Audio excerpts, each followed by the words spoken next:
want to argue about everything because see the difference is you can disagree. Right. That's what women don't understand. On this Hmm. platform, we're not saying that you gotta agree, Yeah, but you can the come in facts are the facts. exactly. At the end of the Cause day, you can come in and express your side of the story. yes. You And that's know, the crazy express your part. side of the story. We And listen, open to anybody, any woman, because the women are the ones that have so much to say about what we gotta say. right. And we done expressed this multiple times on the podcast. Hmm. Come on. Don't throw rocks and hide your hand. See, that's not what we Yeah. doing. If you feel like we throwing shots, at least we out here in the camera in our face so that you can get on the Get your truth. podcast if you want to come on, or you could say it in the Yeah. comments. But what happens is you don't want to say it in the comment, you want a direct message. But then Come at the on, same podcast. time, yeah, you Right. don't want us to put your direct message into the show people, okay, this the conversations, because now we, women be like, oh, men be snitching. Yeah. How is we snitching if we having a conversation?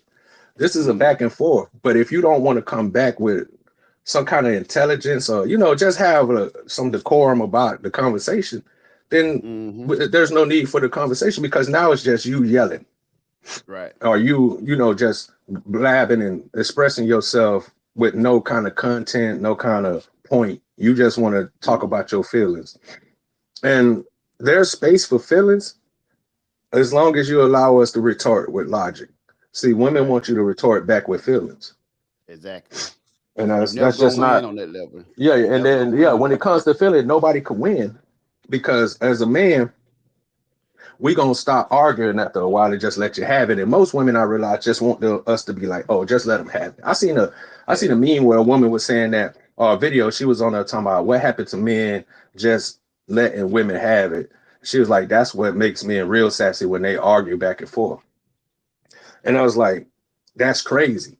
Because when we just let you have it, you get mad because, oh, you don't really care. You just trying to shut me up. So Oh, they which one want you to is it? argue with them. They get a rise out of you argue with it, like, get their little pum pum with Mm-hmm. it and shit. Like you out Mm-hmm. there argue with them and know that. Cause I know, I've been with female that they just want to see you argue for them. Cause they feel like, Yeah. oh, you care about me since you argue with me. You're fighting for me. Mm-hmm. This all this bullshit. Like, no, I'm not finna argue with you. But who want to fight with a Especially the problem? easy you walk through the door, you can walk out of it. Yeah. And who wants to fight with a problem? Exactly. Wow. Yeah. We solve problems. We don't fight with it. We're problem solvers. Yeah. We really Like, like to live within that shit. but now I just about to say, females like to live in problems because they always creating problems. Exactly. And you could take that how you want to as a female, but it's true, because they are Hmm. always women contradict themselves so much, because one minute they saying, oh, men don't want nothing, men don't, men are easy, and which is true. Pretty But simple. if we're so easy, how come it's so hard for you then? Cause they get bored. You're not exciting. You're not like you and mysterious and shit. and I realize too that it's an intelligence thing. And Hmm. I know that's gonna sound fucked up, because they gonna take it, women gonna take it as, oh, what you trying to say, we're not intelligent? No, Right. I think that women choose not to be intelligent when it comes to real life things, like stuff Yeah. that's gonna have to hold them accountable, Mm. because they don't like being wrong. And Right. well, let's say this. It's not that they don't like being wrong. They don't like hearing people tell them they're That wrong. they're wrong. Yeah. Yeah. They can accept being wrong if nobody acknowledges it, and it's like what's understood don't need to be explained. So you know what I'm Right. saying? I could walk away without having to go deeper into why I'm wrong. Yeah. And that's, to me, that shows a sign of lack of intelligence, Mm. because any problem solving comes with discussion, and Right. any moving forward has to have resolution. It has to have a place of understanding. If I just say, oh, okay, I'm gonna just let it have it because I'm tired of arguing, that means there was no solution, there was no resolution. So that means that this Mhm. is gonna come back around again. And the one thing Exactly. about real men is that we don't want to have multiple conversations about the same thing. You're Ain't right. nothing like, and I tell people all the time, ain't nothing irks me more than having to re-explain myself over and over. That's why I break Mhm. it down to the point where it's like almost like treating people like kids. And I was having a Right. conversation with one of my homegirls. She's a super intelligent girl. And she was Mhm. just like, she agreed with it. She was like, it's nothing more frustrating than having to change the way you talk or how you speak when you're thinking you're speaking at a normal level or not at Right. a normal frequency, and Mhm. somebody still don't understand you. You know what I'm saying? It's like, Yeah, damn, yeah, like, yeah. Or they you know what choose I'm not to saying? understand. They And choose they not to choose understand. not to understand it. So And then you when you know, try to break it down, go ahead. Go ahead.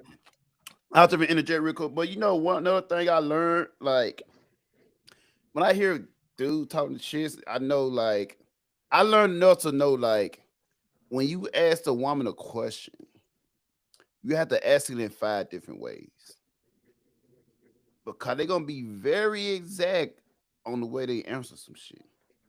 Yep. So you're gonna have to ask this way, this way, this way, because they gonna narrow it down for that. Well, you only ask me this. You didn't ask me if I did this.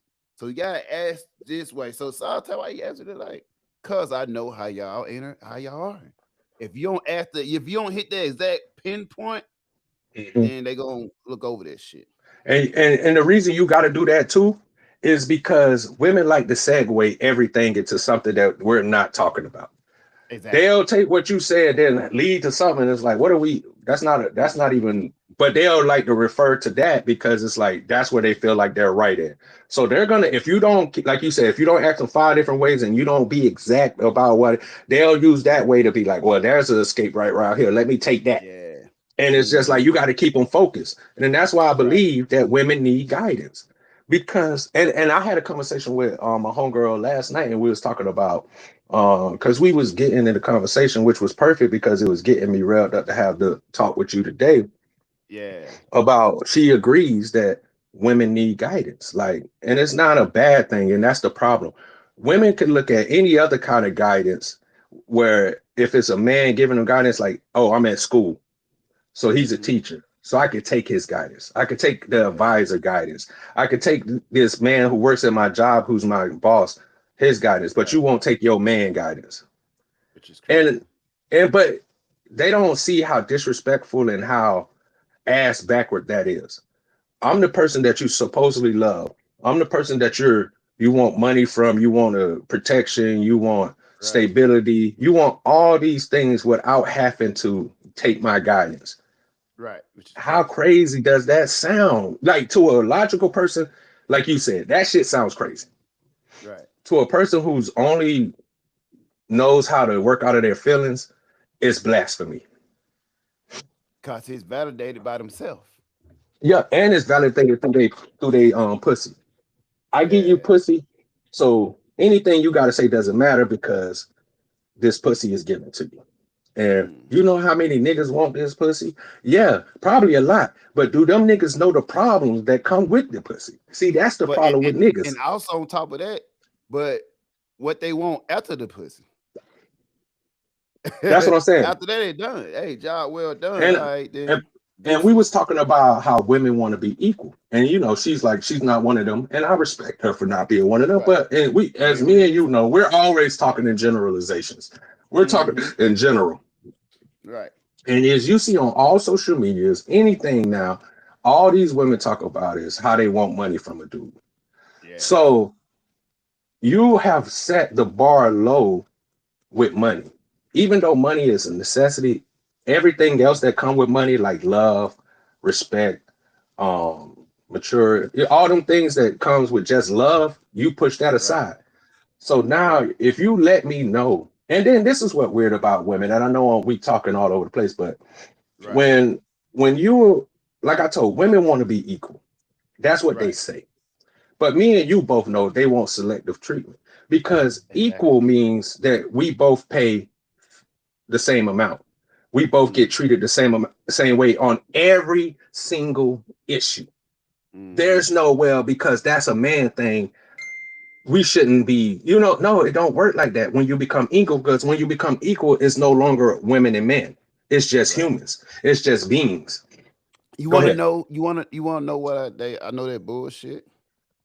Cause soon you mention 50-50, they blow a fucking head gadget. You feel me? And that's what I'm saying. Every woman don't no woman wants equal treatment because equal treatment sucks. We all know that. If everybody because that means that if you're equal, rich people got to get treated like poor people. Middle class Mm-hmm. people got to get treated by poor people, like poor people. Mm-hmm. And so there's no hierarchy. There's just Right. even all across the scale. And Right. nobody wants to be the same as everybody else. That's Everybody keeps key. saying that they don't want to be shit. Well, Yeah. then you're asking to become just like everyone else. Well, Mm-hmm. just like every other man. And Yeah. you see how men these women are seeing how men treat each other, Mm-hmm. especially when it comes to altercations, arguments, disagreements, all these things. It usually comes with yelling, fighting. Rawness. It could, Yeah. yeah, it's just unadulterated rawness. Women Mm-hmm. can't take that. They're so easily to break down and cry because they live in their emotions. And once they accept, and that's the biggest problem, they won't accept the truth. You live in your emotions. You Right. live in because like I seen this one video. Did you see the video about how the dude was going around asking all the women would they prefer to live in a world where it was only women It's and it's it's crazy. every It's woman was like, crazy. not everyone, but most of the But majority of the most women of was them, like, oh, except for I one. love to be Yeah. a woman. And I was like, see, he's not asking the right questions.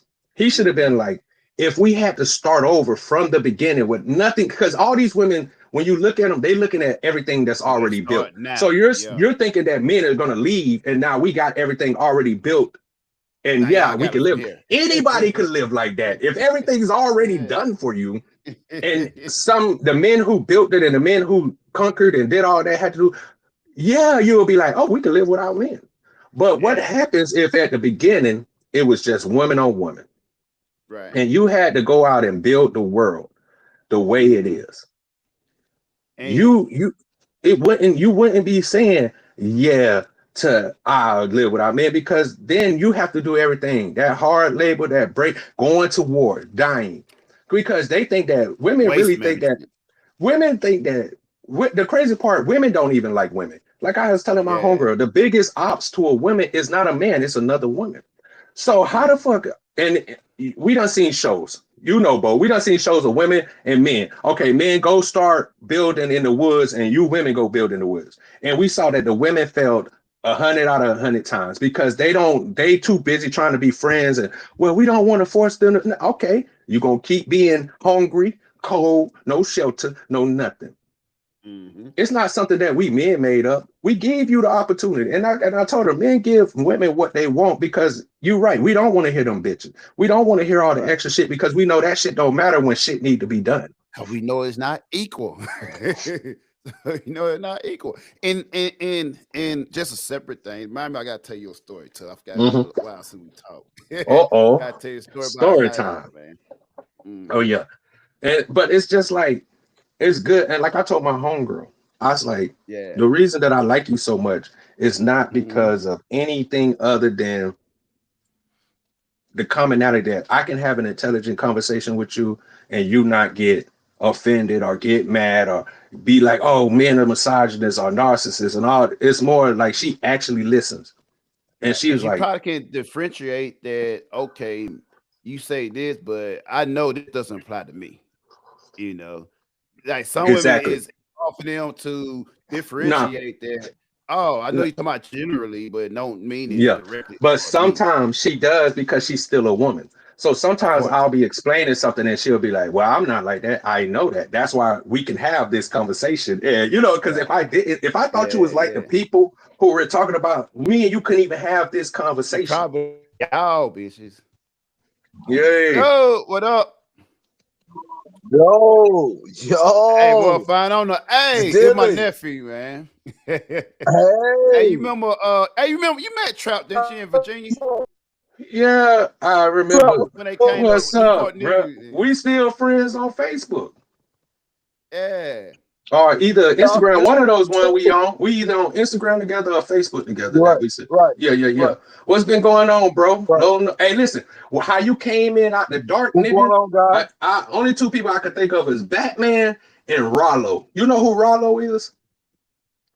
the The rapper rapper? that just got out like maybe 4-5 months ago. Yeah, You look like Rollo. I'm like, this nigga know Rollo. right. I'm like, oh, we finna be lit. Hey, but you know, a thief come through the night, Hey, man. You know, so you facts. always prepare. You never know, man. Hey, No facts, but Hey, hey, it's always watch love your though. surroundings, my brother. Hey, it's love, man. I'm glad you showed up. You know it. You know it. You know how to slide. Yeah, you know how to slide in, man. Had to slide Mm-hmm. in. I already Wasn't know. doing too much. Yeah. That's good to hear from you though, bro. I'm glad. How everything on your side? Yeah. Man, you must have lied. Hey, I just got to looking at them pictures we took in Cali. I just got to looking at them pictures through my phone the other day, man. I still got them pictures we were in Hey, Cali, man. and I'm glad you're here. Them essays. I'm glad. I'm glad that you were. Do you remember when I slapped that dude, bro? Because this nigga no, Bo like no, to with tell the Keith. story. He went with us Oh, that that was night. Keith. No, Oh, with he wasn't Keith. with us that No, night. Keith. Oh, okay. He went with us that night. Because I need somebody else who was So the there, bro. Because this story nigga will tell still the story stands. wrong. So the story still stands. Yeah, that shit still stand, I guess, because I That's need the Keith night to when bring we his went ass. to, I don't know, I think Hillcrest. Was it Yeah, Hillcrest? The I don't sign or know. some shit in San Diego? Yeah, I don't know. But I need some help against your ass, nigga.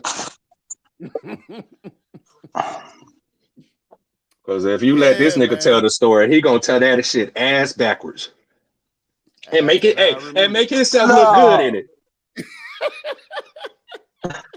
And that nigga always paint the Hey, story I to make call it himself how look I like he see was it. the good guy in this shit, bro.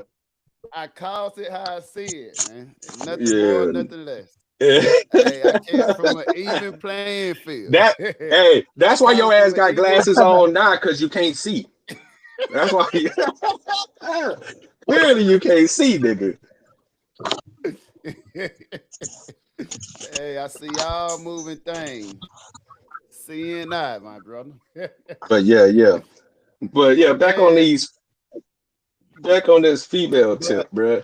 I want but to hear your story yeah, go about ahead. when you went out. Oh The man. people So want to know. check this out, right? So it's this one female I met. She from here, right? But she live in Virginia, right? Hmm. So we chilling or whatever, and we meet. What's the first time? No, it's the second time we met. We met first time we went out to eat this that chill. Second night we went out with her and her friends or whatever, right? It was like four Yeah. of us, two men and another dude and another chick and her, whatever. Right? So we at the bar and we're in chilling or whatever, right? And like randomly, me and the dude on this side of and it's like a long table, so different people can just sit at the table. So us for like at this table, this standing table, bar table, and me and the dude sitting over here, and her and her friends sitting over there, right? So randomly, I seen that one chick bumped into me. I looked around, she's like, "Sorry, all right, cool." And then she came back with her friend, and she was drunk, a real drunk, and she tapped me on the shoulder like, "Are you my brother?" or some shit like that. I know she doing drunk talk. Like I started laughing. I turned around, started talking to him, and then she started laughing. She left, but she left her friend there. So her friend was just saying, "Oh, how long you been here?" This and that. She was talking to me, whatever, perfect English, whatever. And the chick I was with, she was like, "Cause we were kind of talking. I guess we're kind of on a date. We're just hanging out. I don't know what to call it, right?" And Now you don't know what to call the it. girl was talking, and and the girl that I with, right? The girl that I with, right? She like, hey. I just heard the screaming, but I ignored her and I kept talking to her. But the other Yeah. girl looked up, she like, no, she's mine. Yeah. And the motherfucker kind of ran away because most of them don't be want no trouble with them. Mm. So I'm like, this hating ass motherfucker, right? And think about it, right? How just chilling. Y'all just chill. I wouldn't really come. When I go out, I don't really be on talking in that no way. Like if I Yeah. have random conversation, somebody come talk to me out. Cause if I go Yeah. out for the drinks and chill, when I do go out, cause I better go out. Yeah. Well, so her friend, the girl out with her friend, the one that kind of knew all the party spot with her. Cause most places here after a certain age, they ain't let your ass in the club. Yeah. So we went to another club. So the girl tell me, the chick I want to chill with, like, oh, well, I'm gonna be her wingman for the night, cause so she's in blah blah. So the dude out with her ex-husband or some shit. And they got a kid together. So it's Damn. weird shit anyway, right? So Yeah, we you went out always with her. got some. Yeah, I know, right? So girl, she like, I'm gonna be a wingman for the night, blah blah. I'm like, cool, cause I'm like, I don't know who you think you talk to. Like, you know what I'm saying? Like, that don't even make sense, whatever. So this Yeah. like a chick that she cool with her, but like we just getting to know each other, whatever, right? So I'm not really like putting no Yeah. rules and restriction, all that stuff. So I'm like, so I went there, right? And I was chilling. And like, if my go, it's you know how it goes, right? Anytime you go out with a female, that's when every female always gonna be looking at you and trying to holler. That's just how it is. I could have went somewhere by myself, the only hoe be paying no attention. But the moment I'm there Oh with a shit! female, oh shit. What? God damn! It's a party. I said, give me 10 minutes. Oh, okay. Hey. I thought when you know your 10 minutes be like 10 months. Don't do that. Exactly. It's Don't a do whole that. nother year. Don't do that. Hey, I said, all I it's a said beautiful was give surprise. me 10 Because he months. didn't even tell me 10 that the minutes. girl he was because I want you to know that Bo called you the girl when he said I sent the link to the girl. I'm like, oh okay, I'm thinking it's just so. Oh no. Okay. I'm about to say the girl, nigga. We know Kevin. You know, girls I say. I'm like, who the fuck is the girl? He ain't shit. Ain't never gonna be shit. Don't want to be shit. Hey, listen, you know, first of all, you know, everyone I'm talking about is all foreign. I don't. Boston is like the only American girl I know. Well, listen, that's Those why are I'm so facts. shocked because when he said the girl, I'm thinking it was just another random girl that he brings. So, you know what I'm saying? And then you popped up, I'm like, man, this ain't no random girl. We know her. Like, nigga, this family. Who is this up here? That's my nephew. Oh, okay. I can't see. Tell him to turn his car light on. Can't nobody see nothing. I said the same thing. I said that nigga came in like Batman. I couldn't tell who he was. He trying to be incognito. Like, what are we doing? He lived in the darkness. Hey, boy, he lived in the darkness.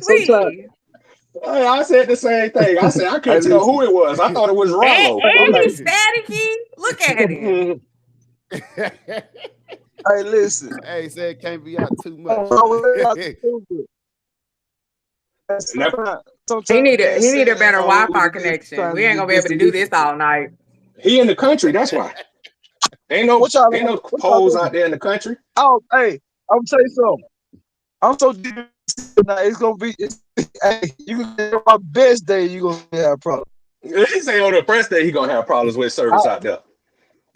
Hey, that's a beauty. Hey, that's a beauty boy for you. I know what BB stand for. I know beauty boy for life. I know what the fuck a BB stand for, nigga. Yeah, that's a beauty boy for you. That's wild. But yeah, man. So the chick, right?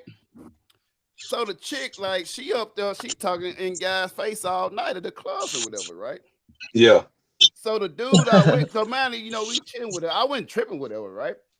So like, man, the dude, like, he more of a selfish behavior, right? Cause I be saying shit, you know what I'm saying? Most guys be like, yeah, he like, why you gotta echo? Like entertain the females and shit. Because he using that mic, he getting too close to the mic, ain't backing up, so it's echoing sometimes. Y'all can't hear me? No, we can. You get an echo sometimes. You have a problem with everybody's connection, man. What'd you say? Oh, you have a problem with everybody's connection, man. You have a problem with everybody's connection, ain't you? I ain't catch that. He said you got a problem with everybody's connection. Yeah. Listen, we've been having a problem with her connection for about don't do 6 that. months. Don't do that. I'm about to say she wasn't even connected to get on. Y'all be trying to record at 8:00 in the morning, like I'm at work. Yeah, hey, we recorded all times of the day. Yeah, it don't matter. And she trying to act like she used to tell us, in the morning right now. Yeah, she used to tell us, hey, I can do Fridays. She can't do Fridays. But she told us she could. I'm here. I'm ready. I'm ready. Bo, what story was you telling? Go ahead, Bo. But get off my back. But anyway, I was showing nobody the hypocrisy in the motherfucking, like, this chick in the motherfucking dude face all night, but just got through running away. 2 chicks that were coming talking to get to know me or whatever, right? Exactly. I was like, these females is funny, but I wasn't tripping though, cause you know, I already knew, like, shit, this is the last time I be seeing her. Women more possessive than men though. We know that, right? Don't do that. Look, you know, women are way more possessive than men. When men give women freedom, like you said, for her to be able to flirt with other motherfuckers in your face, do all that shit. That's a man couldn't do that if he would a chick. Here's the thing, though, right? The thing, well, I wasn't tripped out there. The thing, like, I don't know, she think I'm Willie Lump or some shit, right? Cause she think that, like, do all that and it's okay with it. I'm not gonna comment on it. You can do what you think, because I'm not controlling you, whatever. But you think that I'm gonna be like, oh, support of this, like in the real life situation. So me, it's like, oh, we just meeting, you know what I'm saying? If I already like smash whatever, so I'm like, you know, but think about it, you think this a real life. You think somebody would actually accept from a real person that I would actually keep around. But if you don't, how can we know what you accept if you don't have the conversation beforehand? And if you don't set any expectations, then why can't I do what I want to do? I'm saying, here's the thing. Now, let me tell you something. Here's the thing. This is what I like to do, right? Here's how I set the expectation. When I go out, I love going out the club with a female that I'm vetting. Cause let her be free to do whatever she want to do. And let me show who she are. Show me who you exactly. Show me who you are. You don't make it to the interview portion. Yeah. You don't make it to that portion. Your resume got fucked up from the beginning. Yeah, why would you waste time? You're not qualified for that. Yeah, but why would we waste time for that? Herself and her femininity, she knows not to be in different motherfucking conversation. Especially if you're trying to be in a relationship. Face all night. Yeah. Females, they're a wife will have certain characteristics about them. There are certain things they know not to do. Ain't that right, boss? You gotta be a wife before you're a wife. I don't give a fuck if she's your best friend and she need a. I don't agree with that at all. Like you got to be a wife before you are a wife. Why would I give you everything when you ain't gave me that's what I'm asking for? Okay, so let me ask you this question. Wait, bro. Let me ask this question because I'm so glad she's here. No, because you're getting off topic. So no, we getting off topic. My whole thing about what Bo is saying though is that you take me somewhere to see how I am going to act instead of just telling me that you don't appreciate the behavior. No. I'm gonna let you do who you are. I want to see who you are. I'm not gonna. That's who I am when I'm single. If I'm not single and I'm dating somebody, then I'm not gonna do that. Women are chameleons. Hey, what's that? Can you hear me? You're breaking up real bad, bro. You're choppy as shit, bro. You getting every other word. I'm about to now he ain't even connected. I'm talking about DJ Screw, man. You know we chopping Screw. Oh, okay. Oh, yo, that's about Boston then. Yeah, you in Texas. Oh, yeah. That's why they yell. Hey, look. I gotta leave and come back out. I gotta get off of I got the link through Messenger. I got the app. I gotta go back through the app and come on, man. Go through the app. Yeah, go through the app and come on, bro. Yeah, I'm finna come all right, bet. Yeah. But Boston, what I'm saying is this, right?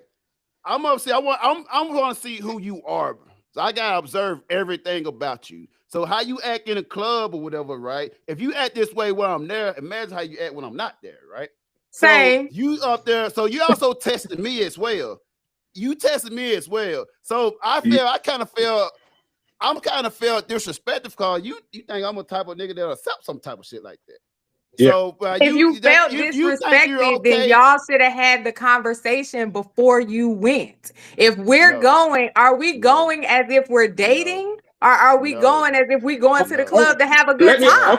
Let me ask you this question. Bo, let me say this before you get into this. Because Boston, she said a lot of trigger words that I need to comment on too. Yeah. Let me adjust my chair. That's your fucking chair. Because let me have a conversation with you real quick. So you're saying that every time you meet a man, before y'all go out, he needs to give you the rules and regulations before you go out? No, that's not what I'm saying. So that's what Bo's saying. He's saying that we're not going. If we are meeting, right, and you decide that the first place you're going to take me to is a club, then you're going to get club action. No, that wasn't the first place, though. That was the first place. So obviously, I missed some part of the story. Okay, yeah, okay. Right. So the first part, we already went out to a dinner. We out, you know what I'm saying? We went out to dinner. We went to a lounge, we chilled, it was cool. Came back to the crib, smashed, and then it's the next day. So next day, we went out, you know what I'm saying? Not the next day, like a couple days later, whatever. During the weekend, went out. My no friend came through or whatever and chilled. And then her friend knew some clubs, so we went to some clubs or whatever, right? So thing about it is this: we still getting to know each other, right? So it's not like, you're the one, right? It's like, dang, you chill, you cool. Well, see, that changes things because y'all already went out. It does a little bit. So hold on, because I'm about to agree with you. Okay, I'm about to agree with you. Circle back around. So, no, but that does change things. If you guys have already went out, you've already set the tone to see if you're going to date. If you take her to the club, yes, you are not my man, but I have to have respect for the fact that you may become my man. So there is behavior that will be unacceptable. Getting around the club, skinning and grinning in people's face, that ain't it. Right.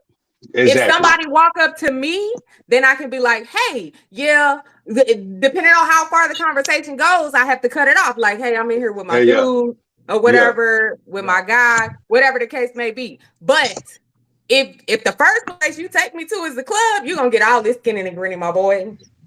Right. But even if that was the first, check this out. Even if it was the first place it's still not acceptable.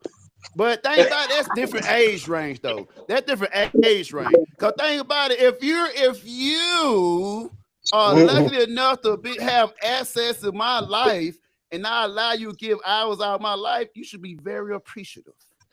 You should be in my face like this every time, let people know I'm with him. Yeah, I'm with you. Should be proud. Hey, you should be proud and letting people know. Now I'm with that over there. You see that over there, boy? Yes, I'm with. Yeah, boy, I'm with that right there. Man. I'm right here. You know how y'all female do. Y'all do this slick shit to let when bitches look at a dude. Y'all do slick shit, then you start touching on it randomly and shit. I picked that a long time ago. Whoever started, I'm like, why you just randomly touching on me? Then I realized, some chick must have been looking at me. You ain't slick, bitch. Stop that shit. But that's why I said women are possessive, because if it was the other way around, let's say you like a dude and you approach him and try to get conversation, and he retorts that with you and you're like, oh, we should hang out, and you go out, and when he goes out, he spends more time flirting and chopping. I don't care if it's the first date. He flirting and chopping up with every other bitch but you. He come and check on you every now and then, have a little conversation, but you can't even really get a good conversation. He got to go. Okay. I'm gonna check this out though, right? Okay. Out of there. Exactly. Right? But check this out. Here's why I feel offended though, right? Cause think about it, like you trying to play like I'm a young, I ain't been in this game for a few years, right? So she started at night like, oh, I'm gonna be wing man for my home girl tonight with this net, whatever, right? So I already have a question like this net, but I was like, cool. Cause thing about it is like, do you? So for you to think that's like, you know how females think they smarter than dudes or whatever, so they say little shit to like, so I'm clear to do this and that. No, I'm just wondering, hey, I'm gonna see you in full form. That's all I'm doing. But thing about it, it's a full form for this access to this limited time that you might have access to me. You're competing for this block. You know what I'm saying? But thing about it, the thing about it, so they're so hypocritical about it, more. Like I told the two chief female that came talk to me earlier, you ran them hoes away. Yeah. That's mine. And he's mine. That's the fucked up. Yeah, that's the fucked up part. Now you cock blocking. You allowed to talk to niggas. Now you blocking while you out here skinning and grinning. Don't block. Why you don't block. Exactly. If that's the case, if we finna do that, then let's do that. But if you can't say I can't talk to nobody. It's also the simple fact that you taking her to this public place with all of these people and you've already smashed. No. So you've already take her anywhere. You've already put in motion the thought to her that I can be possessive. Then she should be possessed. Then, if you're saying that I can be possessive, you got to be possessed, though, right? You're not being exactly. Here's the way to do it. Like, come on, you gotta be realistic. How women be possessive, they gonna be like, oh, I'm attached to them. They're not gonna be having access to everybody else there, right? So when you go there, right? Cause here's the thing though. So this is how it originally started, right? I met them and then the homegirls, whatever, right? And the second time we had hung out with her. So it was me, her friend, and her friend ex-husband and shit. So originally it was her and her friends. It was, I guess, supposed to be a girl night, but she invited me out. So I bet I'll show up. Cause I didn't feel like going out. I don't really like going out here. So I went out, whatever, right? So I went out there, and then when I got there, her friend called her ex-husband for me to talk to him for some reason. So I was like, shit, pull up. I figured that's what she wanted to do. So I think she probably wants some of their old things back or whatever. So they kind of invited. You know they like to circle back. Whatever, right? They like to circle back on that old thing. No circling back. So the friend want to know all the clubs and shit, and then she want to know the clubs, so we just kind of follow her with her, right? But the dang about she tried to put that disclaimer in from the get-go, like, hey, I'm gonna be the wingman for a friend, whatever. So me, I'm already knowing your friend is getting us skip the line access. She don't need a wingman. Exactly. Like you know what I'm saying? I don't see her on pictures on club promotion and shit. She don't need a wingman. I'm observing dudes when they see her. Cause you know how a dude look at a shit that he smashed or no when they come in the club. But she would a dude whatever. It was like it hurt. So I peeped it. I see like the dudes that already know her smash. I see that. Her ex-husband probably don't see that shit. Cause he probably like one of them liberal type motherfucker that don't see shit. What is that? What is a liberal type motherfucker that don't say shit? I'm like one of the motherfuckers that like women are the women. He one of them happy wife, happy life type motherfucker. Yeah. One no motherfucker. So he like every time I talk to y'all, I see why y'all ain't had no wife yet. I had a wife. So I can speak on this. She about to make me take my glasses on. She's I can see why y'all ain't got no. Been there, done that. I have experience. I'm excited. Bo, how long was you married? It doesn't matter. I got certified. I was certified so I can speak on this, right? I don't speak on what I don't have experiences in. But I never speak on marriage because I ain't never been married. She right about that with me. I ain't never been married. Listen, but I got Bo ain't never been married either. I think that nigga was married to that lady for 6 months. It doesn't matter. It doesn't matter. I did it. She gave them 6 months felt like 4 years to that nigga. Listen, if I climb Mount Fuji, don't matter how long I did it, I did it. No, it's not the same. Not the same. It's the same. It's not. No, because it's cheaper. Mm-hmm. It's less stressful. It's less of a headache.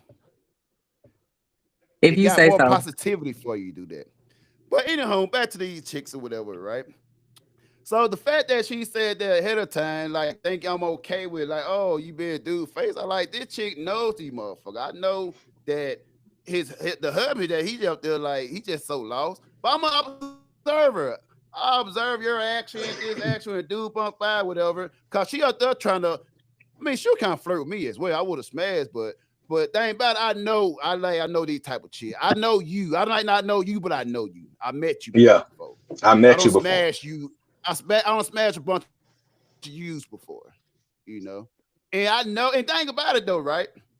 I forgot what she said her name. Well, we was in the bar with her, right? I'm gonna tell you how you know that motherfucker, how these motherfuckers is. So I asked her, like, oh damn, what's your name is? And the chick I with, she like, girl, it doesn't matter. I want to say it with her, right? So the fact that you only want me to know her name, let me know like what type of lifestyle you about, she about. Yeah. Thing about it, but you trying to convince me that this chick need a wingman. Mm-hmm.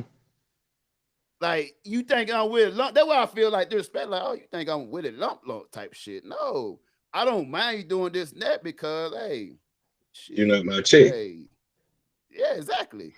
But the way you moving, you let me know that you would not be my chick. It might be smashable, but even smashable will be temporary. You're not gonna be smashed for that long because even the smashable chick has standards and requirements Cause check this out, right? Cause the chicks I deal with that go through my boot camp and my requirement, they end up married after me. The chicks I be with end up married after they go through me. Boy, they don't want to be single no more after being with you. I done had 2 chicks this year that got married. Yeah, just this year. I mean, but is that really a good thing though? Like you putting folks through the ringer. Now, if you go through me, you know what's required. Cause these niggas out here require even less. So if you can almost satisfy me, you can easily get you a husband. I'm gonna show you right. I'm gonna teach you. I'm gonna guide you right. Yeah, right, he gonna guide you. Tell you how you gonna get you. He gonna guide you. Now that's one thing he gonna do is guide you. Yes. But gonna guide you straight to hell. Hey, but sometimes you gotta go to hell to get to heaven, man. You gotta go through hell to get to heaven, girl. No, you gotta go through hell to get to heaven. No, they said hell on earth, and I'm stop gonna playing with me. Listen. If you able to please me, it's like, hey, check this out, right? It's just like when you training for that marathon. You gotta go through all the roughness, then the marathon be easy selling. No, marathon ain't easy. That shit hard. Yeah, hey, the preparation even harder. Mm-hmm. Especially if you're a motherfucker that don't work out. Especially a motherfucker that don't work out. Why are you spreading this misinformation? In order for you to be a successful wife, I'ma train you to be better. So okay, Samuel L. Jackson. I'm gonna get you there. I want to hear. Check this out. So he who finds a wife finds a good thing. You're not a wife. I'm gonna make you one. Now you ready for the nigga to wife you up. You need some kind of guidance. Welcome. Women need some kind of guidance. You need guidance. Excuse me? No, y'all need some kind of guidance. No, women need guidance. Majority of y'all are emotionally stunted. What? And lack communication skills. And I wonder who's stunting men's growth. I wonder who's stunting the men's growth. Y'all are stunting your own growth. How? Explain to me how. Because y'all don't want to do the work. Y'all don't want to do the work. What man you know cannot? What man you know can get a woman? What I'm saying, what woman you know in this day and time that a man can come and be with them without putting in some kind of work? You maybe back in the days you could do that with our grandparents and our mama, where you ain't have to put in no work because they just loved your ass because they grew up with you and they know your fucking family. But any woman though, because y'all you the saying work, and it's not really work. You said that men don't put in the work. I said y'all are not putting in the work to be better used. I didn't say anything about relationships or coming to try to be with women. That's what I'm saying. We got to be a better us to get for a woman to accept you. Yeah, a woman ain't gonna accept the nigga a woman not finna accept the nigga that don't got nothing. It's not about nothing. I'm talking about emotional work, like getting you talking about in touch with your emotions. Let me tell you I'm talking about being okay with going to therapy and working out your childhood trauma. Those are the things I'm talking about. Y'all don't even do that. Fuck emotion. I go to therapy. No, we're not talking about. I'm not talking about you. I'm talking about the other women. How you gonna tell a man to go get therapy? You got women have more childhood trauma because most of these women growing up without fathers. Those are not women that you need to be with. We don't know until listen. No. We are strapped. We strapped. Life is our therapy. Yeah. Life is our therapy. We go do that. If I need therapy, I'm gonna call Trap. I'm gonna call the man this and that. You're not gonna see my therapy process. You say you gonna call the moment who? I need therapy with you, that's the moment like, why are you so emotional? The two of y'all don't need to therapy each other. I can tell you that now. No, and that's from knowing young Trap, young Bo, old Trap, old Bo. Talk to your brothers. Talk to your brothers. Exactly. If you need help and you need guidance, and like Bo ain't lying, I have helped. I might not have helped them get married, but I done helped them find good men because I understand. And boss, you know how it is how we used to be. So I done been through all the lower level frequency women. Yeah. So now I done moved myself up to a higher frequency, and I realized that the women that I thought was higher, they right down there with the low frequency women too. They just had men that boosted them up to make them think that they are this higher level women. What I hate when y'all women say the ones that need frequency. therapy. Like that, it drives me insane. But go ahead. Why? What's that? Because I don't what. Because what does that even mean? What the what mean? What you mean? What frequent? Listen, don't act like you don't know. Don't act like you know. I don't know. You don't know so what? You don't know no ratchet bitches. Okay, so that's what you mean when you say low frequency or high frequency or whatever. Ratchetcy, and ratchetcy doesn't just. I'm not talking about black women. I'm just talking about women in general. I didn't say anything about anybody being black. I know you weren't. But we're on a podcast, so I have to send out disclaimers to let the people that's watching that I'm not targeting one demographic. And also, we want to also add this interlude that she's not black as well. She's Hispanic. Who the fuck is Hispanic? CB. Bo, where you at? Where are you currently? Don't worry about it. We'll talk offline because I gotta come slap the shit out of you. Stop playing with me. I am black. Yeah, listen, this is nigga. Don't know. You gotta tell him. This my nigga, bro. She don't let the master's degree fool you. Don't let none of that shit fool you. And she from Texas. And she from Texas, so you already know how Texas women are, bro. They very proud and all that stuff. But she know because she's married and she has to listen to her husband because we know her husband. So we're not gonna sit here and act like she don't know what we talking about. She knows because that man exactly. She know when she need to fall in line and when she need to not fall in line. She just getting dinner ready and prepared before she got on this podcast. Exactly. She's a mother, so don't make her. She talking like she's single. She's not single. She's a wife. I definitely am. Yes, you definitely are. So so she knows. See, don't let women who watching this podcast, don't let her be fooled by this stuff that she said because she already has a man. She already got right. She already got somebody guiding her along the right path. Married women keep single women single. Mm-hmm. They keep y'all single. They don't want y'all to know how good it is to have a man. They don't want to know how good it is. You gotta blame y'all Texas people. You, Beyonce, all y'all that trying to keep these women single. All my single ladies, she was married and keep y'all single. She was not yet married. She was married. She was definitely married. Even like he was definitely married and keeping y'all motherfuckers single. Just like Meg Thee Stallion. Meg Thee Stallion tell y'all to do all that shit and then look at her. She be booed up every chance she get. Every time she out somewhere with somebody. Y'all mad that girl trying to find love? Why would I be mad? What? I'm not mad. She trying to find love. We mad that she got young kids down the wrong path. Y'all care more about her love than y'all finding your own love. We care more about y'all finding y'all true love.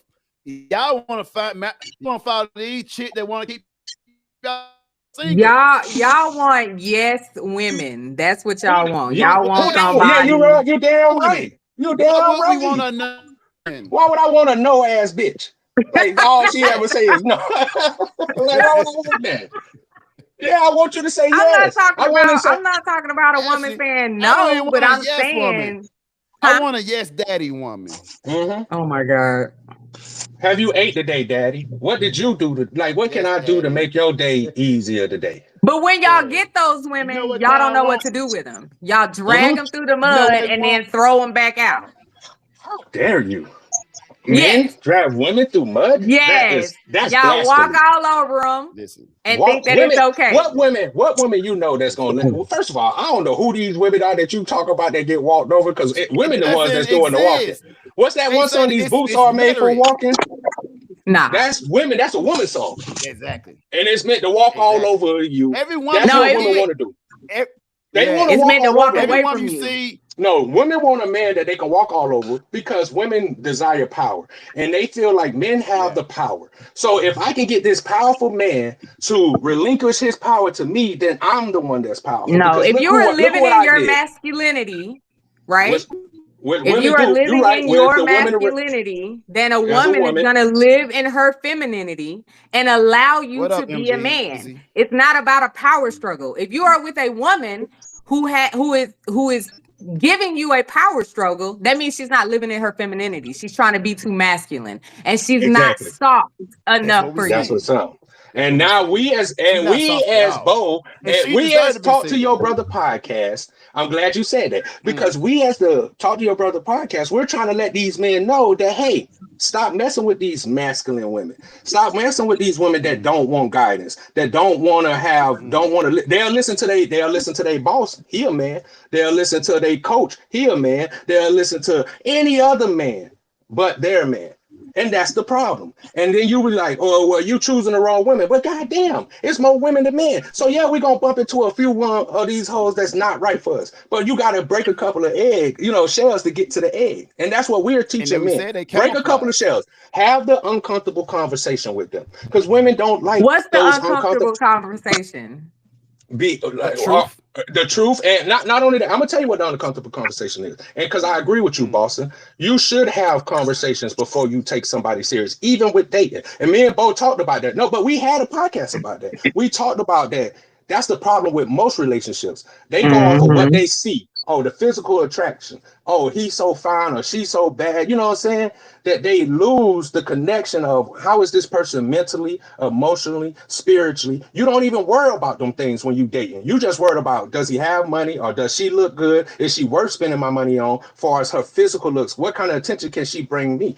And I'm not saying that these things are bad, but they shouldn't be the top of the list. That's all I'm saying. These should be farther down the list, because for kids. When you get with a woman, you want to know that she has the character, because if she has a daughter, you want to make sure that she's giving off the right characteristics that you would want your daughter to have when she steps out into the world. But if you choose the wrong woman to be that person who she's going to emulate, then you're leading. That's how many men end up being. But it's not just about women raising daughters either, because you choose the wrong woman and get a son, and then you end up with very feminine men who live in their femininity, and who are not masculine enough to lead or to guide.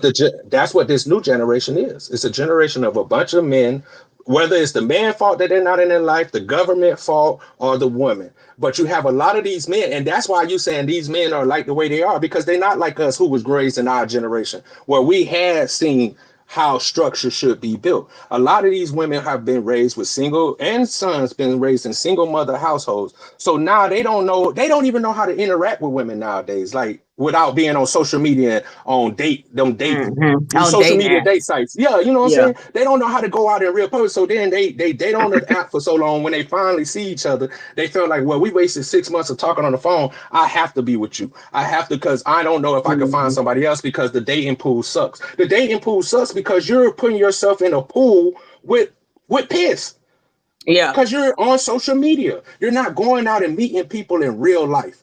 And that's why I agree with Bo when he say we are observers, especially men like me.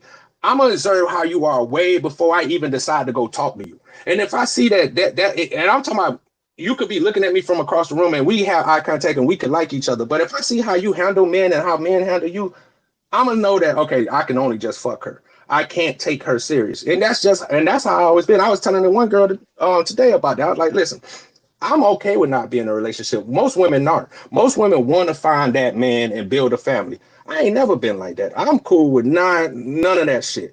I'm cool, but then at the same time, I'm also cool with a woman being herself. Like that gets me in trouble in relationships, because I'm giving what women ask for. When they ask for, they want a man that's gonna keep it true with them, understand them and all that stuff. So I'm like, cool.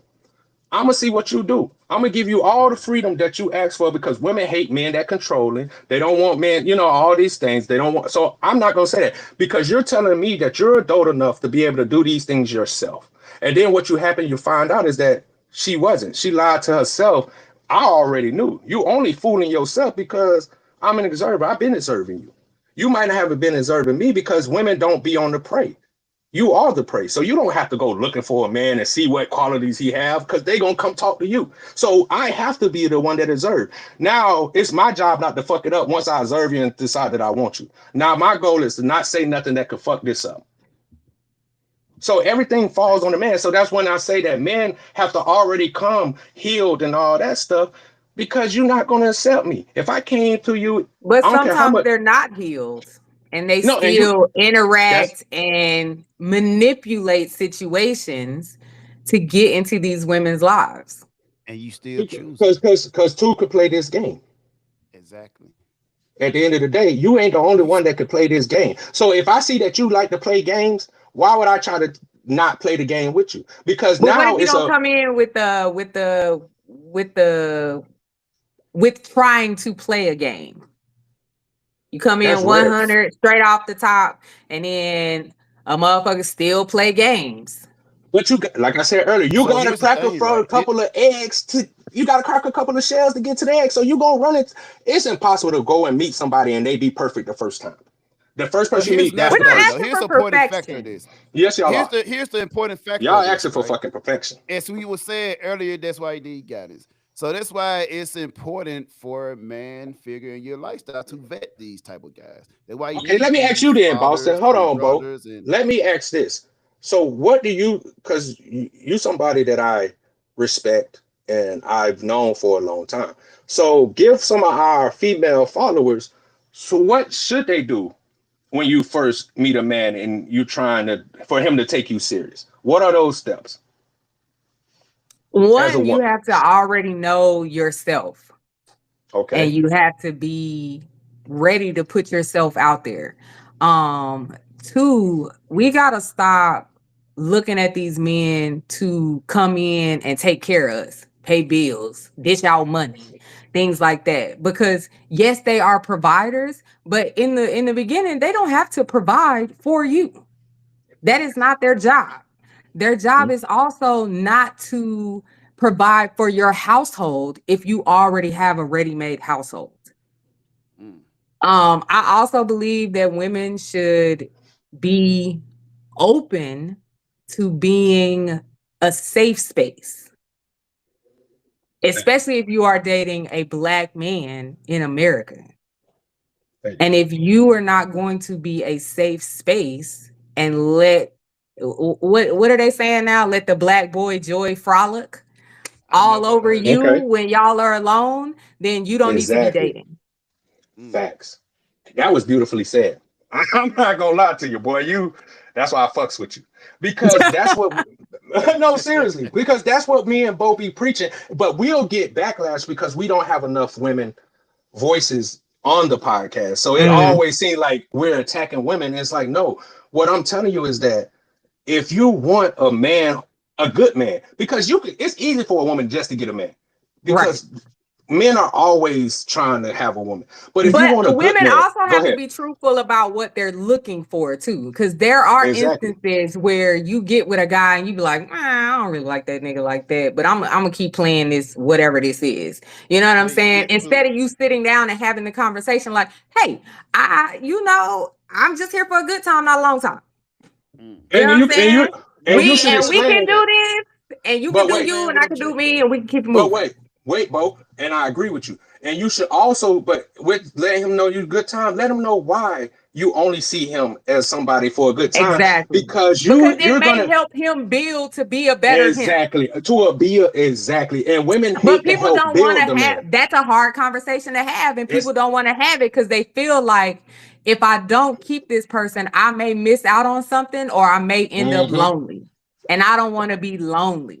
And you hit it on. See, that's what I'm getting to. Most women don't want to be alone. See, men, we have been raised to be. There are men like that too. But what I'm saying, but most men have been raised that you have to do it yourself. As a child, like as a boy, you have to do it yourself. So it's hard for men to give up that, like you said, that safe space to somebody if we don't know if that person is gonna be the safe space that we think it is. Because a lot of times women say, oh, this is a safe space, but then once they get mad at you, the only way they can hit you is with heartstrings. So they're gonna hit you in your heart. So they're gonna reveal things that shouldn't have been revealed. Because if you love me, even if you mad, like I tell women all the time, I be mad at women, but I never try to shame them like my baby mothers. I never get on here and try to shame them because of that. Because at the end of the day, we were growing together. We were young. We were figuring that shit out. So yeah, I wasn't ready. Because we just jumped into it. But like you said, if you would give men reassurance, like, hey, this is the reason why it's not that you're a bad person, but these things, if you want to be with me,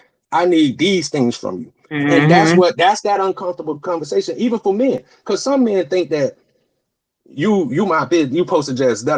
Nah, nigga, ain't No. nobody finna go for that bullshit. Not in this day and time, nigga. Like, if you ain't, like Bo say, if your finances ain't right, if you ain't, like you said, Bo, and if you ain't got yourself in order, ain't no woman gonna take you serious, because they need stability. And if they don't think that they can get that from you because you going around here being wild and don't have no kind of stability, that woman ain't gonna take you serious. I don't care how much she love you. She ain't gonna take you serious because she's like, man, he just, blah, blah, blah, blah. And women need to understand that, because they think that men are out here just want to be me. And there is some. We're talking in general. There's some men that's just dirty, big dog, fucked up niggas. Like, you can't save everybody. But that's when you have to be observant and not just be the prey. Now you got to be looking around like, is this man, I seen how this man treat these other women. I don't care how handsome he is. I don't want him because that. But most women don't, because if he got money and he look good, that's good enough. Plain and simple. And women, like I said, men need that safe space because the world is fucked up, especially black men. It's fucked up for us. I don't care. Like, yeah, we're doing better, but that don't mean we above. We just doing better.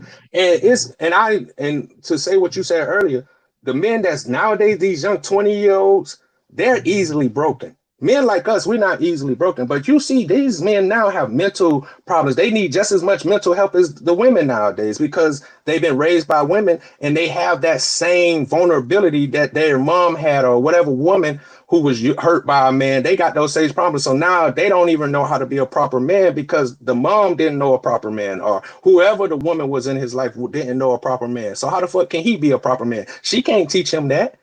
She could tell him what she think it is, but she can't really teach him how to be the proper man. That's a man's job. Just like a man can try to help a woman be a great woman, but she needs that motherly things that help her become the woman that she is. That's why it takes a real family. It takes people who really trying to build something. And most of these women don't want to really build. They just want to be comfortable. They want to not have to work and not have to do nothing, and then wonder why they man cheating on them, or they chose, or he was with them for years and then he found something younger and left. These are all consequences of childhood trauma, like life trauma, whatever you want to call it. But we all got trauma. That's what I'm saying. And women just like to boast about their trauma a little more. Men hide their trauma. And like both say, we'll go talk to each other before we go put it on the internet. Women will go put it on the internet because they get sympathy for it. Women, oh girl, don't worry, he wasn't nothing to you anyways. But that man did everything for you. Because he didn't do one or two things, now he ain't nothing.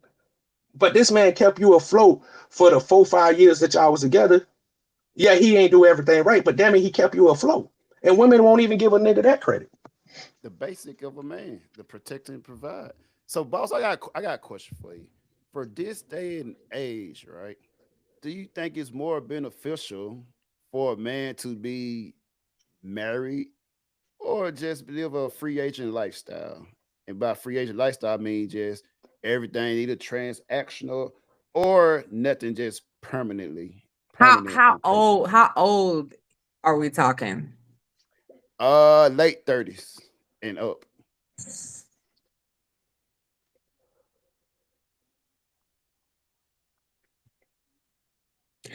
Women my age, majority of them are already established, especially if they are divorced or if they have never been married, right? They already have their own things. They already have their own schedules. They already have the way that their life works, right? So in honesty, your relationship should probably be more transactional, if anything, right? Yeah, right. We're going to set it up to where if you are doing this for me, then my responsibility is to do this for you. But I am still going to look out for you emotionally or whatever the case may be. You know what I'm saying? But to get into it with the whole, we're going to get married, we're going to have family and things like that, 9 times out of 10, that ain't it. And I agree with you 100% with that, because as an older person, you done been through relationships. You know what I'm saying? Right. You done did that. And especially as a man, if you done did that and it didn't work out, and let's say you've been married twice, more than likely you're not looking for marriage. Now, it's beautiful if you do find that one person and then y'all can end up having, but most of the time, like, and I try to tell people, I like transaction. I love strip clubs. I love them hoes. That's not the transactional that I'm talking about. Just so we're clear, it's similar. It have a it's not similar at all. They are not the same. Check this out, though. That is not the same. Oh, okay. I thought that's what you was talking about because I'm like, I agree with you 100%. That's not it. That's not it. Together. It all comes together. All this is a service. It's another tier of transaction.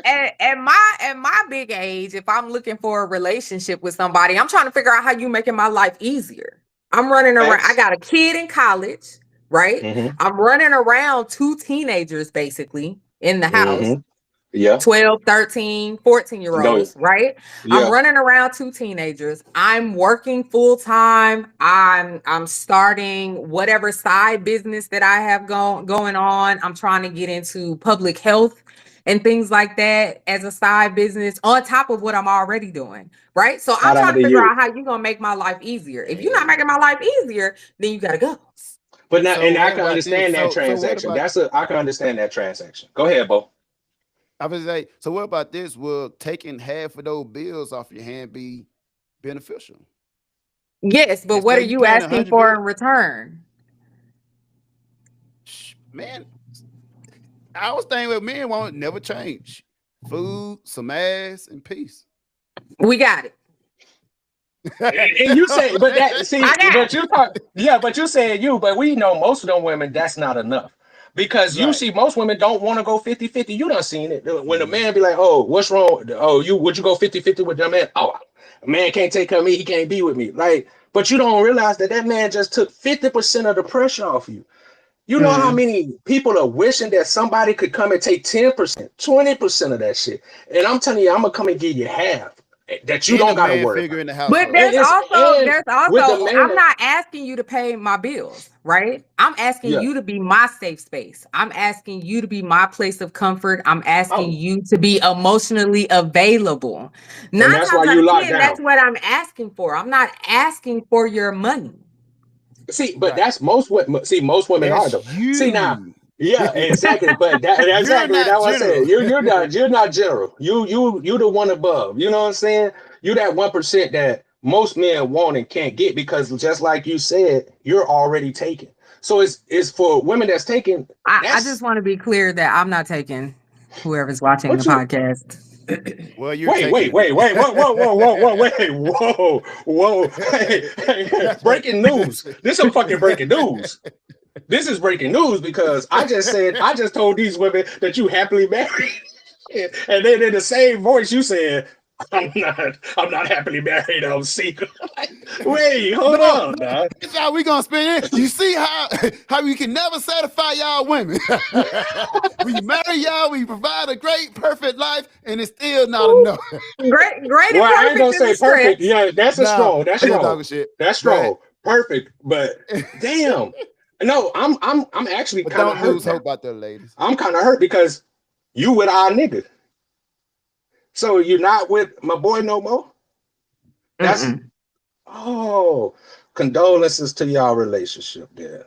Let me say that right now because I be speaking highly of how you and Brody still keeping it, strong. I was like, damn, bro, like them niggas showed me something. Because, I know y'all before y'all was together. So it was like, damn. There are a lot of things that happen behind closed doors that can no longer be hidden. Is it difficult? Is it, man, I don't want you to get any kind of person because we could talk. I want to talk offline with that. But is it due to the military lifestyle? Is that where? Oh, so then, okay, because, a lot of times. No, because, I already knew. I had an idea. I knew how it worked. I knew what was going on. It wasn't, because, Bo seen me when I was overseas. It wasn't he told me, Yeah, so it wasn't, no, it was just people. That's why outsiders. I say black. Outsiders. Okay, get it. No, not even outsiders. That's why I say, Black men in general, not even black ones, men in general who think that the only thing that they need to do is provide financially or physically, don't understand that there's more to it. Like there is an emotional connection that you must have. There is a level of intimacy that you must keep. And a lot of times if they provide and they don't want to do that, they don't have it in them.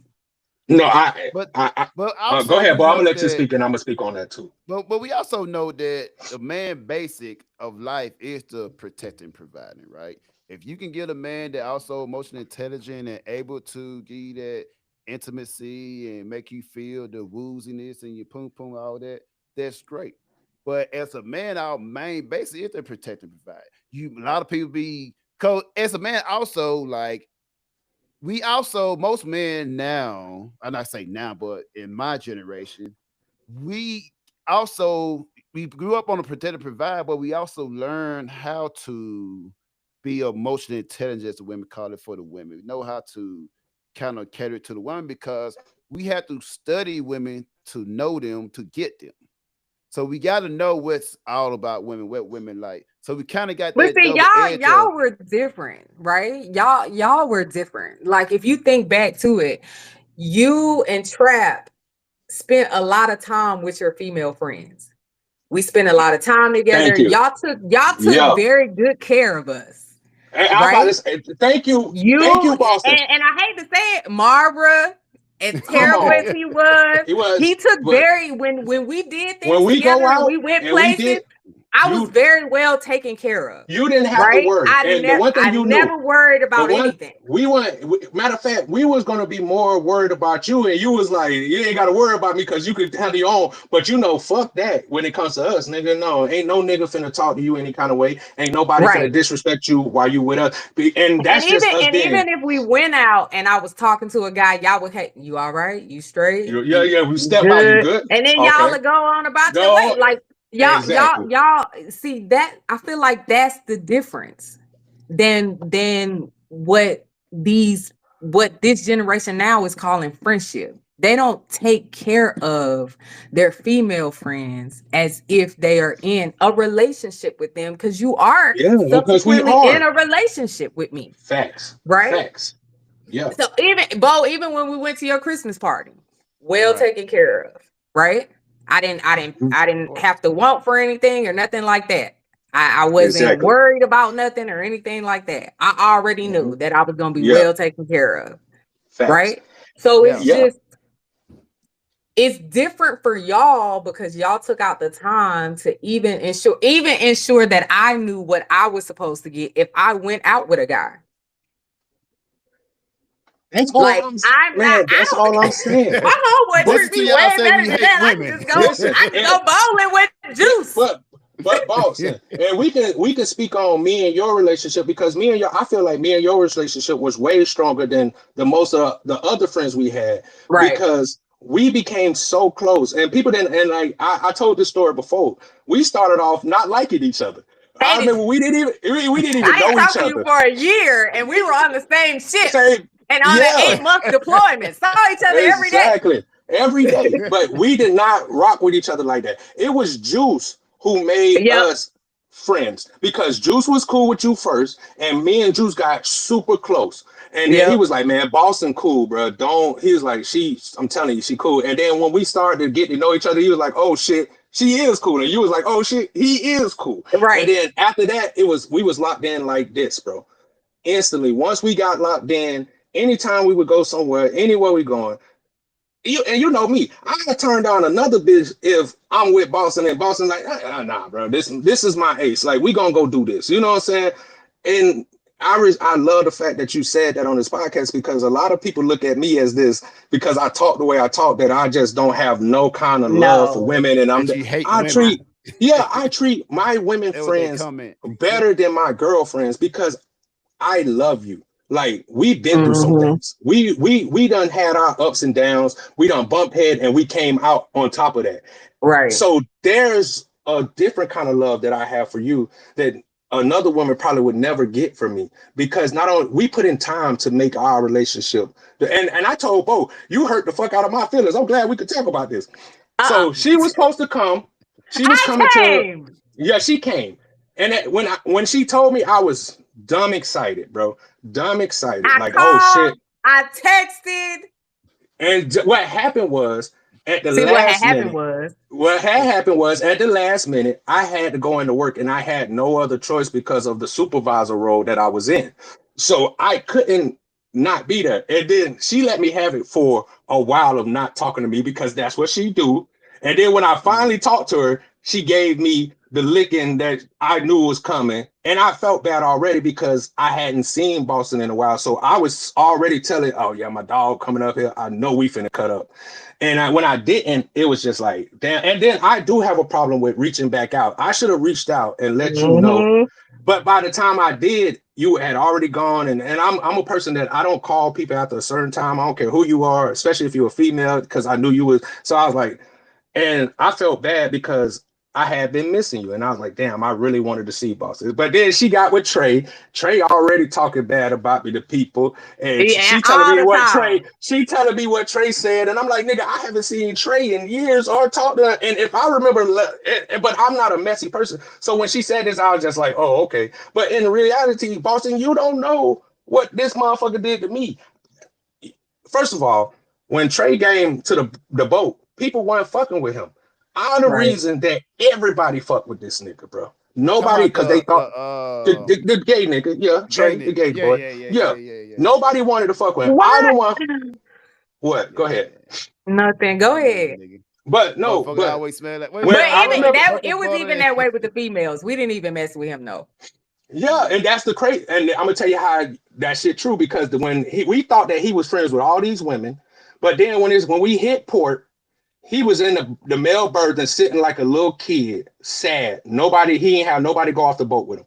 I turned back around, go to Willie, go to James, go to Bo, go to fucking Goodman them and say, hey, we bringing this motherfucker with me. Them niggas start, what the fuck you mean we bringing this? I'm like, bro, fuck that, bro. Nobody should be stuck on the boat when we hit port. So I told the nigga, go get dressed. And ever since that day, that nigga was locked in with me. The nigga was so locked in with me that when I left and went to Key West, this nigga followed. So cool. I'm still taking care of this nigga. I'm introducing the people, getting the. Then after I got out of the military and went home, this nigga followed me home.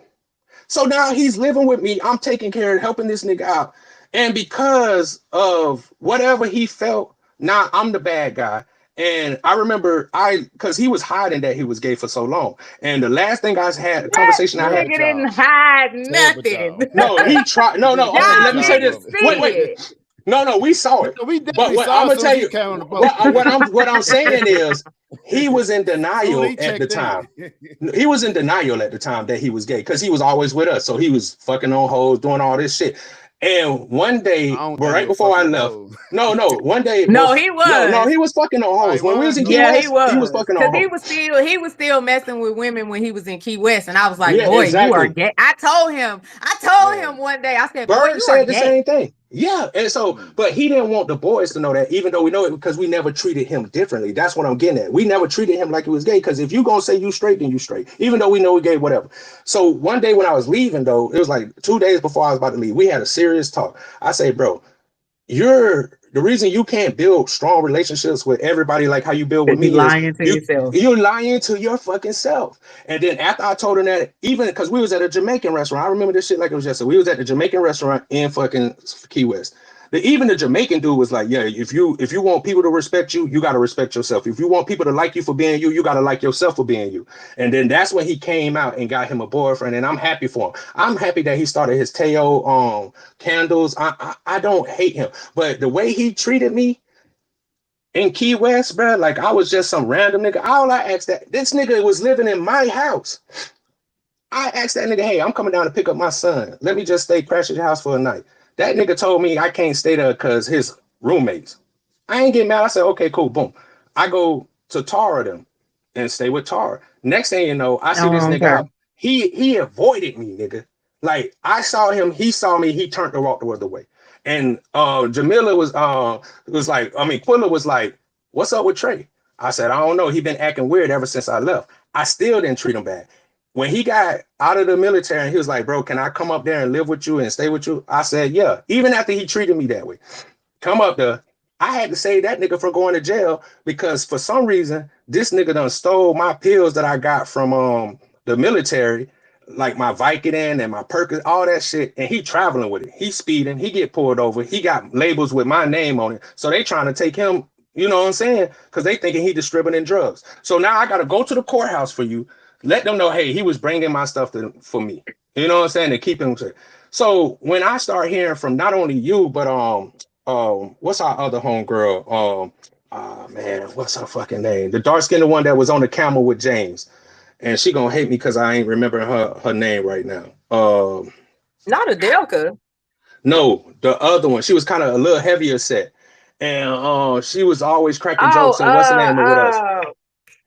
Oh, what is her fucking name? Because she want to come on the podcast too, and I got to touch up with her. Is it Lily? No, not that. Lily is the one that fucked with Bo. That's the girl down in Dispersing. Oh, she was the hold on, wait a minute. Wait a minute. Where my sound effect? Wait a minute. Hell no, we're not finna do that now. Hold on, which one is Lily? Lily Vernez. Lola. Yeah, Lily. Yeah, you're not. Her first name is Lily. First of all, we know. No, her last name was Lily. Her first name was Marcel. Her first name was Lilia. Her last name was Vernez. No, not that. No, she ain't talking about that. Oh, you talking about Beret. Yeah, I thought that's who you was talking about, but you're not talking about. No. I was talking about she was an AO. She was in the Burden. She was our AO. She was in our division. I'm talking about the black girl that was in our division, the AO. When we went to the sandbox, remember I videotaped them riding on the camel together, and James was trying to hide his face, and she was, she used to pick on James. But whatever. She even told me that Trey had said, she was like, why are you treating Trey like that? And I'm like, treating Trey like what? What are you talking about? She was like, well, Trey been saying some things about you. And I'm like, well, that's weird, but I'm not a messy person. So I was like, well, whatever Trey is, and until he said it to my face, then it's no problem to me. That's how I am with everybody. If you can't come to my face and tell me there's a problem, then it's really no problem. You remember we went to lunch at work one time and we was beefing? And he went with us, and I was like, hey, we gotta have this conversation right now. And we started talking, and he was like, y'all gonna fight? I was like, we're not fighting. This is how we communicate. This is how, but he wasn't used to that, how me and you are. And he's not used to that because I'ma still stand on what I say, Trey, and that's the difference, bro. When I say something, I mean that shit, nigga. So no matter what the fuck you saying, this is how it is, and this is how I feel. And Trey has always been a little sensitive, and he always looked at me as his protector. I always would get, you know what I'm saying? Because just like I would treat you like that, I would treat him. You with us, don't have to worry about nothing. You with us. And he got comfortable in that space. So when I left, now he has to find his own space, but he can't, because now you're hanging with mostly girls, and these girls know you're gay. So you can't, nobody's gonna fake it with you, especially not no woman. She's not gonna fake it with you. She gonna keep like, nigga. And that's where now he has to, because I feel like he changes depending on who he's around. And so when he got around them girls, he changed on me. And I wasn't gonna change. But I'm not going to get mad at you and have an argument and be like, oh, you didn't. All right, bro. If that's how it is, then that's how it is. And that's how I am with anybody. If you don't want to talk to me, then cool. We ain't got, I ain't begging for your friendship, nigga. First of all, I've been your friend. I've been the best friend that you could have had in the military. The reason that you survived as well as you did is because I chose to be a friend to you. And I'm going to just keep it 100. But a lot of times I don't say this shit because I sound like a dickhead. Oh, you. No, those are facts. What you're saying are facts. Well, exactly. Like so, he'd probably got out after the first 2 years. They'd have sent him home. Boston, he wouldn't have lasted in our goddamn shop if a motherfucker wasn't looking out for him. They would have ate his ass alive. No. We'd have folded him up 17 times. Come on, bro. And that's what I don't like, because a lot of people speak bad on me, but I did more for you than you ever did for me. And I'm just being real, nigga, because the one thing about it is I was always to myself. Me and Bo was always together. That who was I was with. So anybody else was more of me forcing Bo, because, Bo didn't want to hang out with nobody. I'm the one that hung out with y'all. I'm the one that was close with y'all. I just brought Bo together because there ain't nothing I'm doing that Bo not doing, because that's my nigga. And if y'all don't feel comfortable, then it's cool. I'll just be with Bo. You know what I'm saying? But the same with Trey. It's like, even if my homeboys didn't like you, Trey, I was still going to be riding for you, no matter what. I the one who defended you multiple times. I'm the one that always came to your defense. So when you treat me like that, it's no hard feelings. It's just know that we can never be that way again. Yeah, I'm not fucking with you like that. You feel me? I'm not going to fuck with you like that. It don't mean that I don't like you. It don't mean that I wish you ill. It's just that I know that I can't fuck with you like that. Yeah, and Boston, you the same way. On you. I can't. Come on, bro. And I wasn't even asking you for a lot. Nigga, when you came and moved in with us, I didn't ask Trey for no rent. That's what I'm saying. Every time I'm a good dude, bro, especially to my friends. Maybe too good. But then when I hear little sneak shit saying stuff about me, I don't care. I just recognize who you are. And I had a lot of problems with that down in Key West because a lot of niggas is fake. And I'm not gonna be fake. So you now really I got a lot did. Did I not? I had and I a lot used to of tell you all the time, that nigga don't like you. Nah, yeah, exactly. Straight, you know what I'm saying? Yeah, it's like, nope. Because he ain't showing and me. You be like, come on, and like, I'll be like, nope, I'm not going. And she would. She won't come. That's the one thing in Boston. If she feel like the energy, but that let me know how much she loved me because she wasn't gonna be able to hold her tongue. We know Boston can't hug her tongue. So if she felt like them niggas was treating me a certain kind of way, she gonna say something, and I gotta calm her ass down. Like, oh, hey, Boston, cut out. You know, we're going home. We go, yeah. But that's what I'm saying. I'm a good person. Y'all had y'all remember this rumor, right? I was already transferred. I was gone already. But motherfucker hearing like y'all motherfucker having shootouts in Key West. So first of all, it wasn't a shootout. It wasn't a shootout, bro. That's the lies that Goodman them be telling. They be telling lies. It wasn't a shootout. This is why you can't take Trap to a country bar. It was me whipping white people ass. That's what it was. It was me whipping white people ass. That's what that night continuously, every fucking weekend, like, bruh. Fucking these motherfuckers. Listen, Boston was there when I punched the glass out the window because I was fighting them crackers at the fucking Western. Because I had to drive the truck around and come get everybody.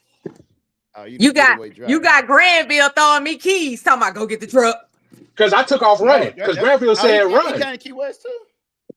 No, this was back when we was in Virginia. No, this was when you left and we were still in Virginia. Yeah. Key West. I'm talking about Key West. A shootout in Key West. I was there for the shootout. I was about to say a shootout in Key West. Let me hear this story because I don't know this story. I gotta hear this. Was I there? Yes. Oh, well then we really got. So what is the story? Because I need to know if this story was like, I think somehow it was you. I don't know if you were beef with Boss or you were beef with a husband, whatever, right? Me and him ain't never got into no shootout. One of y'all pulled the gun. One of y'all was shoot. That's what I heard. That was like fucking. I was in a whole nother. I don't know, probably a whole nother country. You see how lies spread? Cause you like they're like it was like yeah, you know your boy Trap was shooting all over Boston or something like that. Like that don't sound right. I was shooting. Wait. Let me get. You hear that, Boston? Somebody put a gun over you over Boston. So if I pulled a gun for Boston, it wouldn't be against her husband. It would be against some random nigga from Key West. Now we did have that fight in the club because that dude smacked my ass. I remember that. And somebody punched him. I don't remember if it was you or Jones who punched him.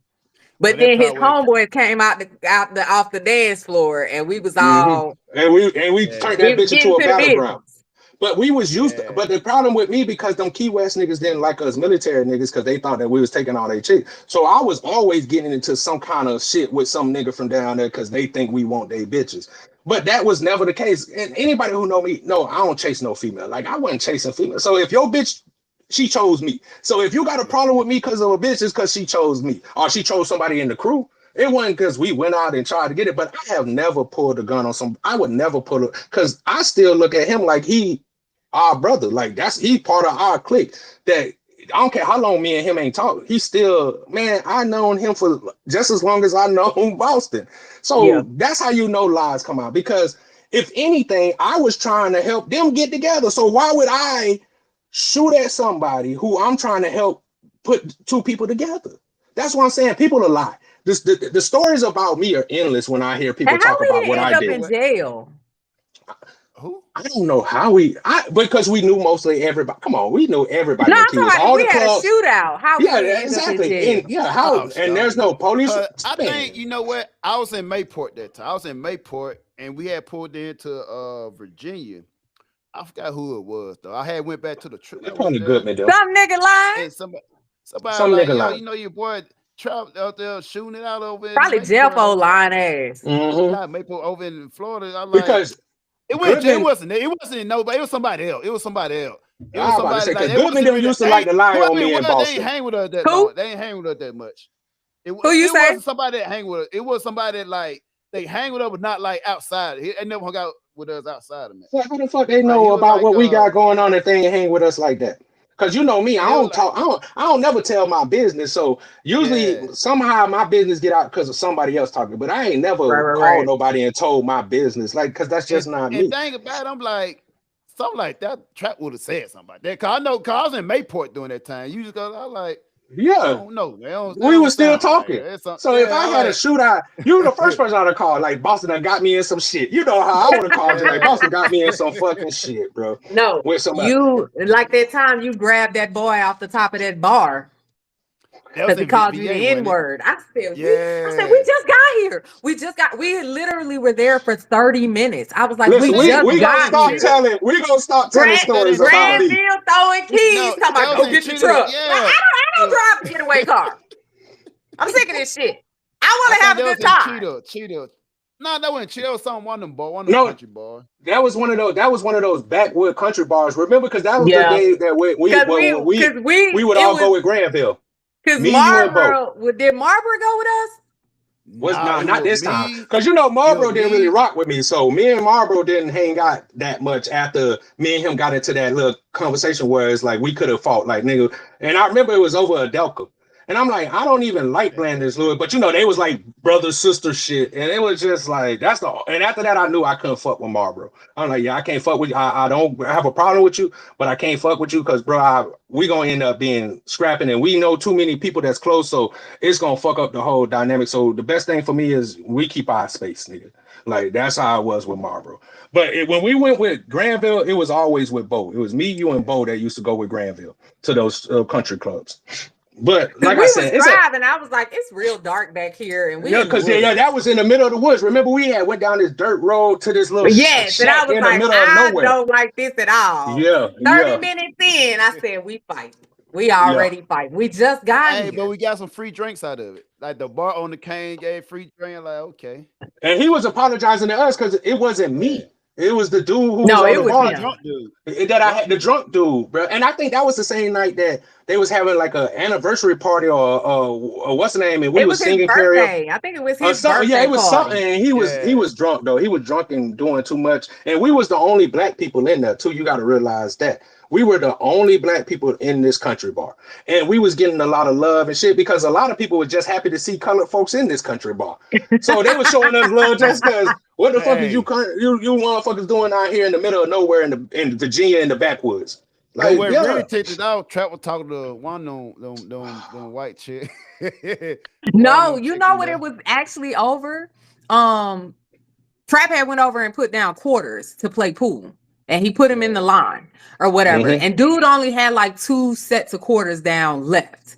So they played the 2 games and we was getting ready to play. And he went to the bar and was like, I need change. And the bar gave him change. And he came back and then put a new set of quarters in front of Trap's quarters. Yeah. And Trap was like, yo, you got to go to the end of the line. What you doing? So this drunk motherfucker get on top of the bar. Start pointing. And he talking trash, and Trap letting them talk, letting them do what they do, and then he was like, nigga. Yeah. I said, oh, we fighting. Yeah. We fighting. Did you remember the beginning? The truth. No, it's good that you tell because Bo tried to tell this same story, and just like he was about to say that I was fucking with somebody because the lie before Boston was that I was fucking with the man's wife or something, and that's why the fight broke. And I'm like, but why you always making it seem like I'm out here doing some dirt? No, Granville was all in that lady face. Exactly. I was over there playing pool. Had to place it with Trap. But listen, when we got into that, when I got into the fight at that bar, it wasn't because of me. It was because of Bar, my roommate.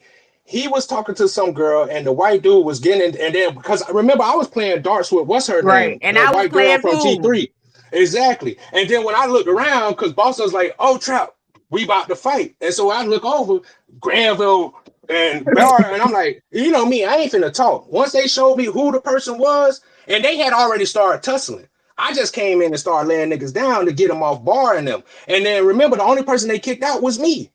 That's how I end up getting because you threw that dude first. through that window.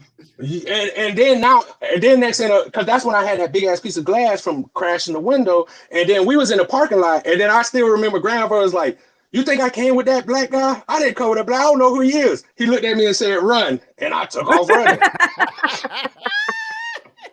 And two keys at me talking about go get the truck. Yeah. And then, because that's when we was with Underwood and his wife. We was with that white girl from T3. Remember, we was with all of them. We went out as a group that night. And yeah, but I'm never the cause of the problems. I'm just the solver. I don't remember all that. I don't think I remember is the guy being thrown off the stage or off top of the bar. And I'm pretty sure you were talking to one on wife. No, see, that's the problem. You always got to add the extra shit in. That's the problem with my legacy. And he the one who always comment on the flight deck picture talking about there go Trap Hand because he being pulled away by some girl. I'm like, dang, let that man live. And it's funny because Dutcher just reposted that picture, and I was like, man, whose hand is that in the picture? That's your hand. And he was like, that's Travis's hand. I was like, oh, okay. I was just wondering who hand that was, and because I was getting pulled somewhere because they was trying to take the picture, and I got pulled to the side. So that's why you see my hand, and it looked like I'm getting pulled away. I'm like, damn, we trying to take a picture, bro. But people always try to make it seem like I'm the cause of all these problems, and I was the most calm person out of our group until we take it to that level. Once we at that level, now it's kind of hard to reel me back in. But for the most part, I was the one that's trying to be calm, and because I was cool with everybody. The one thing about me, I was cool. I didn't have no problem with nobody, bro. Long as you don't bother the people I'm with, because like she said, you could talk shit to me all you want. Usually I ain't gonna say nothing. But if you mess with her or somebody I know, now I gotta whoop your ass, bro, because I can't allow the like, you know what I'm saying? Like, that's just me. But you know, I digress, bro, because I'm not as bad as people think I am, man. Because if you watch our podcast, Bo make me seem like the villain of this fucking story, bro, and I'm not, bro. I'm glad you came on because I need somebody who else was there. Bo might actually be the villain. Wait a minute. That's all. What are we I'm doing so glad Boston showed up because she was there. So all these stories that he be telling and making me look like the bad guy, he really the villain. But I'll tell you how he like to used to disappear. I'm trying to tell those stories. Everybody else disappear. You be like, just gone. Where the fuck is he? What the fuck, Coco? Then they say no, he come running back out of nowhere. Like, he'll just pop back up. Half of the time like, his clothes halfway off. Where the fuck you been at? Where have you been? Why is you putting your clothes together? They can look like he just ran. Why are you from... putting your clothes back on? Where have you been? That's what I'm saying. Get together and blasphemy. No, the truth can really come out. That's what I'm saying. It's crazy. We got the same blasphemy though. That's crazy. Ain't that crazy that we got the same story? His story, the only one that got something different about it. Yeah, y'all been telling the same type of lies for years. Okay, exactly. Okay, that's what it is. We've been telling the lies. All right, you're right. Rotate the action out. Just rotate the action out. That's what it is. Okay, you're right. And this is the foolishness that I got to deal with on this podcast with them. That's why we need you to become a regular person on the podcast because just send me the link. Because everybody who watches this knows Bo first, so they gonna believe him first because they know him. And so I'm just the guy. Bobby lying. I speak the truth. Bobby lying. You know what? Bo don't lie. He just twists the truth to make himself look better. And that's what I've been saying. He'll manipulate that motherfucker somehow. And he's so good at listen, he's so good at flipping the truth. You don't think it's the truth. Because you be like, I know I was there. That's exactly. I don't. That can't be. Was I that drunk? Like then now you got to question, was you that drunk? Was I that drunk? And this nigga get drunk. He the one who be drunk and out here acting the fool. Wow. Wilding the fuck out. But let him tell it out. I'm like, bro, he be switching me with his position. Them long ass arms doing some shit. Because he gonna get on the floor and start dancing and acting. Long ass arms. Like why? Somebody go get him. We ready to go. and he was always ready to fight. Bo, you say too much to Bo, he ain't, because you know he don't talk. He didn't talk, and I try to tell people as much as Bo talking now. When we first met and we was around, Bo would be the one nigga that don't say nothing. He won't say a motherfucking thing. He just there. Now this nigga, all of a sudden, now he got all the memories, all the stories, and all that. But that's why you know what? That's crazy because that's why he can tell all the stories because he was always quiet. So now it's kind of like, did that really? Yeah, it's like I watched it. Hey, if I had a camera, you watched it after you got done doing whatever you was doing when you was lost. See, because he the one who started the mess and then disappear in the first place, and then come back and be like, I'm watching. Now shit going to chaos because of him. I'm having to deal with the chaos, but now he look at you. You know who else was like that before we got Bo? Beverly. Oh no, listen, Beverly and Sarver, them niggas was the most. Wow. Yeah, so I'm glad that the truth is here. We needed this kind of truth. Listen, this might be one of our best podcasts. We just know y'all just be on the same type of time. That's what it is. Having a good time. Yeah, the good time and the truth. We having a good time. Yeah, we gonna have a good time. Anything to get y'all from hearing the truth. I only speak it from how I recall it. That's how I saw it. And that's the problem. You don't know and how you recall it. You look good in the story. Yeah, exactly. Just so happen he always come out on the good end of the goddamn story. Y'all didn't post that picture where he sleep on the stairs trying to take a photo? Yeah, listen. I because you see he was about to start. The photo is out there. No, the photo when he's so drunk and he laid back, that's when all them niggas was drunk. Him, fucking Goodman, fucking Hard Rock. Yeah. Hey, that was for the picture. Well, y'all almost got me in trouble because Granville sent that drink to my table and I was on a date. Nice. That was Granville. I think that was intentional. I think that was and Bo boosted him up to do it too. Because I remember, he boosted him up because we was picking on you with your date. And Granville was like, I should send her a drink. And Bo was like, we should. And so, that's all it took. That's all it took for Granville to send that goddamn drink. I swear. When I tell you we had to talk about that drink for 15 minutes, he talking about who sent the drink, where the drink come from. Nigga, I don't know. I'm here with you. What you mean? And listen, the drink showed up. We over there looking, hoping that they look this way so we can make a problem. Like, yeah. I look up and Granville talking about. He's talking about why that white man kissing at you. Don't worry about it. Don't worry about it. Let's get this over with so we can go. Granville, we listen. The way that Granville hang out with us, you would have never thought because Granville is a country boy, like through and through. For him to be hanging out with us niggas, bro, I know people had to be like, "What the? This mix is this mix just doesn't go together. Like, how the fuck is y'all?" Had the meme, then when they say the military group, you tell military about a group, about all these different motherfuckers hanging around, that was really us. That was nigga. We had so many niggas that didn't match in our group, but it worked perfectly. It was crazy, bro. Because we had some crazy motherfuckers. Y'all talking about me being crazy. Juice was the most craziest out of all us, nigga. I remember one time. I just talked to him on the phone the other day. That motherfucker. He talking about coming down here and shooting people up in Texas. Sir, don't come down here. I believe that. Exactly. You know what? I believe that. Listen, I'm okay. I am okay. Right? Don't come down here. One time at I think it was at Turner House. It was at Turner House. We had a party there, right? And one of Trap old homeboys was there, right? The one that was. Here go this broken story. Here go this broken story. I remember Juice, right? I was having a normal conversation with Trap old homeboy over there, right? And I remember Juice came up. He used to have that little hit gun with the damn police strap, that fucking the holster, chest strap, holster and shit. And he kind of like, shit, everything good. Like, oh, bro, we don't need that. Wait a minute now. But yeah, listen. I remember talking to Trap homeboy that got jumped and beat up and stuff. Oh Lord, this nigga here, bro. I don't know what this nigga talking about. But dang about it, you remember that motherfucker when he came to the party, right? He came to turn the party afterwards and shit, right? And then you called him a bitch like 85 times for getting us beat up, nigga. You getting us beat up.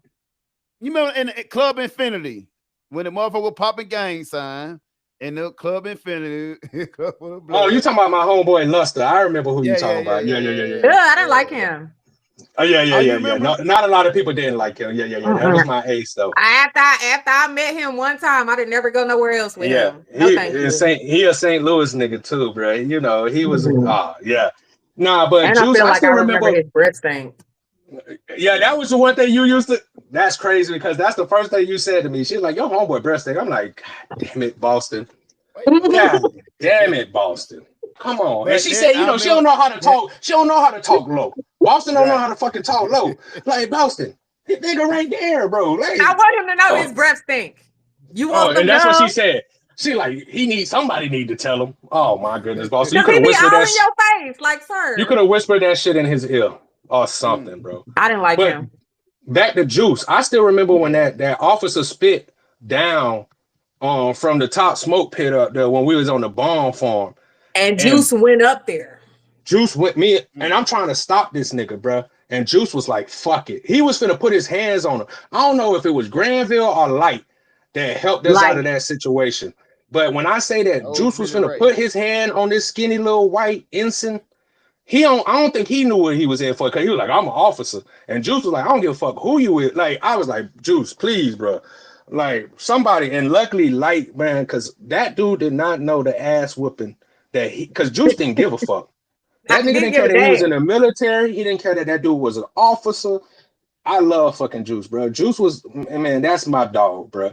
He put me on to cleaning my guns. Like, he the one who really got me in the guns back. That mother love guns, man. He loved the fucking guns, bro. I like that mother love guns a little too much. I remember going to his house. I'll pop up on this nigga, and there's never a time that he ain't cleaning his fucking guns. His guns ain't all laid on the table, cleaning. And I just like, Juice, bro. You act like some war finna break out. What the fuck is going on with goddamn not Baltimore? What Juice from Philly? What's up with you Philly niggas that you niggas is always on ready? Like, Juice, ain't if nobody you stay ready, you ain't gotta get ready. And that's what he used to always say. He was like, Trap, I'm always ready. I'm like, and I love Juice, man. That we had such a good group, man. We had a good group of niggas, bro. You know, sometimes y'all brought in younger ones, and I was like, ugh. Hey, y'all remember what's the Mayweather fight? What is it? Of course.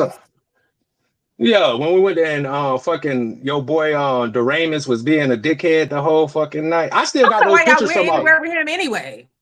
No, Martinez. No, Martinez invited him. Remember, it was supposed to be Martinez, me, you, David was there, fucking Barrow was there. It was all us. And Martinez, Doramus just showed up there. And he came bringing that same energy. Martinez did invite him because him and Martinez was cool. And I remember I was so mad that he brought him. I'm like, man, what the fuck you bring Doramus? And then he was like, oh man, Doramus, he cool. I'm like, man, Doramus don't fuck with us. Like, and he tried to be cool that night. Thank you. He did not fuck with us. And because when I say his name early in the podcast, Bo was just the time. I'm like, dog. He was like, man, Doramus wasn't that bad. I'm like, man, Doramus. Yes, he was. He was that bad to us, bro. Like, he was a racist. Especially me. Yeah, that's what I thought. But both say he wasn't. But I thought he was. I thought he was. I think he was some people that's just a natural asshole. I think he was just an asshole. You know, me and Boston is natural assholes. Yeah, that motherfucker did not type of ass. So like he like a racist asshole. He the racist asshole, bro. And that's how I really felt. Friends. We had a lot of racist friends. But that's what I'm saying. I didn't have a problem that he was racist. It's just the way he tried to act. It's like, bro, stop fucking with me, bro. Because I remember Parker used to always look out for us. And she was like, Trap, I'm going to send you with Beverly them all. We're going to send you with other people. And Doramus would come out somehow, because he always want to go inspect spaces and come and try to, this ain't right. And like, bro, why are you here? Like why are you need? What do you need with our group? We're not even a part of your group, bro. Light was like, we're going to bring him up to the flight deck. I said, we back down the hangar. Me and you both said that. I was like, if he come up here, I'm going back down. And that's why he didn't bring him up there, because all of us was like, okay, you bring him up here if you want to. I'm going to be back in hangar back. I can't work with him. And that it wasn't nothing personal. It was just that I couldn't work with this dude, bro. Because I'm going to put my hands on Doramus. Me, Ked, Durant, we had work nights with him.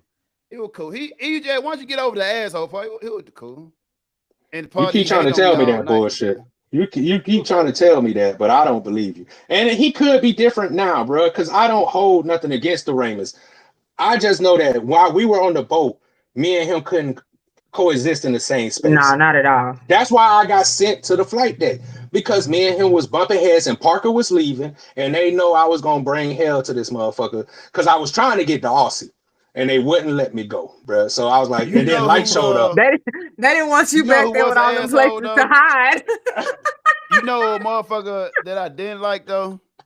I remember that motherfucker. Because in the Aussie, bro, we got all kind of places we got. Too many places to hide. I know. Yeah.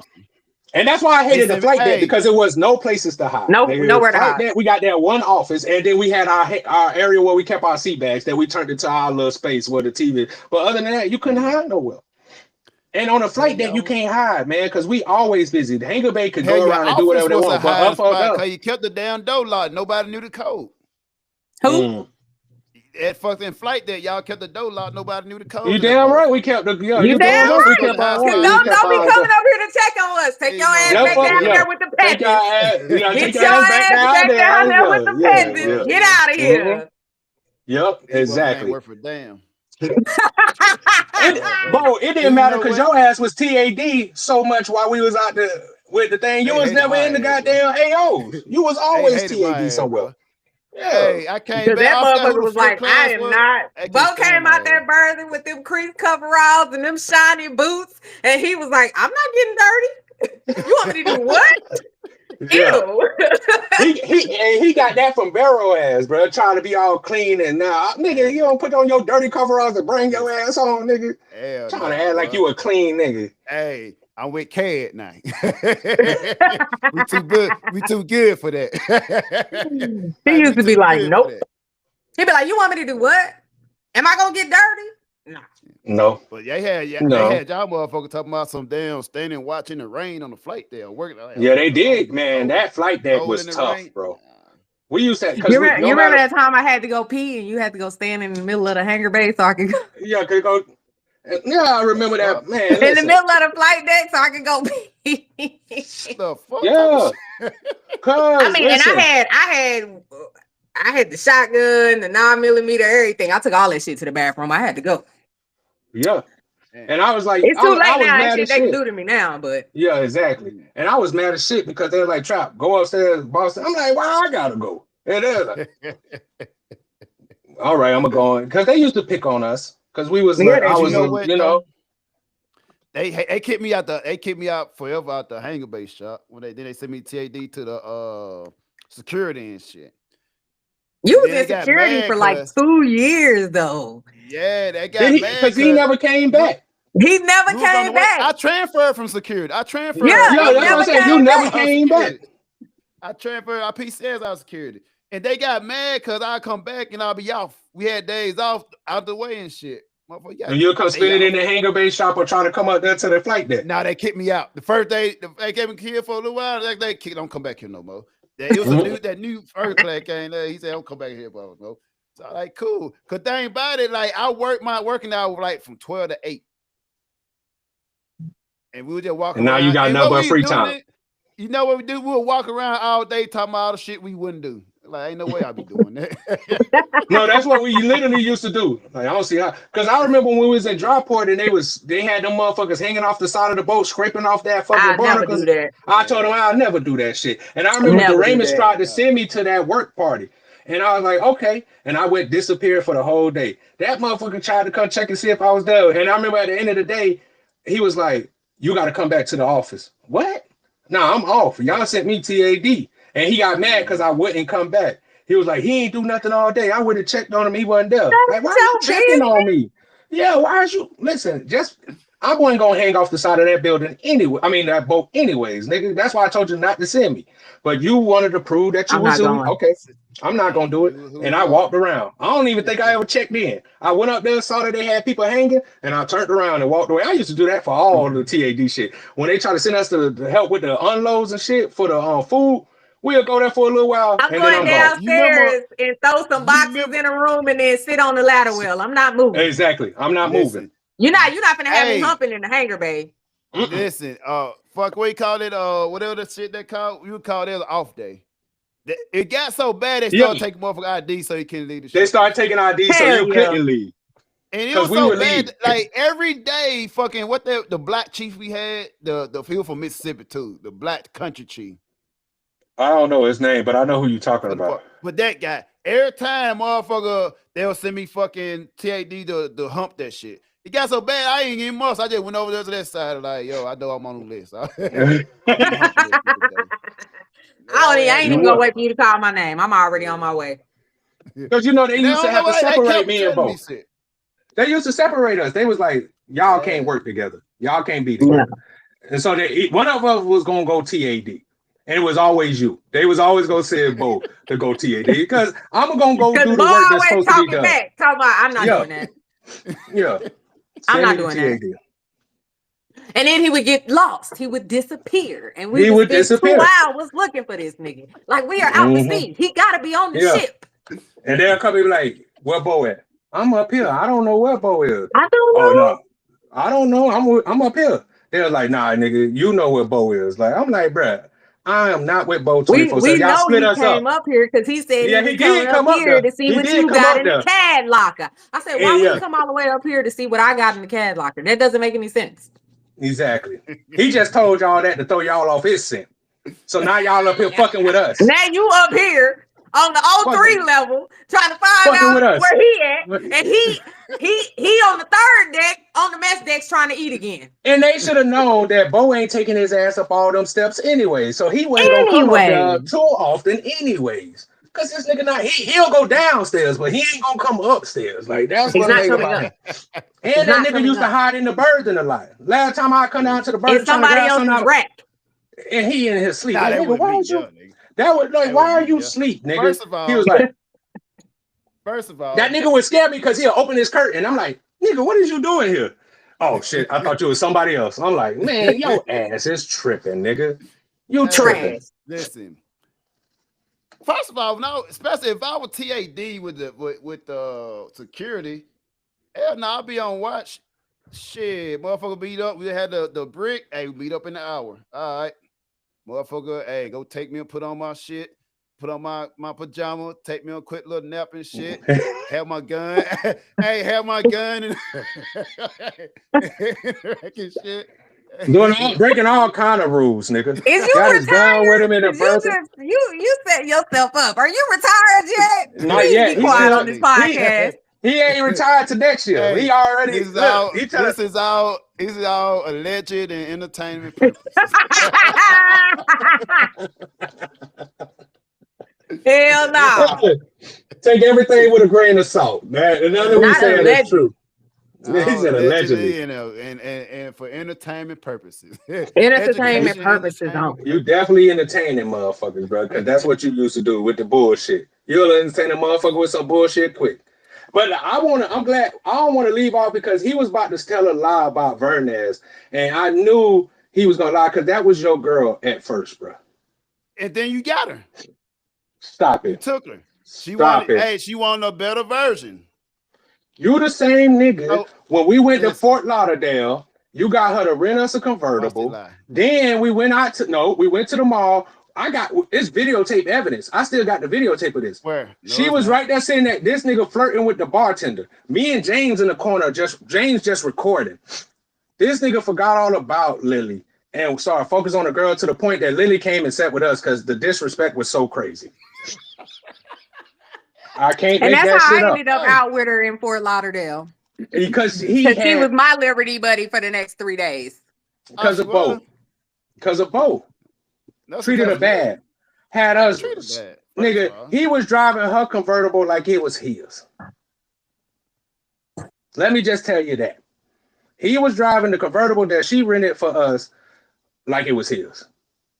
And I was just like, that's cap. Man, you're gonna make me load up this video to our podcast page so they can see the evidence. First of all, the video doesn't even exist. Second of all, you can do anything with AI these days. Nah, this was before AI. You can't use that excuse.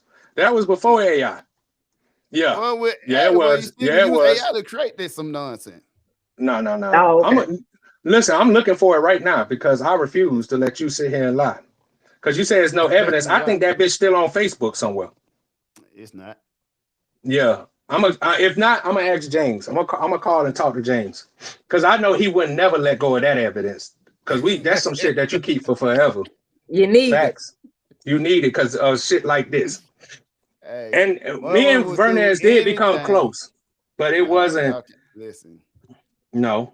Because that's when Bailey liked me, the other girl that worked down there.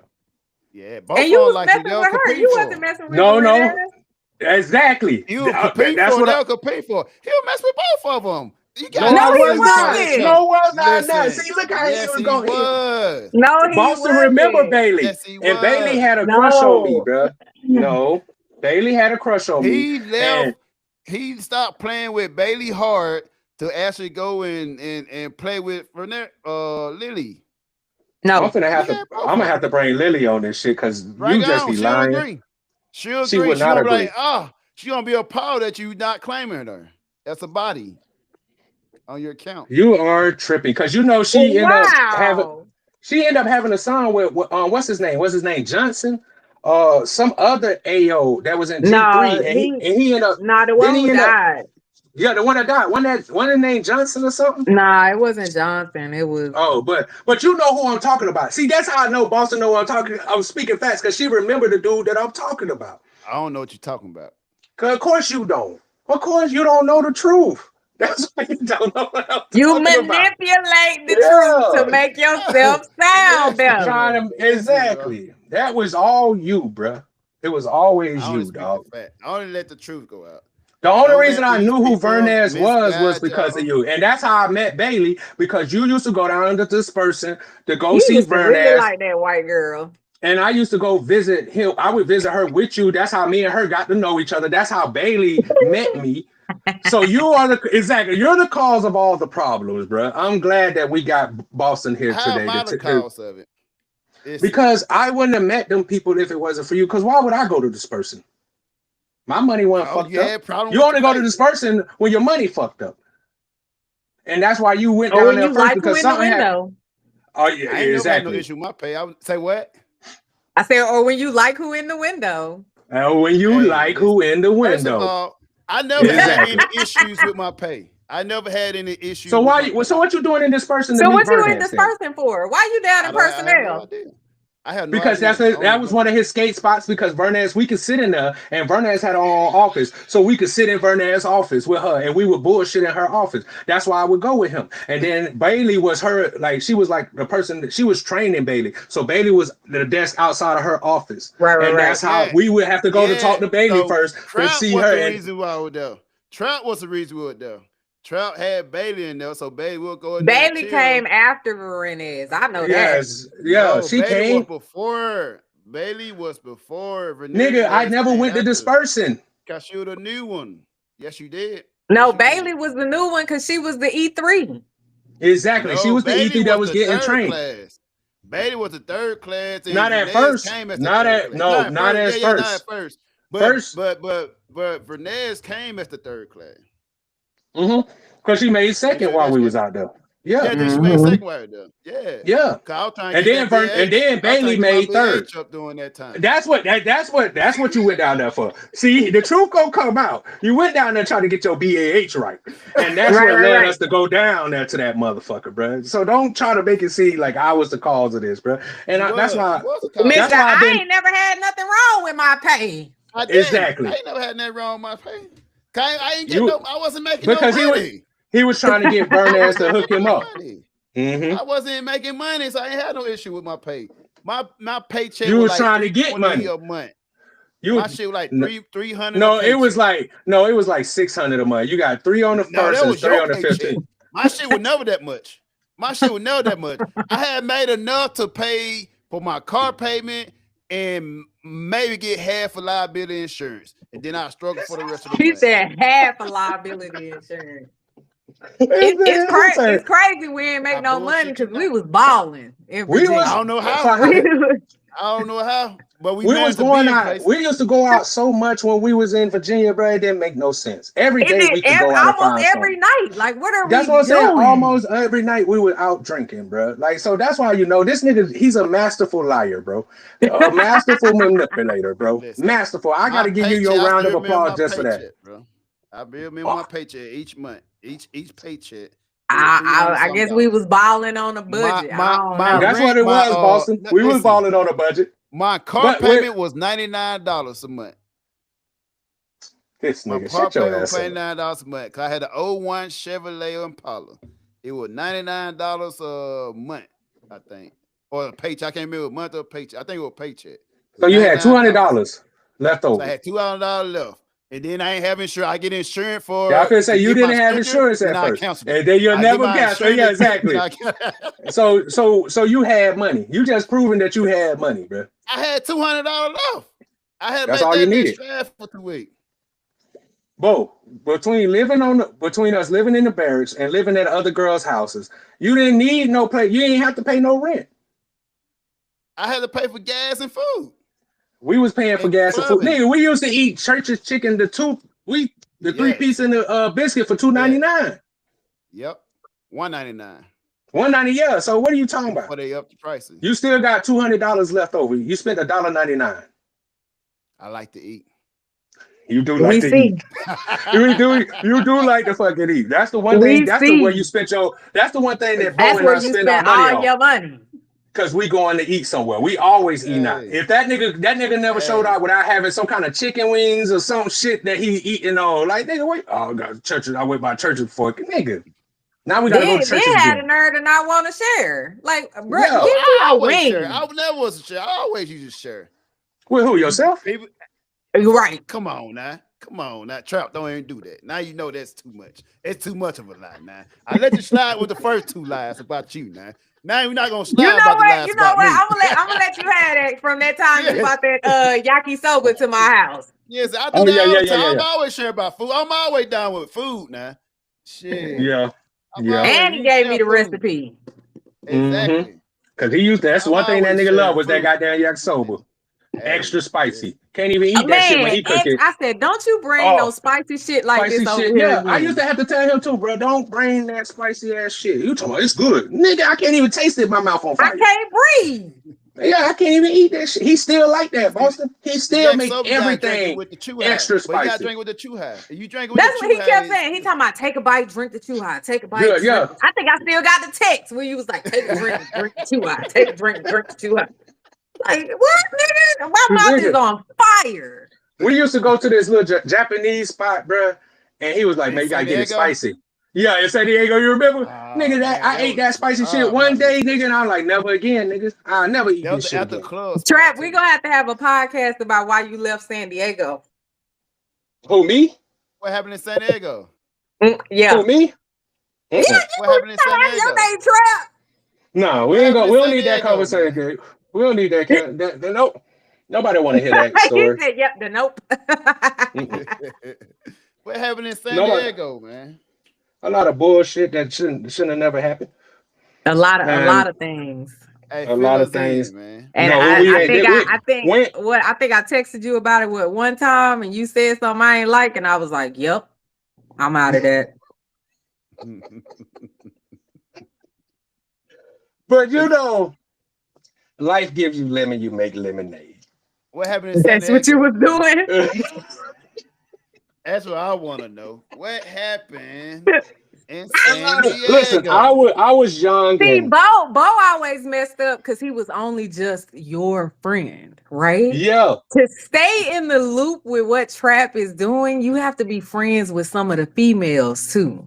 Because Trap is he's not saying nothing, right? He gonna take it all. So you have to piece what you know about Trap to what the females are saying to know what is going on. I just want to hear the story for what the whole story. You know what the story, you know what I'm saying? I'm trying to piece this stuff together. Man. That gotta be for another podcast, like she said. We gotta do a podcast. We gotta have a whole podcast about what happened in San Diego. We gotta talk through time left. We got 2 hours of time left.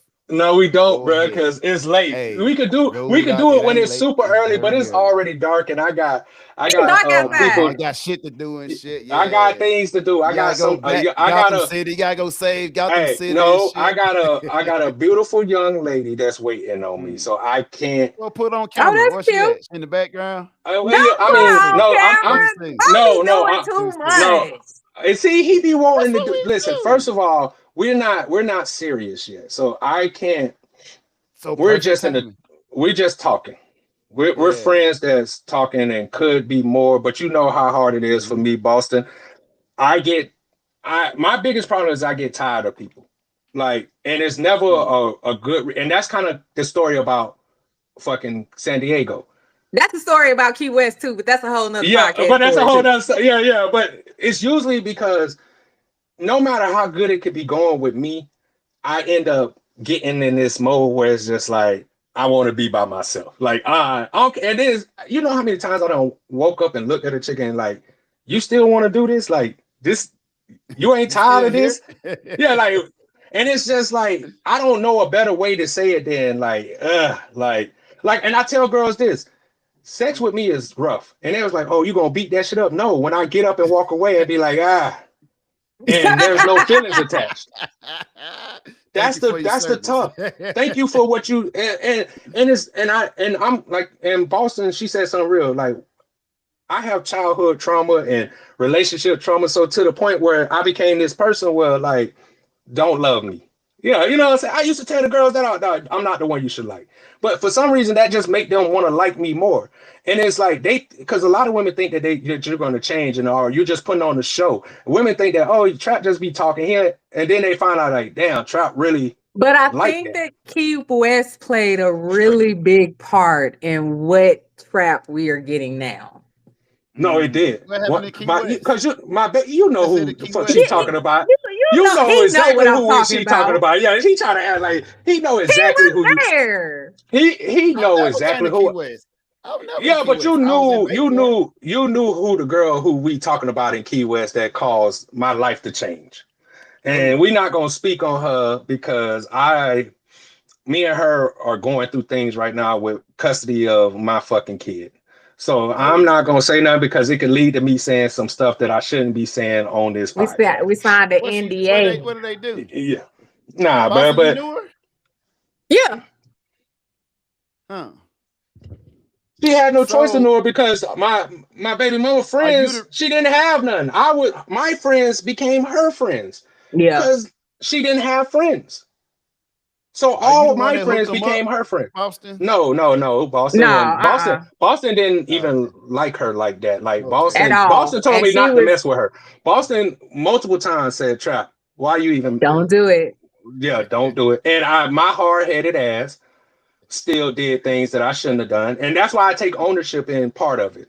The 5%, I take ownership of that fucking 5%. So when he was telling me what was going on, I was like, I don't want to say I told you so. Mm-hmm. And that's why I can't. No. Huh? Well, yeah, she's part of the San Diego story. Yeah.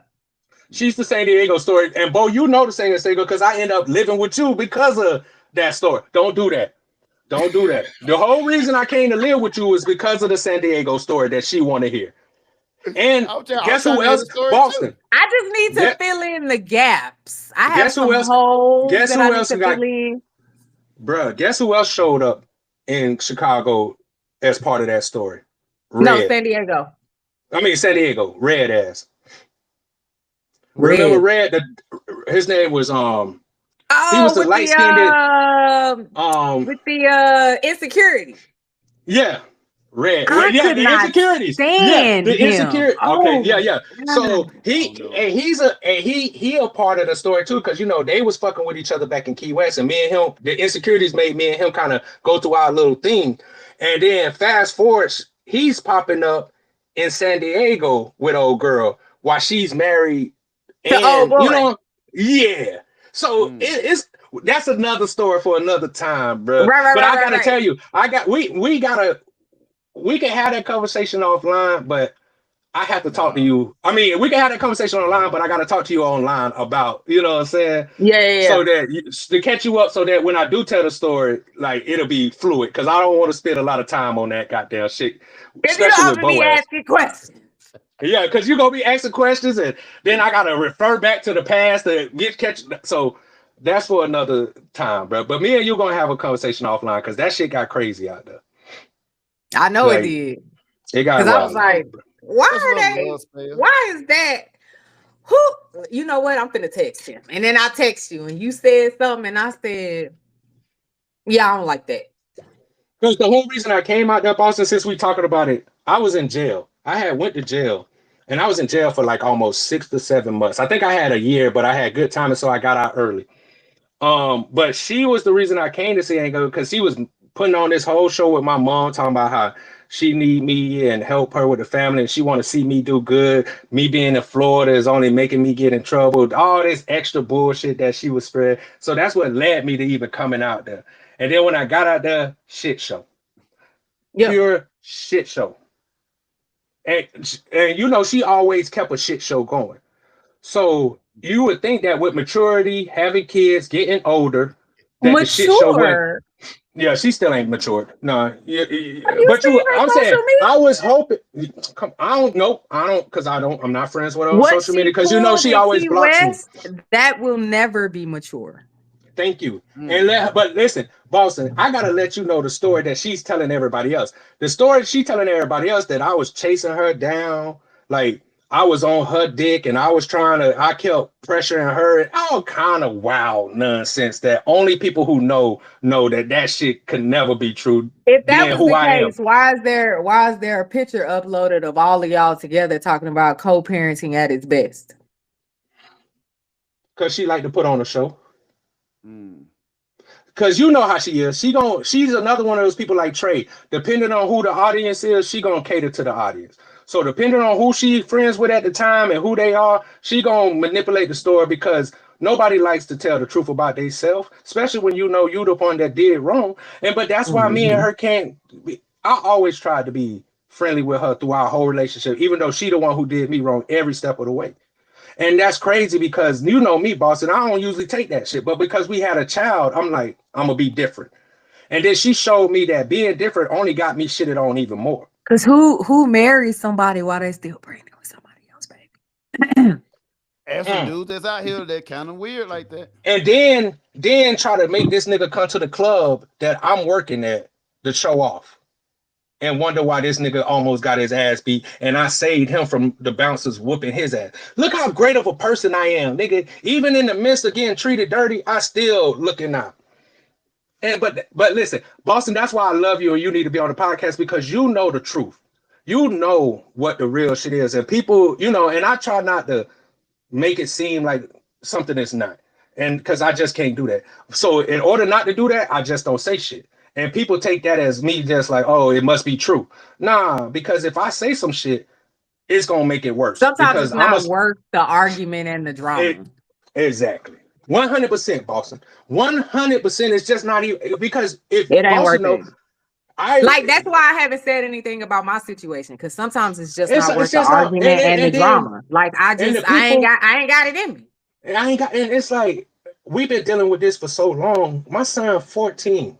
It's not even worth having the conversation, because the people that matter knows, and the people who don't matter don't matter.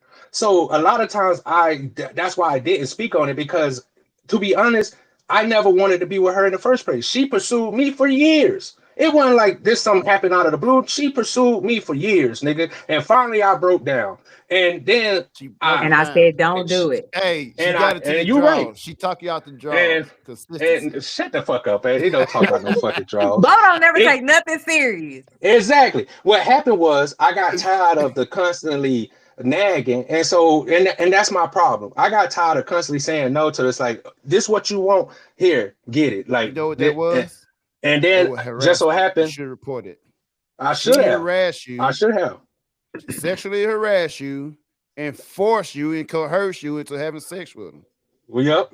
And took advantage of me. Because the night she got pregnant, that was the night I got drunk and got in a fight. And in order for me not to go to jail, she came and picked me up. But that's another story. Like, see, it's so much into that shit.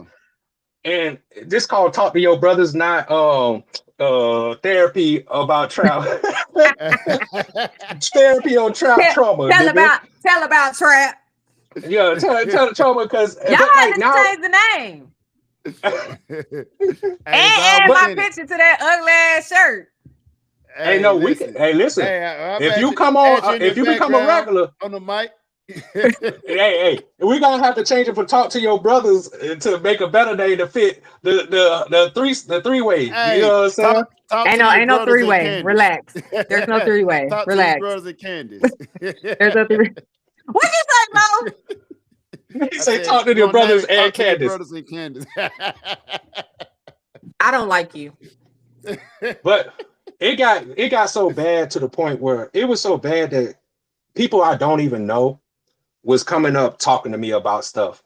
And I'm like, what the fuck story did you get? Where are you getting this stuff from? Oh, that's what your baby mama said. And I'm like, oh, okay. And even the girl that she was cheating on her husband with, she even realized that she was a liar. She was like, why you let her go around and say these things about you? Because the people who she's saying it to. Wait, hold on. You say the girl you heard him right? You said what now? I told you it was a shit show.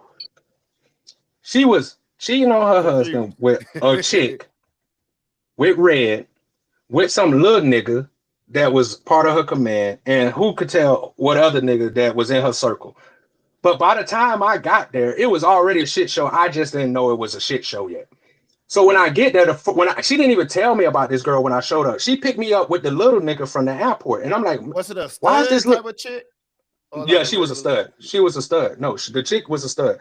The nigga who she was with, I knew it was weird because she brought the nigga to my son's birthday before she came to Cali. So that's how I first met the nigga. So I'm like, who is this little nigga and why isn't your husband here? Oh, he's still in Italy. This just my coworker. But the way he was on her ass, I knew that, nah. But I ain't say nothing because we went together. I just came to see my son. She put on a show that day, even though she knew she was fucking with this nigga and had a girl back home and still trying to fuck with me. What? Good question. Was he the same dude that you remember when we met up at Miss in San Diego? Yep. The same little nigga that showed up, that same little nigga. That's the same nigga she had been fucking on. So now I hadn't fucked with her in like 6 years now because my son was 6 at the time. She had took my son and went to Italy for 3 years. So I hadn't seen my son in 3 years. So then she just called me out the blue. And at the time I was on probation. So she was like, hey, I'm here for the weekend. If you want to celebrate your son's birthday with me, you better make it down here. So I risked going to jail because I'm not supposed to leave the city because I'm on probation. I still left the city. Came down there with my mom. We met him. I see this little nigga. I ain't minding my business. I'm with a kid. So I had a little thing that I had down in where she stayed at, close to where she stayed at. Right. So I'm outside. It's nighttime. We done had our whole thing for my son's birthday party. Now I'm out smoking my blunt, talking on the phone to this girl because she like, hey, you want me? You still want to see me? I'm like, yeah, I'm about to get ready to leave this party soon. Here come my baby mama coming out there, and the nigga was already out there. I felt like she sent him out there to listen to my conversation, and he texted her like, hey, because she popped up on me, and she was like all in the phone, like, oh, you supposed to be spending time with your son? You talking to these hoes and And I'm like, oh, ma'am. First of all, why does that even matter? Because the party's over. We're about to get ready to go. I'm trying to set up something for when I leave because we had got a hotel down there. So a girl was going to come scoop me from the hotel and we was going to go hang out. She put on a show so much that she went and told my mom on me. Nigga, I'm outside. Nigga, I can't make this shit the fuck up, bro. The little nigga sitting right there. So I snap on her. She get mad because I won't hang up the phone with this chick. She runs and tell my mom and her mom. Now I got 2 moms out here on my head. Trav, you shouldn't be doing this. Courtney really loves you. What? First of all, and it's not my mom. This is her mom saying this shit to me. Cool, whatever. Y'all tripping. I leave. What was in Key West was not love. Thank you. So boom, I leave. This bitch follows me with this little nigga out. And we end up running. It was just a shit show. So fast forward, because I wasn't trying to have no problems, because my homegirl wanted to whoop her ass because she was talking reckless on the phone. I wanted to whoop her ass in Key West, and you told me so no. many people wanted, and I told you that's what I was saying. Because Boston wanted to fuck her ass up, and I spared her so many times because she wasn't. Tara wanted to fuck her up. So many of the females I was on my way. To put hands on. Wanted to like, put don't come over here. I'm on my way. Don't come over here. Nah, and so when we got to Cali, I didn't know. I went to jail because, like I said, I broke my fucking what's the name to go see my son for his birthday. I got violated by my parole officer, which made me go to jail. Okay. So, and I think that was kind of reason why she felt sorry. Now that I think about it, that's probably why she was like, "Oh, Trap need to da da da," because she knew that was the cause. Because she could have easily brought my son to Orlando. It's only an hour and 45 minutes away, but that's neither here or there. So when we get to Cali, I walk in the house. It's some girl there. I'm thinking she a nanny, so I'm treating her like she a nanny. So while I'm treating her like a nanny, she done lied to this girl and told this girl that I'm coming there so we can work on getting back together and all kind of bullshit that I didn't know was said. So the first month that I was there with her, this girl was hating me, and I couldn't understand why. I'm like, why this chick got this energy towards me? But then as she started to see that me and her don't got nothing, she started to realize. And then one day out of the blue, she was like, "Can I talk to you?" And I'm like, "Yeah, what's up?" She was like, "What's up with you?" Yeah, I was like, she was like, "What's up with you? What's up with you and what's her name?" I'm like, "There's nothing up with me and what's her name." She was like, I thought y'all was trying to get back together. I was like, who? Ew. With who? Shit, man, me and this bitch ain't fucked with each other since before my son was born. There's no way possible that me and her could, but she don't know the truth. I'm like, there's no way. There's no way. So then me and her started being cool. Impossible. And then that's when I found out, like, yeah, me and her are dating. This is both of our spot. Like, we've been messing with each other since Italy. That's how I found out that she was cheating on old boy, not just with old boy, but with old girl. So now I'm like, oh, so this the shit show, nigga. So then my baby mama get mad because I done built a relationship with her girlfriend / whatever they are, because because the girl didn't know that she was fucking the little nigga. Like, she didn't know. And that's why I say it's a shit show, because shit popped off for Thanksgiving. But we got to start from the beginning. And I might as well tell this story since y'all done got me into it. So boom. So boom. I get there. I'm trying to be as courtesy as I can. I'm like, whatever you need, I took care of the kids. I get them up, cook them breakfast, take them to school. And it's a lot of kids. Make sure. No, it's just 2 at the time. It's just my son and that the was other nigga's son. The gang came. Yeah, the gang came in. So boom. So now I'm learning that her and her husband split because of this chick, and and then now her and the chick going through hard times. So she trying to get back with her husband and trying to see, I guess, if me and her got some. But it was just like, I always gave her the cold shoulder when it comes to like me and her being anything other than a co-parent. And she got mad because me and the old girl started getting real close, like to the point where we like best friends.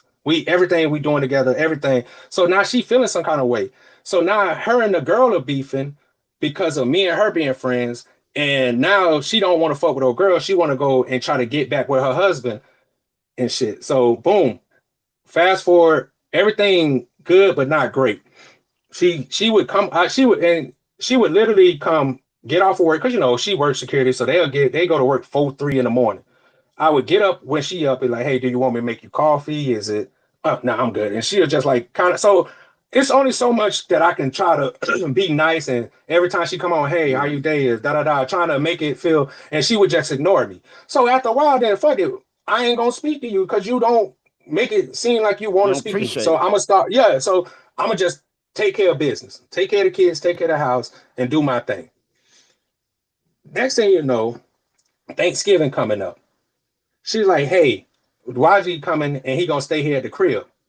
And I'm like, does he know about old girl? She's like, yeah, don't worry, everything good. She didn't tell this nigga that I was there. So boom, I'm at the house. So now, bro, I'm at the house with the kids on me, because I've been with them. So now they done used to me. He show up. I tell my son to go open the door. He open the door. He talking to my son. He see me Instantly face change. It went from being happy to like, nigga, what are you doing here? It was so bad that nigga didn't want to stay at the house. He went and got a hotel.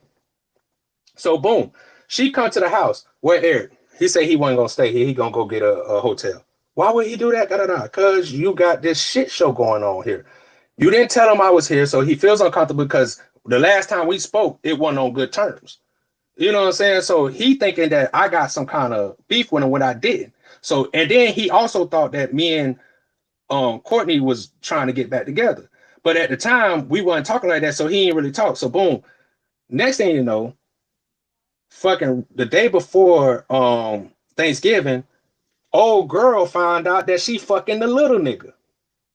So now she 500 degrees. She like, Trap, I'm gonna whoop his ass. And I'm like, bro, you can't really be mad at him because of. But the problem is that old girl had been bringing this nigga around.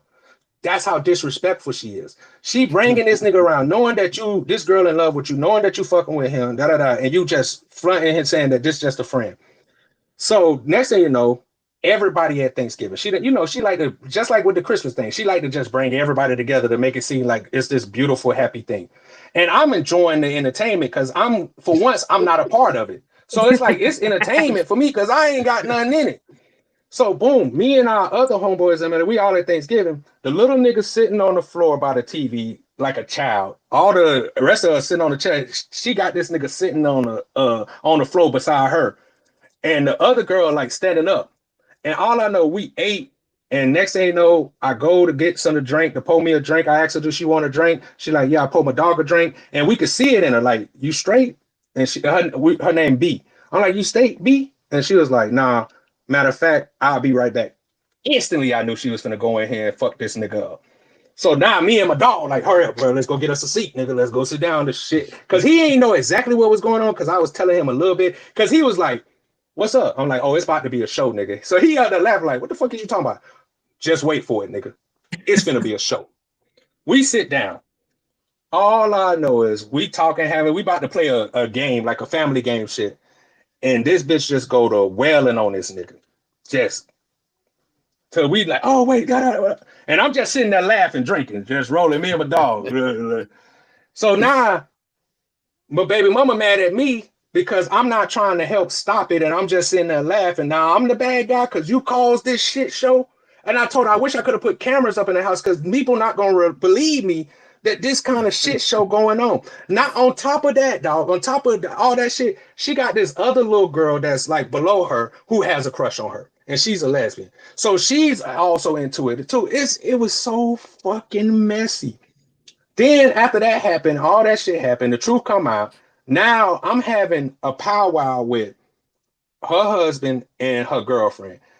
They both asking me, what's up? Like it's really her husband's land. Like, what's up with y'all? What y'all got with his mom? Because I guess she had been lying to him saying that she wanted to get back together. And I said, bro, one thing, our beef is over with. That's 6 years old. My son's 6. I don't care. Your beef ain't with me because I'm not trying to get her. I'm just here for the kids. And once he realized that I wasn't there for her, me and him became like this. That's my dog now. But the beef was between him, old girl, and Boston because old girl was still in love with my baby mama, even though she found out that she been hoeing on her. Because I guess that's just how love is. Like, you love a motherfucker through that shit. I don't know. But like I told them, I still didn't speak on nothing because her husband, he know the bullshit. So and then I feel like, B, I told her, you don't want this. Like, you already see it's a shit show. She bringing baby daddies together. And then while we doing this shit, here come Red pop up out the blue. I'm at the gym working out. I come home with B. I see a motorcycle in the driveway. So I'm like, oh shit. Whose motorcycle could this be? Whose motorcycle is this? Only one nigga I know that drive motorcycles like this. Here.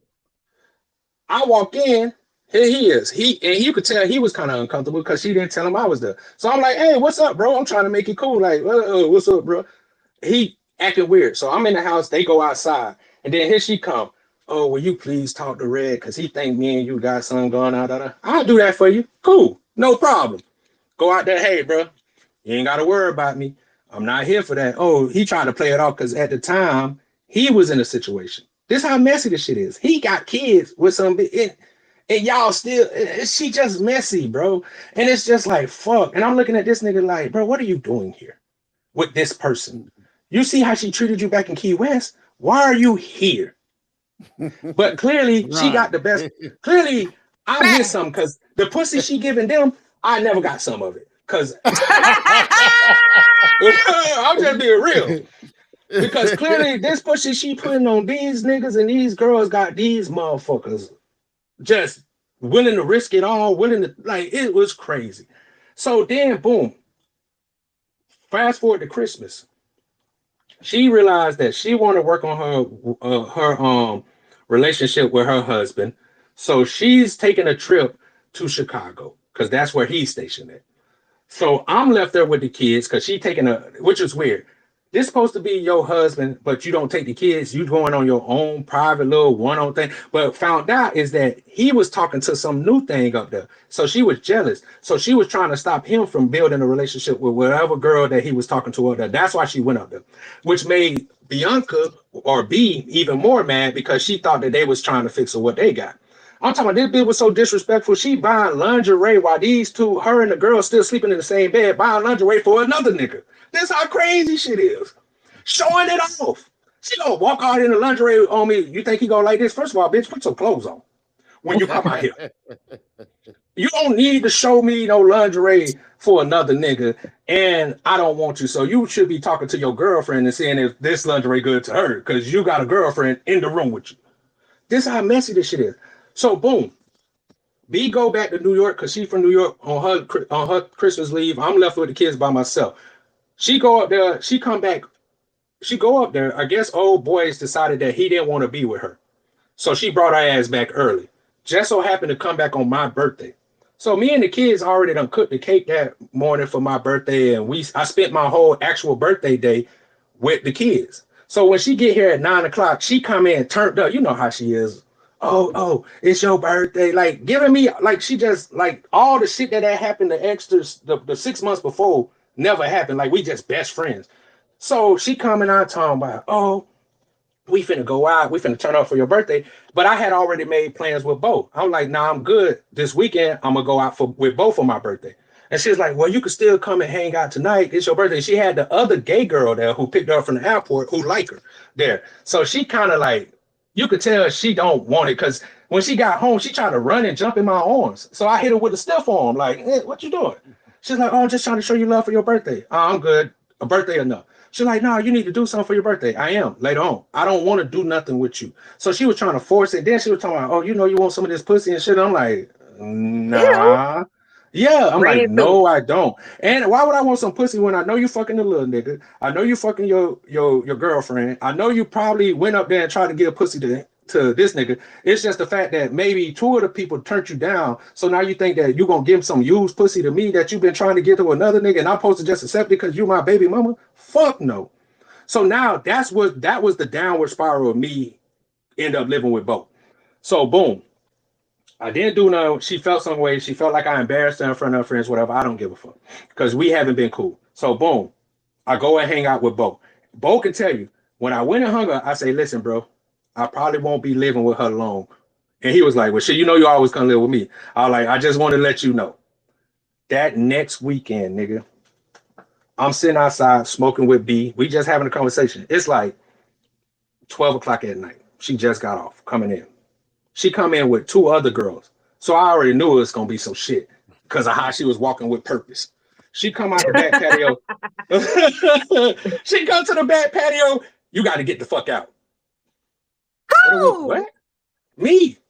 I'm like, wait, what? And even B was like, what the fuck are you talking about, Courtney? No, and now, you know, she turn on the waterworks. No, he got to get the fuck out because he ain't going to keep disrespecting me in my house. So me and B, like, when has he disrespected you? But she don't want to say what I disrespected her for because it was turning her down when she trying to give me some pussy. So she just making it. So she say, Trap don't even speak to me when I walk in my own house. And Bianca say, for like almost 3 months, this man used to get up early, ask you, did you want some to drink, try to have conversations with you. You wasn't hearing it. You just want to go to the room. So that's why I stopped talking to you. One, because I'm disrespect. No, you disrespecting me. Who the fuck gonna be in somebody's house and not speak to him? I'm like, and so now she like get out. So now the kids don't woke up because it's 12 o'clock. Now the kids woke up and she putting on even bigger show now. Oh fuck Trap, get the fuck out of my house. Da da da da da da da. And I was like, all right, you know what? It ain't even no problem because she's still trying to argue. I just like I called Bo. Hey Bo, I gotta come to you. He was like, what you need? Hey, you'll get me an Uber, bro. He was like, yeah. And he Uber, and this how I know Bo love me. Bo Ubered me all the way from Santee, California, nigga. Damn. All the way to Chula Vista, California, nigga. I called him. He just said, I'm sending an Uber. I ain't have to be like, hey, bro. He was like, I'm sending an Uber. Don't worry, bro. Come on. So now being constantly saying, like, at least let them leave in the morning. You know, the kids, they cry. My kids, this how I know. This why I can't fuck with her, bro. My kids were boo-hoo crying. Not even my kid. Her other kid from the other nigga boo-hoo crying. Don't leave. Because she used to call me dad. So she like, don't leave, dad. Da, da, da, da. I'm like, man, I got to go. This is what's up. My son begging, they crying. Please. This nigga ran to the car as I'm leaving. You know what she told him? Don't worry. He'll forget about you soon. Can't make this shit up. I still didn't snap on the Boston. I let her have it. I went to Bo. I told Bo what happened. He was like, bro, you already know. You know, he take everything. You know she was crazy, nigga. You know how she is. You shouldn't even been living there in the first place. Like, bro, it's for my kids. In the first place. See, but what she thought, Boston, she thought that I ain't have nobody out there because she didn't know Bo was out there. So she thought she was going to have me just ass out. So when I got the Uber, she was like, where you going? I'm like, that shouldn't even matter. Just know I got somewhere to go. I want to say, what was it? It was like maybe 3 weeks later, my daughter, her daughter had a birthday party and she had been asking about me. So she calls like nothing happened. Hey, the kids want you to see you. You gonna come see them? At first I was like, nah, man, I'm good. Because it wasn't my son's birthday, it was the daughter's birthday. So I'm like, nah, I'm good. But I guess the kids kept having, so she was like, you can at least come and show it. So I was like, cool. I was like, what do you want to do for the birthday? She was like, oh, I'm gonna take her to the bounce house. Y'all do the bounce house all the time. That's every fucking birthday. Do something different. So I went over there. I was like, well, what should we do? I was like, let's ask the kids because they old enough now. They 7 is right. They know what they want to fucking do. I go over there and ask her like, hey, what do you want to do? She says, and this is the other nigga daughter. I don't care. I just want to be with you. Because she was like she was with me like that. She's like, you would have thought she was my baby. Yeah, her whole birthday. So, because remember, she came because Bo came to the birthday party. We bought a pool, water guns, water balloons, and because she just wanted a water party. And I was like, well, that's cheaper. Let's just get a water party. Me and B got everything set up. I came and grilled for them. So the whole time I'm there, was not she sitting on my lap? She would not leave my lap. She didn't want to go play with her friends. I had to force her, like, go play, bro. Yeah. And everybody was looking like, this the same nigga you kicked out? Like, the fuck is this? Everybody don't understand. So it's like, cool, I'm still treating her like nothing happened. She doing her fakeness with me, acting like she's still cool. You know, everybody come around. So now all of a sudden, she got all these great stories to tell about how we were back in Key West. And I'm just there like, okay, whatever. Boom. So finally, I'm like, all right, we finna go. Because me and Bo had plans. Kids didn't want me to leave, whatever. She out there, you know, you could come spend the night and stay here with her. Bitches, you crazy? Ew. You just cooked me out 3 weeks ago in the middle of the night and told me that my kids, don't worry, they not gonna know me. Now all of a sudden it's cool for me to come stay there because, like I said, the only reason things changed. The last one. And then, but Boston, I'm a fool. So after that all happened, I get my life together. I'm doing good. Somehow I go back to, because Bo was leaving. I go back to Florida. She done moved to Chicago into her baby daddy's house because he done moved out. And next thing you know, I get I end up moving to OKC. So while I'm in OKC, I get a random call from her. Hey, and this was where you seen that whole family picture when we was all in red together for Christmas. So now I hadn't talked to her in a while. Only time I would talk to her would be directly to talk to my son. She like, hey, I'm throwing this Christmas thing. I'm trying to get everybody together, and I'm like, I don't know, man. You don't fuck with me. So why? No, it's not like that, you know, But I realized she didn't have a man at the time. So now, and that's how our problems always is. When she's single and she ain't got no nigga, we could be the best of friends. There's no problem. Once she gets somebody in her life, now all of a sudden I'm like the worst person in the world to be around, and now I'm this. So boom, I come up there because I wanted to see my kids because I hadn't seen them since I left Cali. So okay, cool, I come for them. The best time, no problems. Now she got more kids now. Mm-hmm. Now she got this other kid, and she don't know who the father is. This is how close me and her really are. She's telling me about the shit that she's going through because I never judge her. So she's telling me all this horror stuff that she's doing and sleeping with all these men, and she don't know who the baby daddy is. That's none of my business. Okay, cool. We get there. Her baby daddy's there for Christmas, and this nigga's there. He pissed her off, so now she's putting on a show in front of everybody on Christmas, kicking this nigga out. And I'm just thinking to myself, how do you niggas keep wanting to deal with this shit? Like, I learned my lesson the first time, but okay, cool. She treat him bad. I go back to OKC, everything good. Next thing you know, she got to move from Chicago. She moving to Georgia. She need help. She need my help again. Stupid enough. I'm like, okay, cool. I'm going to help you again. Shouldn't have did that shit. Move. She just keep racking y'all niggas up like... I'm not fucking her though. Like I have not fucked her since that last night when she got pregnant. So this is 6, 7, 8 years now. My kids is 8 now. Boom. I get to that. Now all of a sudden she buying a family house for us. I'm a part of the family. So this is my house. Treat this how and I told her, I say, listen, I know you. It's good now because it's good. But if you ever get tired of me, we can't do what you did last time where you just kicking me out. Let me know before and I'll just leave. She say, don't worry, I'm not going to do that no more because da-da-da. Everything good. Next thing you know, she started messing with some dude. Why still messing with her husband? Why still messing with her other baby daddy? She meet this new dude who is now her husband. She met him, but before she met him, me and her was perfect, no problems. I asked her, hey, do you want me to get a job? No, you don't get a job because I just need you to take care of kids. Are you sure? Do you want me to go to school? Yeah, you can work on getting your school together, but I just need you to work. I was getting food stamps because she's like, you should get food stamps. Got food stamps. Give her the whole food stamp check. Don't take nothing. She barely even brings shit for me. I don't mind. I can take care of myself. Next thing you know, she started messing with this dude that she like, while still messing with the other niggas. And that was a shit show. And I ain't going to get deep in that because we've been talking, but I can tell you the shit that happened in Georgia. It was a shit show.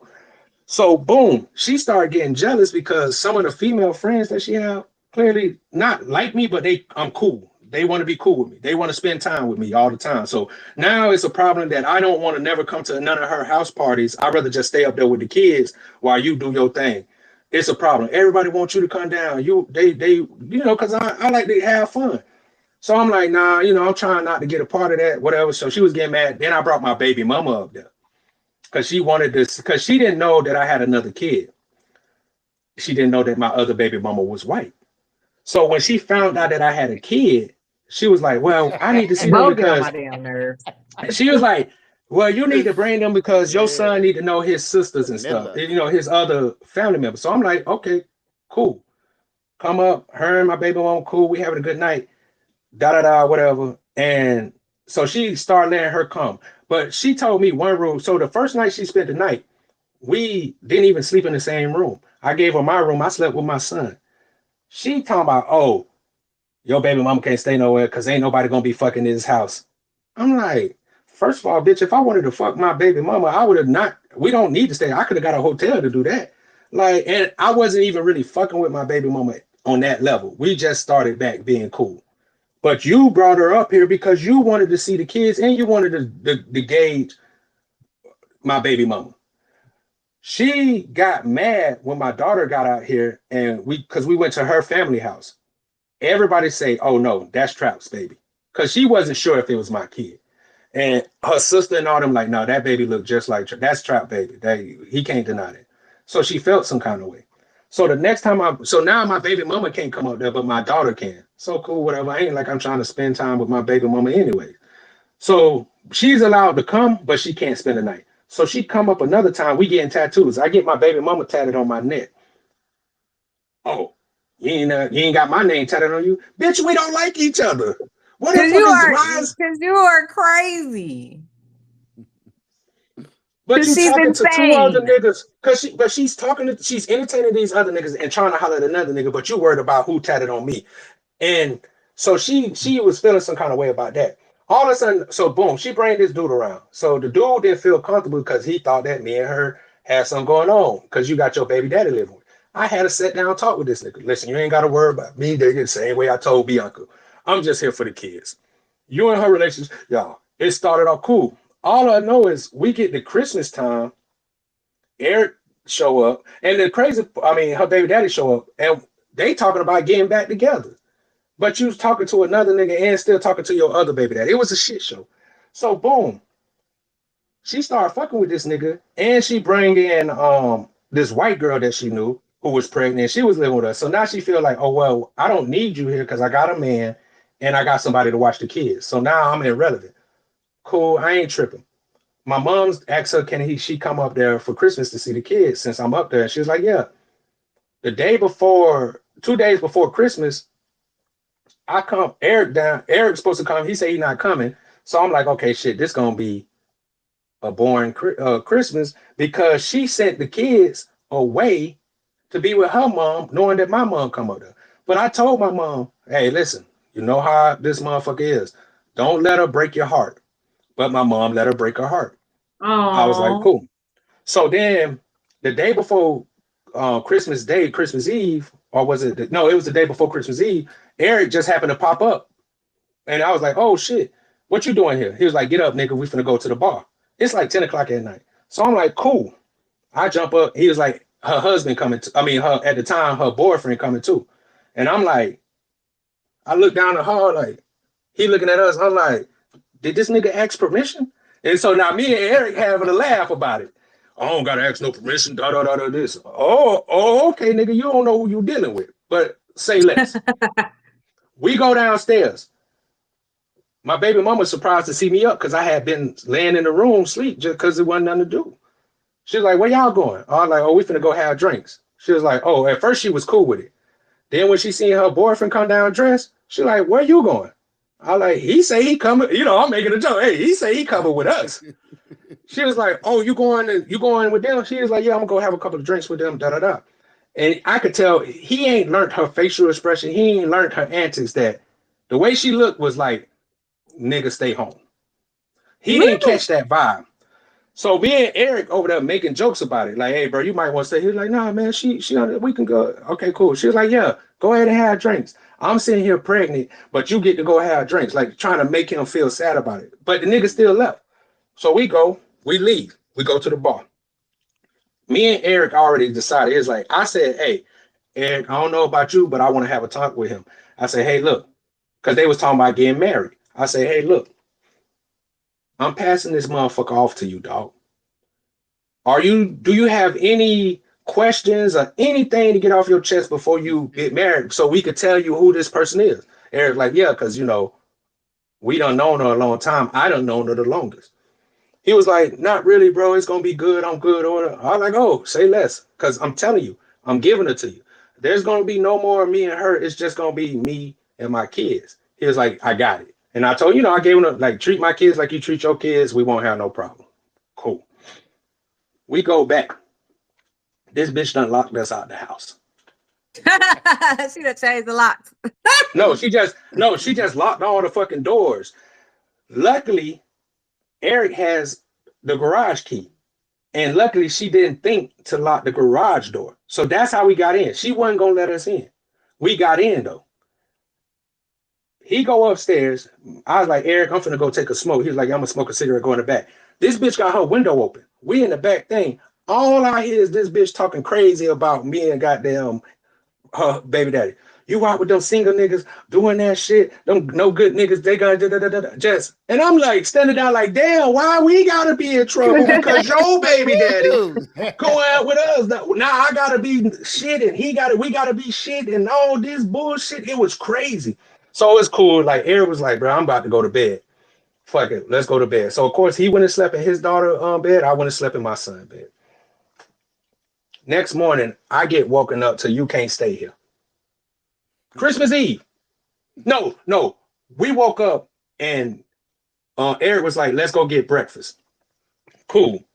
he was like, and we gonna go see the kids because they at his mama's house. We was in Georgia, but they lived in Jacksonville. So I'm like, cool.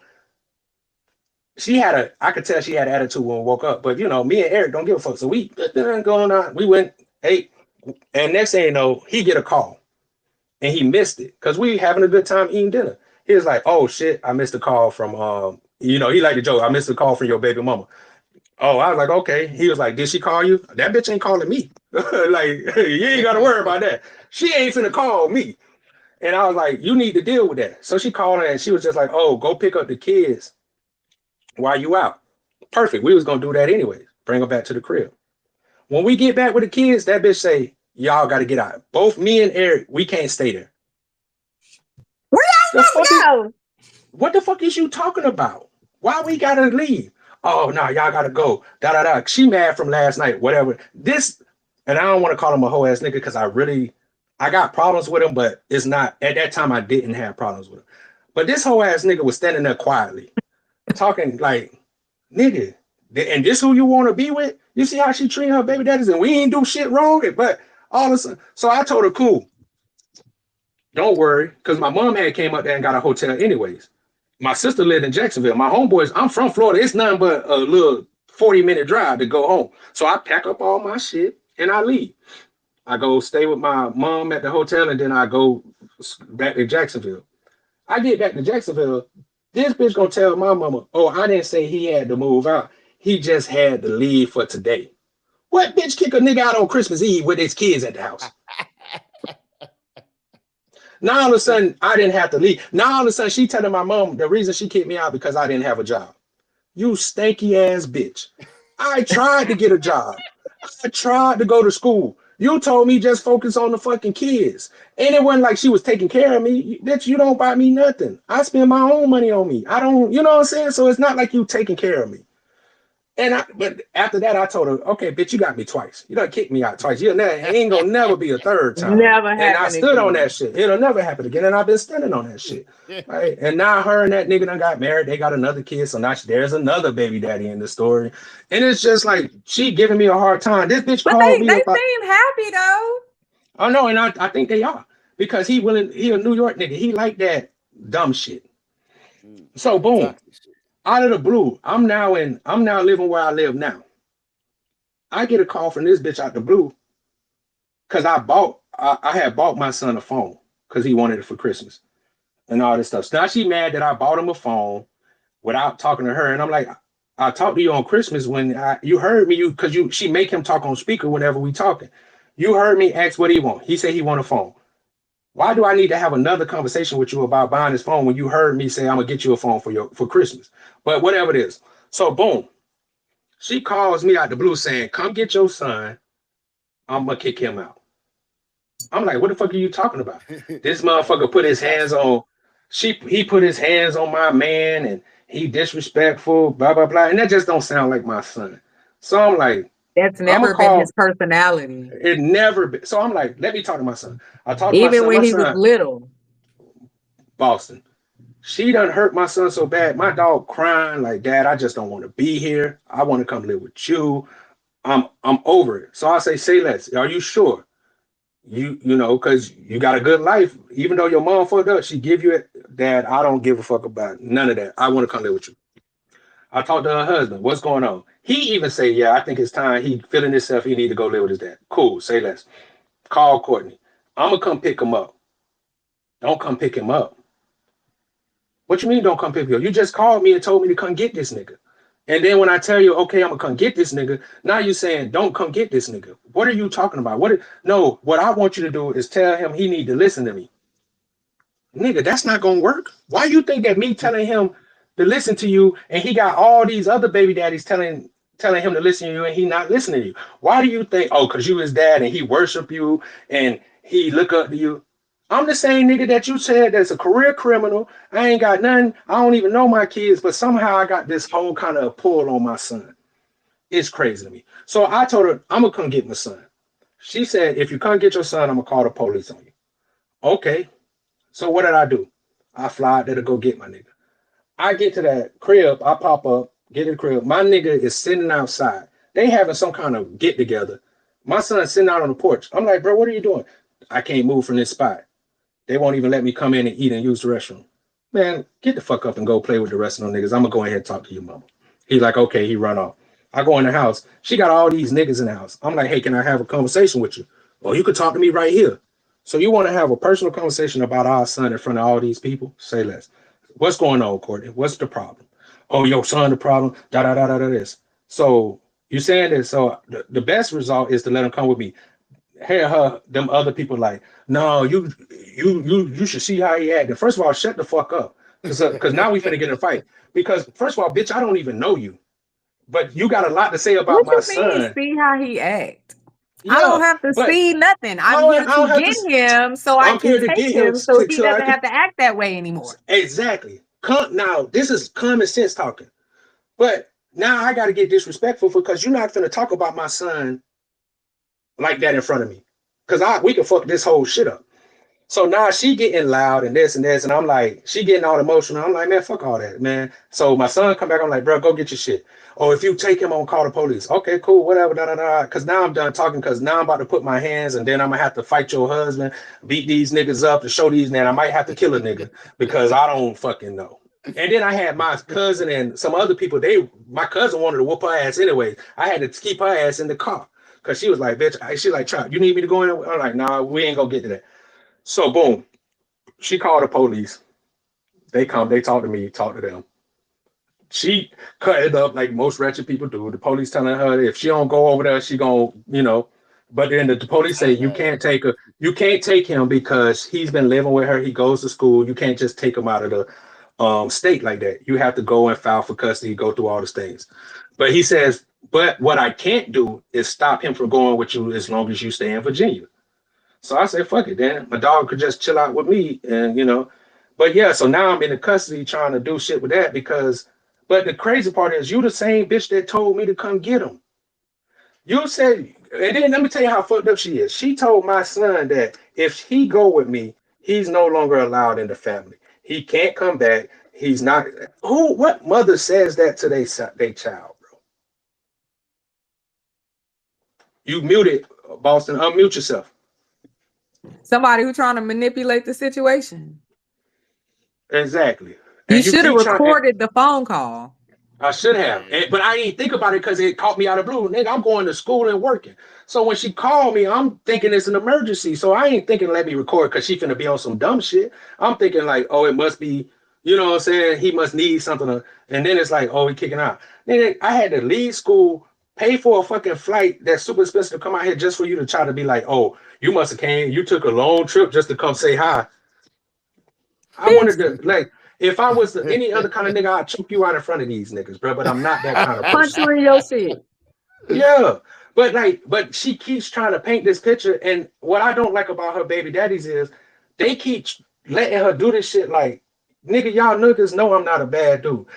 I don't talk about Courtney when I'm not around her. She used to tell people like I be talking bad to her to my son. That's what she was trying to tell the police. And my son said, this man, he's like, listen, my dad don't even like talking about her. The only reason he talks about my mom is because he's telling me stuff that she's doing. So now I have to speak on it. You know what I'm saying? But other than that, I ain't like, why the fuck do I care what the fuck you got going on? Only thing I care about is the relationship that you got with my son. And that's always be it. But you always try to make it seem like I'm an absent father. I'm this and this. I'm just the shithole. Like, and you going around telling my son that because he's my son, he's going to end up like his dad, a career criminal. Bitch, I ain't no career criminal. Bitch, I've been in the military longer than you, higher ranking than you, made more accomplishments than you. What the fuck are you talking about? But that's what I'm saying, bro. Like, and now I done got to the point where I don't hold back. And that's the problem. Because now I just say what the fuck is on my mind to it. Like, you know how I am. You don't act like I'm still not that nigga, bro. I can be that person, bro. And I've been trying to spare you because I matured. You haven't. You're still that same little girl, 18-year-old girl that I first met in Key West. You're still doing the same fucking tactics. And it's like, I'm over that shit. And I tell her, like, Courtney, you act like I want to argue with you. Whenever I call, because she was like, why you don't never call my phone to talk to your son? Because whenever I call, but when I do call your phone, you always come with the bullshit. It can't just be that, how you doing? How you doing? Here go your son. It got to be some extra shit that come along with it. So now I'm not going to call your phone. I'm going to get my son a phone so I can talk to him directly, the same way I did with my daughter, baby mama. I'm not going to talk to you no more because my child is old enough to have a phone and I can talk to them directly. You got a problem with that. Now I can't talk to him without having to talk to you. Bitch, like, what are you? She just gets on my fucking nerves because I'm been over this shit with you. I don't have no feelings for you. And that's the problem. I don't care either way what you do. Nothing you could do could bother me. So since you can't bother me, you fucking with my son. And that's where you crossing the fucking line at. Leave my nigga alone. That nigga still straight A student. Still everything right. The only reason he be fucking up in school is because you always moving and the nigga always get to school late. He 2 weeks late, 3 weeks late to get into school because you ain't enrolled him because you keep moving these niggas. And now he got to make up work. So yeah, he got F's because he got so much work he got to make up. But he always makes it up. He always gets it because he know the one thing I don't play about is your grades, nigga. He knows that, she know that. So what's the problem with him coming with? Oh, because you just gonna let him do it, whatever he want to do. Bitch, when I ever let this nigga do I was the disciplinarian in the house when I stayed with you. That nigga know he can't do whatever the fuck he want to do with me. Nigga, like, it's just bullshit because she likes to keep this facade going, bro. And it's tiring. Like I said, I've been over that with both of my baby mamas. And then that's why I'm single. Because my baby mamas done fucked me up, bro. And I try to tell people that. And women, they still try. And I know that there's good women out there, but it's hard. Because I'm traumatized. Like I told Bo that, like, I am traumatized. Nigga, but now and people know why. You keep letting yourself get sucked back into whatever she got going on. And that's what I'm saying. I'm done now. And now that I'm done, now is you can't have no access to your son. Now it's crazy that I can't come pick my son up, but the other niggas can come get this nigga whenever they want. And I ain't did nothing to you. Like I keep trying to tell people, I haven't done nothing to her. I ain't cheated on her. I ain't treated her bad. I ain't put my hands on her. I don't curse her out. I don't do nothing but be me and stay out of her fucking way. And that seems like it's a problem. So it's like, yes, but that's because you don't want to play in my circus. You don't want to be in my circus. I don't want to be in your circus. And you were the first monkey in this show. What you mean? You don't want a monkey no more. You are the show. That's what I feel like, bitch. Because she done told me many times before, you my first baby daddy, so we always gonna be locked in. No, the fuck we not. We ain't never been locked in to be locked in. That's the problem.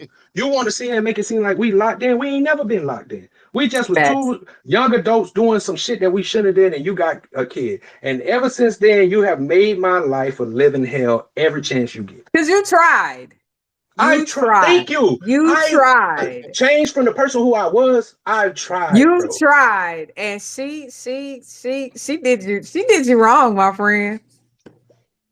Thank you for being like, and that's what I try to tell, because women get on here and think that, oh, you must have did something to her. I did nothing. I tried to save her from even being with a nigga like me, because I wasn't looking for a relationship. So how am I the bad guy? Oh, you should, because some of our homegirls were like, you should have never slept with her. I didn't sleep with her for like 6 years. Y'all acting like I tell her, like, y'all act like I just slept with her. Like, no, it was years before me and her start fucking with each other. Because when she first got down there, she was married. And so I'm not fucking with you anyways. So that's what I try to tell people. But even while she was married, she was still pursuing me. And I was turning her down to the point where I just like, fuck it, bro. Like, here, take the dick. Okay. Then that fucked me up even more, bro. But it was never a love thing. It was never like we was together. That's why I told people when we was we never dated. She just was always with us, so it looked like a date because she's always with me, bro. We was never dating.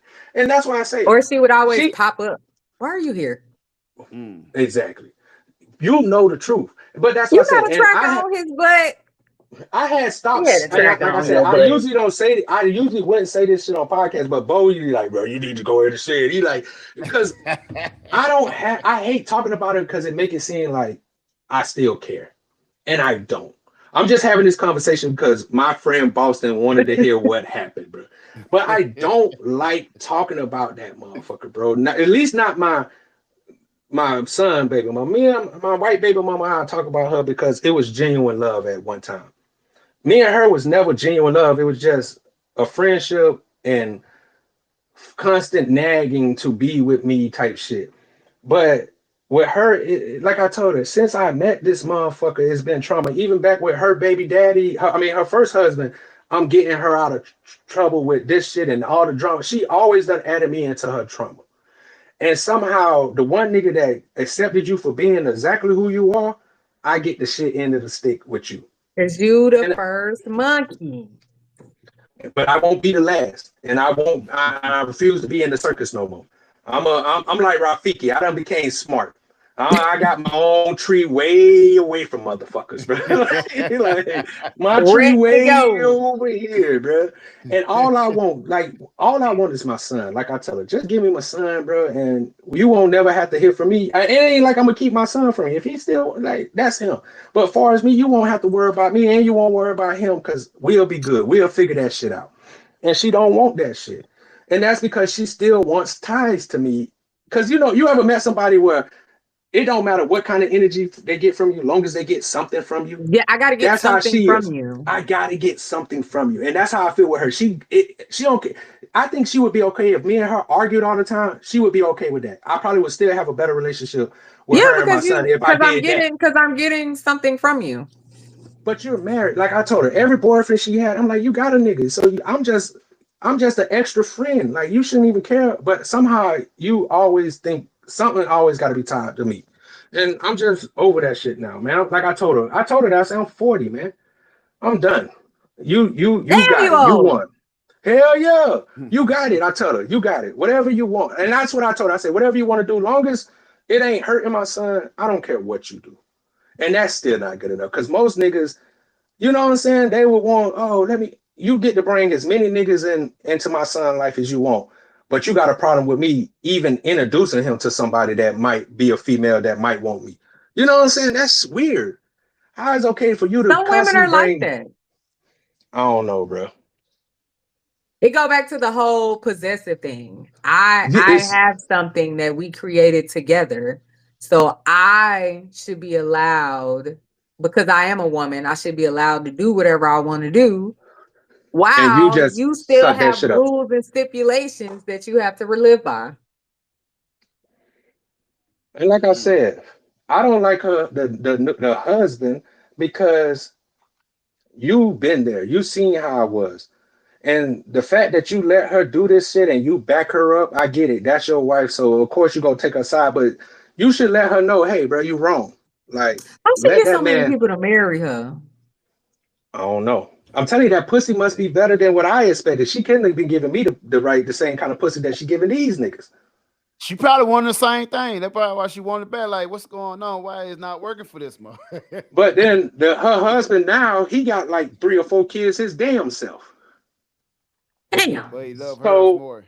Yeah, so y'all actually linked up because you both whores together, and now y'all got whores. Or whatever the fuck you want to call that they got going on, because she was sleeping with this man while he was still with his wife. But I'm showing you a cycle of same behavior. But every story I tell you, she has some sort of trauma, and she only knows how to connect and reach people through sex.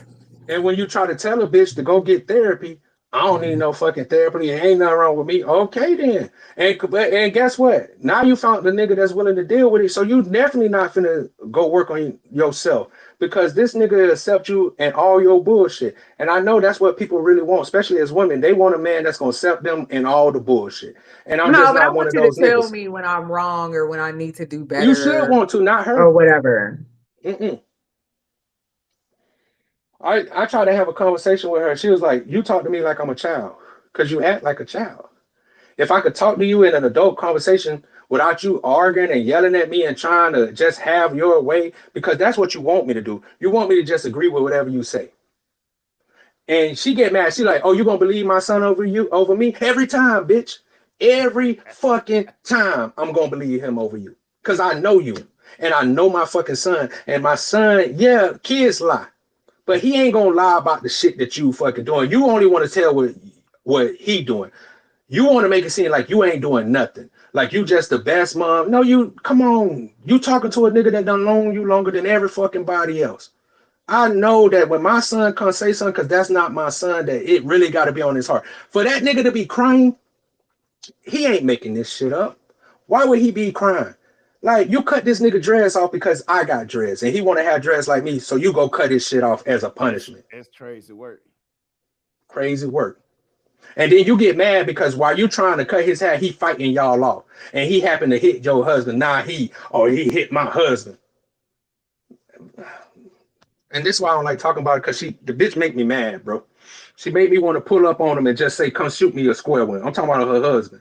Like, we need to get this shit off the blocking table, bro, because I would never treat your kids. I would never let her treat your kids any kind of way that I wouldn't let her treat. But you don't want to add to your son's trauma that he already has. So you see why I don't do it. Yeah. So you see why I don't do it. It's not because of her. It's because of him. And I don't want him to see me like that with her, because he never seen me like that with her. And I'm not trying to show. So I'm always going to show him that. And I don't want him to get this hate, because I tell her, you're gonna get to the point where once he's able to leave, this nigga's never gonna come back. And I'm trying to get her to understand. But she try to be big dog, like, oh, I don't care because I got other kids. Okay, bitch. Okay, you're right. You do got other kids. Like a deadbeat dad, man. Mm-hmm. But like I said, and it's like, I don't tell this story. If you think about it, she has the behavior of a deadbeat. She's just a woman, so she ends up living with all the kids. And but she got that, they always on her side. Baby daddies everywhere. But I'm the bad guy. She's just making connections and having kids with everybody she's with. And it's so amazing that if I'm such a bad guy, why when you don't got a guy, I'm the nigga that you call? If I'm just such a bad dude, why would you keep, whenever you get into a bind and you need some help, you call me and try to make it seem like you helping me? Bitch, I was good before you called me. I wasn't fucked up. You called me to come help you. And now I'm the bad guy somehow. And that's why I said, bro, I'm done with these games that you playing, because I've realized that you just want some access to me any kind of way you can. And then when you get that access, you just want to act a donkey. But then if I show my ass, you want to call the police. Because you are not the ringleader. I am. You are just the monkey. You do what I say. Mm-hmm. You tapped into my song. Yeah. You take these treats and keep it moving. Mm-hmm. You don't do nothing else. And I'm just over that shit. And it's crazy because I still got a good relationship with her sister. I still got a great relationship with her brother. I'm even cool with her mom. From where we went to now, only person that has a problem with is you. She got mad on Christmas because I called my son and I was talking to everybody but her. When they was like, oh, you want to talk to Courtney? I hung the fuck up. No. She ain't want to talk to me before now, so why the fuck she want to act like she want to talk to me on Christmas? And then now I get daylight where you are? Yeah, it's daytime in Korea. 11 in the morning. Oh, okay, great. I'm glad you told me where you at, because I need to fly to Korea to slap the shit out of you. I didn't forget. Oh, I won't be here long. But yeah, that's the story that you missed up. And I'm so glad that I can catch you up on what's been going on with me. But other than that, I've been good. I started to go back to school. I'm working. I've been living my best life. Living your best life. Ain't going back and forth with you niggas. And I got my passport on the way. So I'm going to end up coming out there to be with both. Oh, no. No. And you know, once we get back together, it's like 2005 again. No, that's why I said no. It's like it's 2005 again. No. Dang, I've known you niggas since 2005. That's wild. Yeah, that's how long it's been, since 2005. That's 20 years. Mm-hmm. 20 fucking years, bro. And then you want to know how amazing that is, because I was saying this to Sarva. For us to still be, even though we don't talk all the time, but for us to get on and it's like we don't miss a beat with each other, that's real friendship. That's how you know it's real love. People don't have the kind of friendship that we have nowadays. Right. Like we done been through the trials and tribulations of building a strong relationship. Every girl that I ever meet, they always say, I love the way you is with your friends. I wish I had people like And that you that know I've been what? locked in with I ain't have to years. sleep with you niggas to get here. Because most of the time, nowadays, motherfuckers ain't friends unless they done already been slept together or tried to have some sort of relationship. Then they try to be friends. That's how it all don't my work new that friends way. are. That's What why you say? that's My new friends. All my new friends, that's the way. You want to be hey, my that's friend? the way. He had sex with her first. And but Boston, Then you apply for friendship afterwards. But Boston, don't piss me off. But Boston, I'm still practicing the same shit from back when we was friends. Like, you know me, I wouldn't just sleep with bitches. Like, I have to get to know these hoes because I feel like you ain't, you know what I'm saying? So I be trying the same way I used to tell them girls about I'm probably not the person you should be with, and I'm probably and they still won't fuck with me, and it just lets me know how good of a person I am. But at the same time, I'm so fucking stuck in my ways, Boston, bro. And a lot of girls, oh, you just ain't met the right girl. Bitch, I'm 40. And I don't think you know how many bitches I done met in my life. Like a lot. It ain't too much. A lot, it's bro. not too much different. It's not too much different between each. Because it started off beautiful. But then when it started after a time, it always around because I don't change. When I tell a bitch like who you see is who you get, I mean that shit. The same person on this podcast is the same nigga that you're gonna run into, and maybe a little wilder in person. But I promise you, far as my morals, my standards, and the way I am, that's who I am. And then, especially when it comes to black girl, because Boston know my motto was light, bright, damn near white. And that was always my shit, bro. Boston, hey, what's your homegirl who used to hate that I would like the white girls like that? I miss her. Let me ask you this though. Joseph ass. Oh, which is crazy because she damn near white. Yeah. I love Joseph. I had to stalk her to get her to call me back. Like I was calling this bitch every day for months. I was like, I don't chase niggas like this. What is going on? I love Joseph, man. She was the realest bitch out of New York that I knew, bro. That motherfucker was Virginia. A G. Oh yeah, stay where she used to, man. I that was a motherfucker. But what you was trying to ask? Oh yeah. Let me ask you this though, right? You said you used it like light, bright, down near white. Yeah. For your today. So which one give you the most problems out of life? Which you talking about far as women? Which shades of the female? To be honest with you, because I haven't been in a lot of relationships. They all give me the same amount of problems, nigga. To be really fucking honest with you, like I think I'm gonna tell you this, but I can tell you this: whenever I had any kind of fling or any kind of thing with a foreign chick, that's been the least of my problems. But that's because usually when I mess with a foreign chick, they don't have direct access to me on a regular basis. So it's hard to have problems with a motherfucker that you don't have to be around on a regular basis. Same problem. It probably a little. Each one probably have less of it, whatever, right? So even and you know what my problem is, bro? Yeah. My mama told me this. She said you got a healing spirit. So women with trauma and like baggage are often attracted to you. And you have such a healing spirit that these women become attached because of the healing spirit that you have. And you, not that I take on their trauma, but I always try to alleviate some of them, like, but even where it's giving guidance, or, just being a good friend or being a good person to them. And it ends up being basically be what motherfuckers search for in the man. So Boston mentioned those type of things earlier where you have to have for it. So basically you provide with the general or more, I guess we don't know if we can say traditional, like the normal way of females when they require them. But you know, I'm not talking about these days when they talking about the 6 figures, this and all this other delusional shit, but the basic normal female require. Or what I think my problem to is to a certain extent. That's what I feel like too. To a certain point. But the problem with me is my mouth. 80-20 rule. 80-20. No. Well, 90-10. 90-10. Okay. Nah.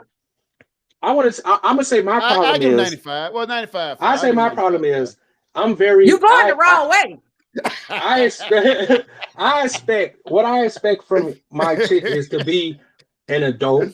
I expect for us to be able to have adult conversations and not have to dumb it down.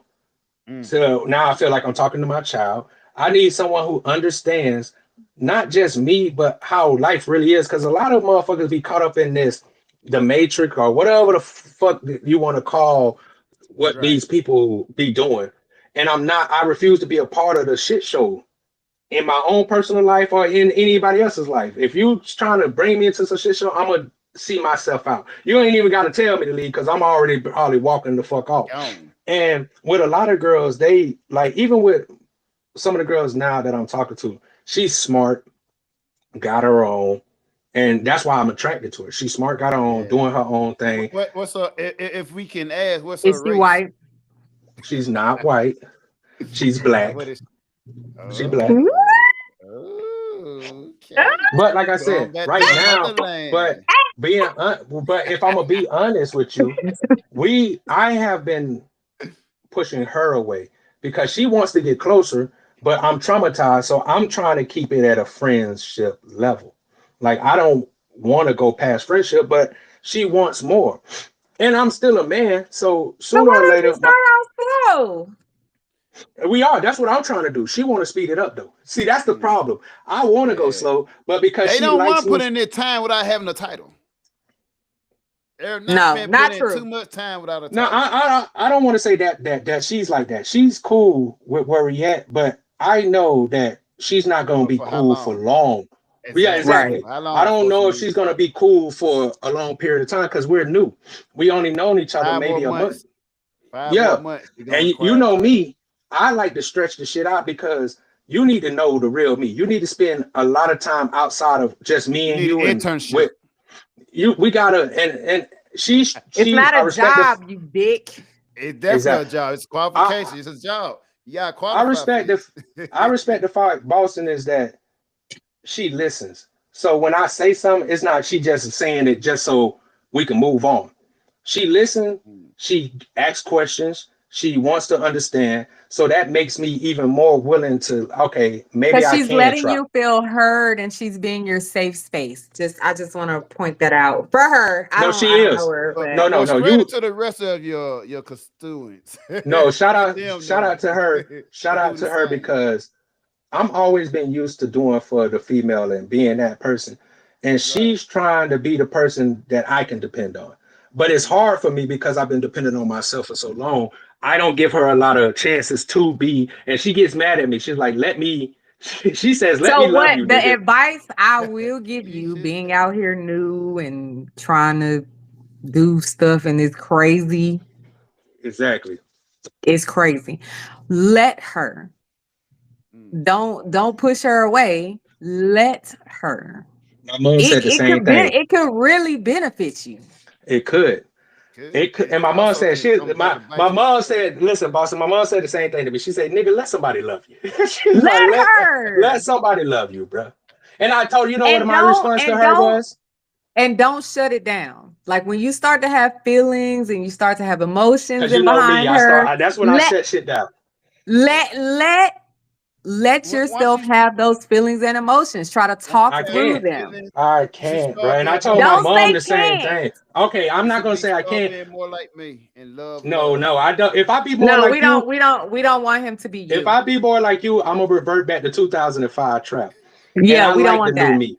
I like the new me. And I told my mom. My mom said, let somebody love you. And she was like, also, she said the same thing. She was like, don't look for an escape route. She's like, I know you already planning on your escape if shit don't go right. And she's like, that's your problem.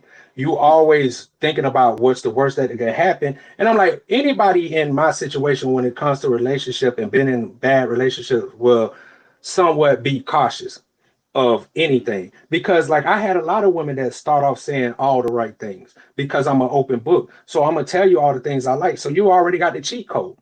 But that I'm not dumb. I know that I gave you a cheat code, but I'm smart enough to realize that certain stages the cheat code don't work. Certain stages you gotta put in the work. And just like a woman want me to put in the work for her, you got to put in the work for me because I'm just as happy as good. I'm just as happy as being alone. And what do they say? Happy spouse, happy house. That's how it should be. It should be both of us happy. It shouldn't be me just making you happy while I'm miserable, or you making me happy while you. And I told her, I'm no longer just accepting women because they got good pussy. That shit done fucked me up a lot, bro. Like, I ain't gonna lie. I fuck around and get me some good pussy. Next thing you know, I'm allowing her to call me her boyfriend because the pussy good, and I know I'm not her boyfriend, and I know I don't care. So with this person, I told her, like, because I have to teach her patience, and she knows that. I told her, God sent me to teach you patience, bro.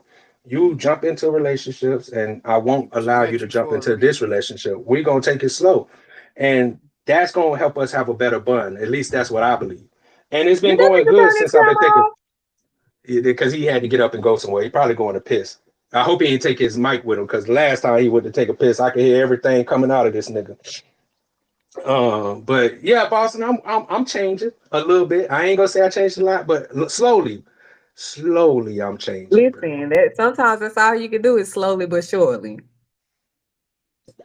And I always been comfortable with people that I already know. That's why I used to go back to my other baby mama all the time. Is because I know the chaos that comes with her.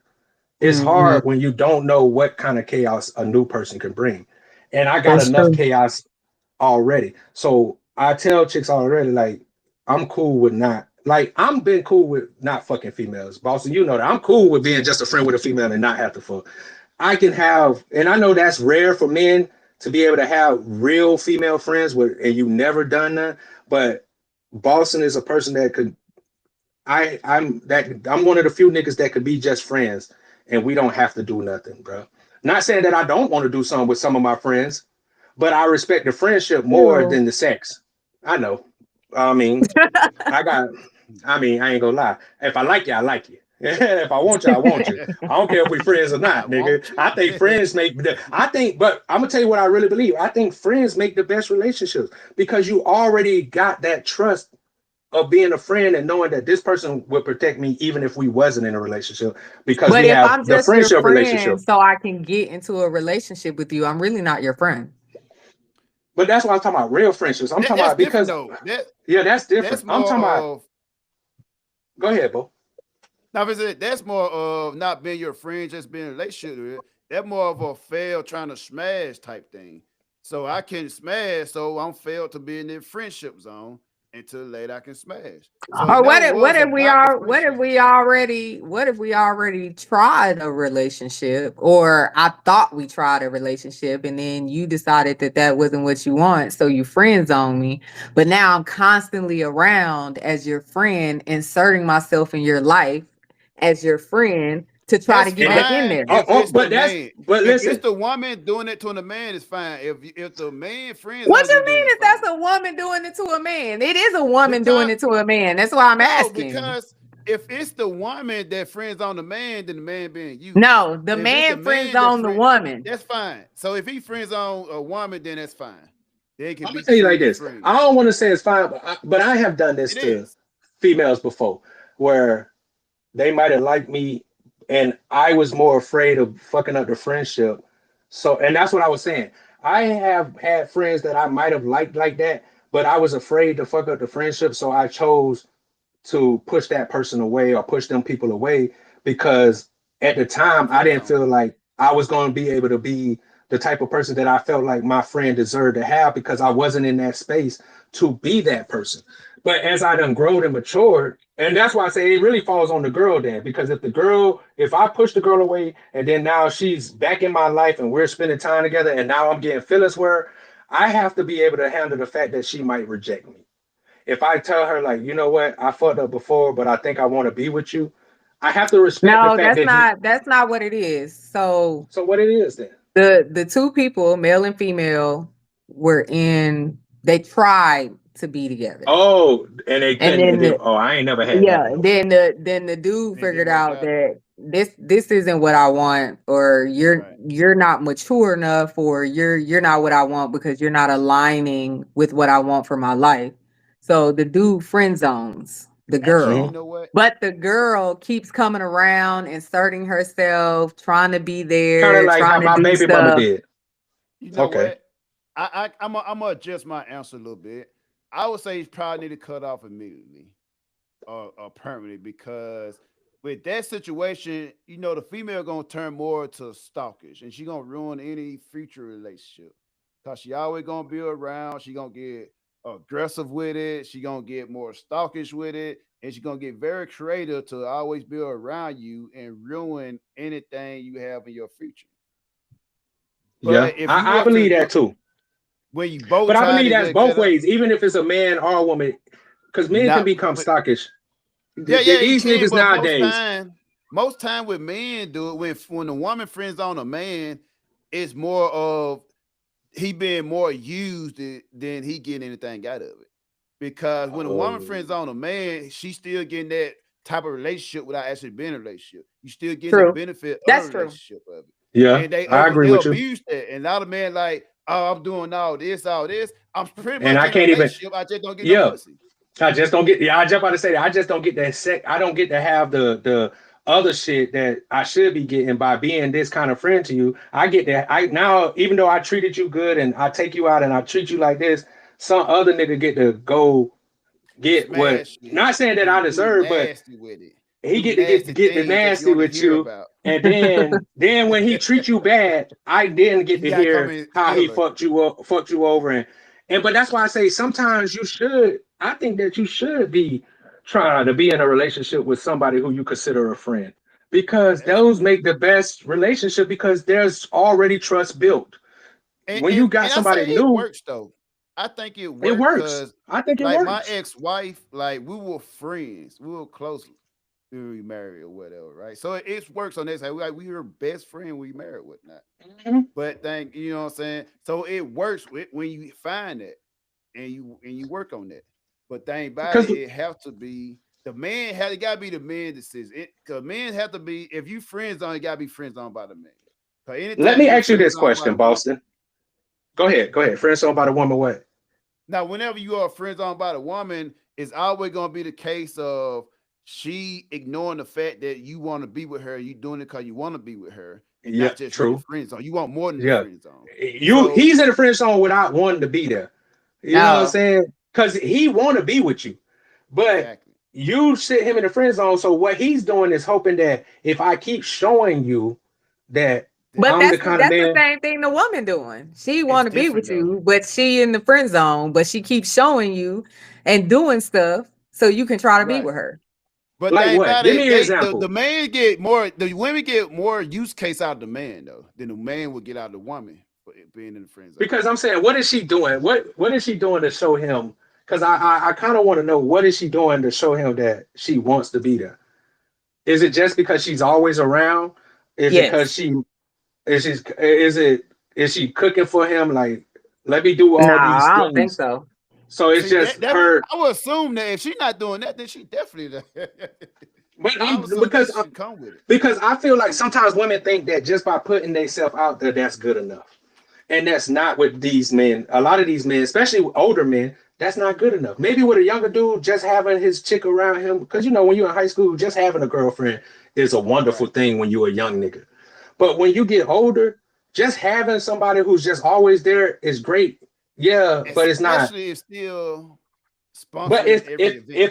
yeah, but not even if that. But if I'm not getting nothing of, I don't want to say value, but of like stableness. Like, okay, are you doing the things? Like that's why I was kind of saying to you, like you got to be a wife before you become a wife. You can't become a wife and then try to learn how to be a fucking wife. No. So you need to show me girlfriend qualities that you have to be a girlfriend, and just being there is not enough for a lot of men. Right. Because if a man was just there for you and not doing nothing else, you'll be like, okay, cool, you around, nigga, but I'm finna go find a nigga that's trying to do X, Y, and Z.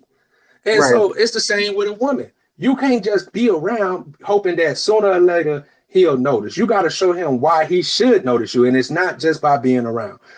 Are you making him feel like he's the one that he should be around? Are you complimenting him, I guess is the best word, the right way?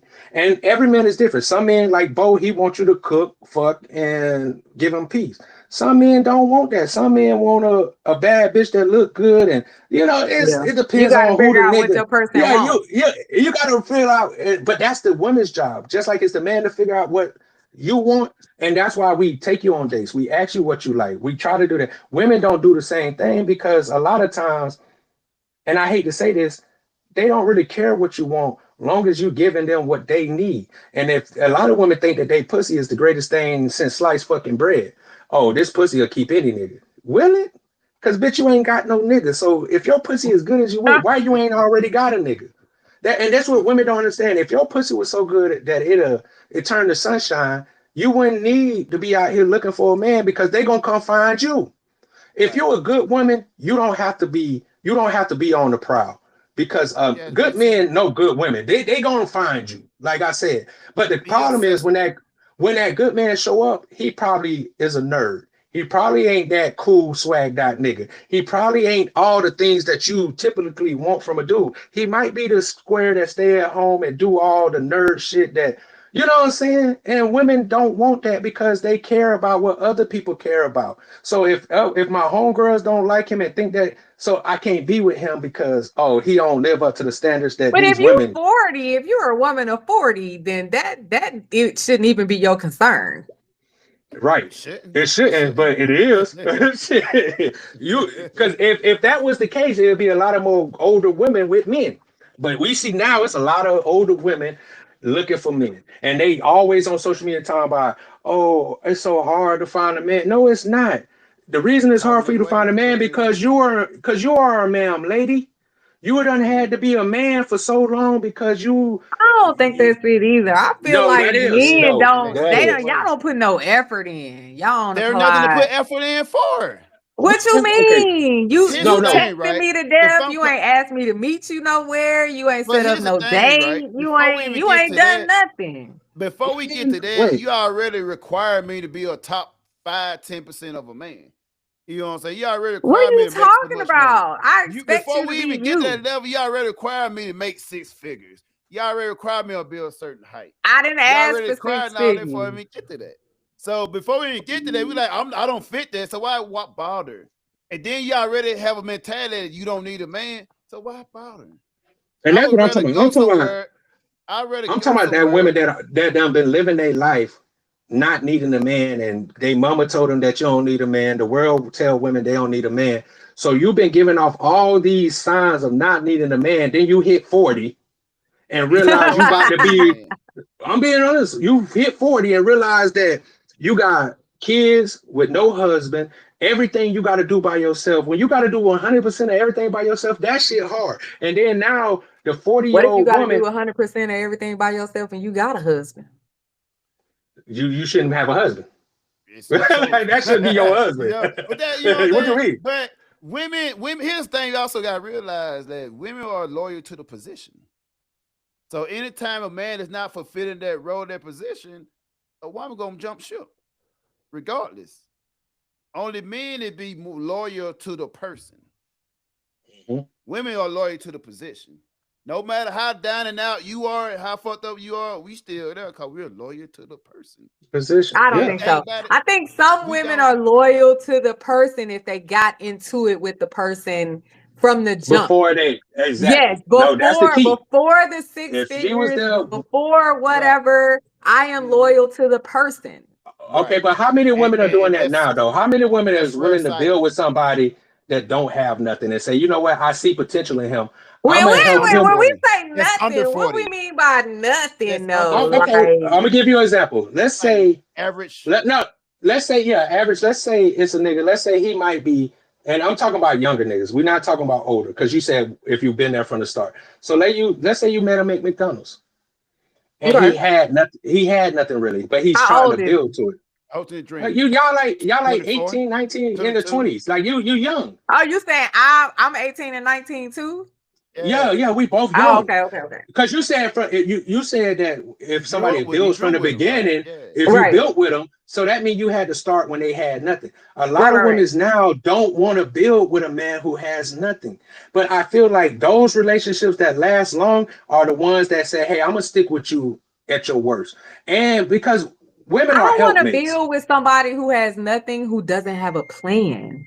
No, do you but have that's a a plan? I'm not saying don't have a plan, no. but just Bo don't have Bo nothing. You're preaches this. young. You're not supposed to have a Yeah, plan. you're still, but you got to have a purpose. Like Bo says this to the men that is on our podcast all the time. No woman wants to follow a man without a purpose. So Without a plan. as a man, your first, before you even try to be with a woman, you need to find out what your purpose in life was. So that at least when she comes to you, she says, at least he has an idea of where he's trying to go. A lot of these men just want a bitch to go along with the ride and then crash and burn. You know what No, I'm saying? bro. We can't fly by the seat of our pants. We can't do that. Exactly. So, and I respect that from a woman. If she's trying to make you be a better man, then you can't bitch at her, especially if you know you're not keeping up to being just a man. So you should, you should want a woman who sees potential in you and see your growth and trying to make you, motivate you to find your purpose. I'm not talking about those traditional women. Romanist. Yeah, I'm not talking about them women. That's what a woman's supposed to do because you're a helpmate. So you're supposed to help him when he's not on his game the right way. You're supposed to keep him on track. But women don't want to keep a nigga on track because they want a nigga who's already cemented. And there's nothing wrong with that. I'm not condemning that. But it's something there are negative connotations that come with being already situated as a man, as a woman looking for a man. He's probably not going to be faithful because he already situated and he already got women on him. So if he choose you, he just know that he's choosing you. He could choose anybody. He chose you, and he chose you for whatever thing that he felt like he needed. And that's what women run into the problem because once a man who already has something and has more of abundance of it, once they feel like you're not living up to what they wanted from you, they're gonna let you go. And that's what, and it's been proven time and time with rich people. All these women that get with these rich niggas, and then next thing you know, they end up, oh, I can't believe he left me for her. Yeah, because she might be uglier. She might be all these things that you feel like you are, but she bring that man peace. She bring him the one thing that he's been asking for. And when you are already in your purpose and found your lane, you don't want nothing but peace from a woman. And of course, sex. But I'm talking about as far as like what I really need for you is somebody that I, like you said, give me a safe space, be my helpmate. Don't bring trauma and drama to my lifestyle, especially when at home. That's supposed to be our place of peace. So if I leave drama out in the world and I gotta come home to you giving me drama, I'm gonna let you go because I don't need to do this, bitch. I'm good. Like I got everything I need. You want what I have, so you should be working harder to keep me than me working hard to keep you. But what if we're both established? No, but okay, so if you're both established, then that's where you both should be having conversations on a regular before you even get into a relationship, because now we got to find out what we need each other for. Right. Because we don't need each other for the typical things. So now I got to need you just because I love being around you. He probably got some food on the way. I need, so, but that's what comes to the thing. If you well off and I'm well off and we both matching energies, now the only thing that can make us not paired is personality and maybe your religious background and maybe your political, like other things that matters to people that doesn't matter to money. And it's all, but that's the hardest thing to get though, Boston, to find somebody who's like-minded, who understands and kind of on the same trajectory you is. That's harder than just finding a nigga. You can find a nigga with money, but can you find a nigga with money who has the same values as you, who has the same trajectory as you? And a lot of times that's where women who are well off like yourself run into problems. It's not I know, Boston, that you don't have a problem finding another man. It's the right man. That's where the problem come in. The problem is finding that right man because you have given a lot to yourself, to your husband already. So now you're going to be like, and he might not have set the bar in every position that you wanted to do, but he has set a bar with you of what you're not going to go below. You know what I'm saying? He set a certain bar that you're not going to go below that bar at least. So now you have to find a man who's either at that level or above, because nobody wants to go backwards. Because like at 40, you're not trying to help build a nigga up. You need a nigga that's already built up. And I can respect that because you are built up yourself. But men will do that though. Men will take a woman who's not built up and help her build up. It don't matter where he is in life. Women, it's hard for them to do that because I don't know if it's the way y'all raised, the way life has positioned y'all, but most women don't want to help a nigga build, especially at 40 and upper 30s. They looking for somebody who at least got somewhat of what I got or more. If you got less, it gotta be. You don't have to have more, and you don't have to have. You got to have a job, and if you're trying to like open your own business or do your own thing, you got to have a plan. You can't just be out here winging it. No, facts. I think you're speaking from a more traditional woman perspective. She is, because she's a traditional. She grew up as in our age. You know what I'm saying? She has traditional values. That's more of a perspective that should be presented to the younger ladies of the world. Because they won't listen to Boston because Boston sound like us. So now she's I don't sound like y'all. Yes, you do. Now, because women will call you women who have intelligence pick me are pick-me's. Now you get labeled as, oh, you just trying to do that because you want to be picked, not knowing that niggas want to pick me. I just choose not to pick them. I know that from your being you, but most women are not like that. But that's why it's good to have you on this podcast because you can get blocked real fast. But you bring a level of what other women wouldn't understand coming from me and you, from me and Bo, because you've been there when we was young and doing stupid shit to now where we matured and grow. Yeah. So you could see, you've seen our growth. Whether it's I don't know how mature Bo is though. I just about to say I don't know, but because Bo's still Bo.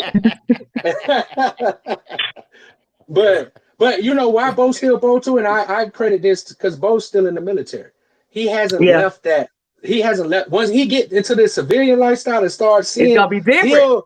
It's gonna be different, bro. It's different out here on these streets. Yeah, it's different when you no longer in that kind of environment. And that's the thing where we going off definition of different and change, right?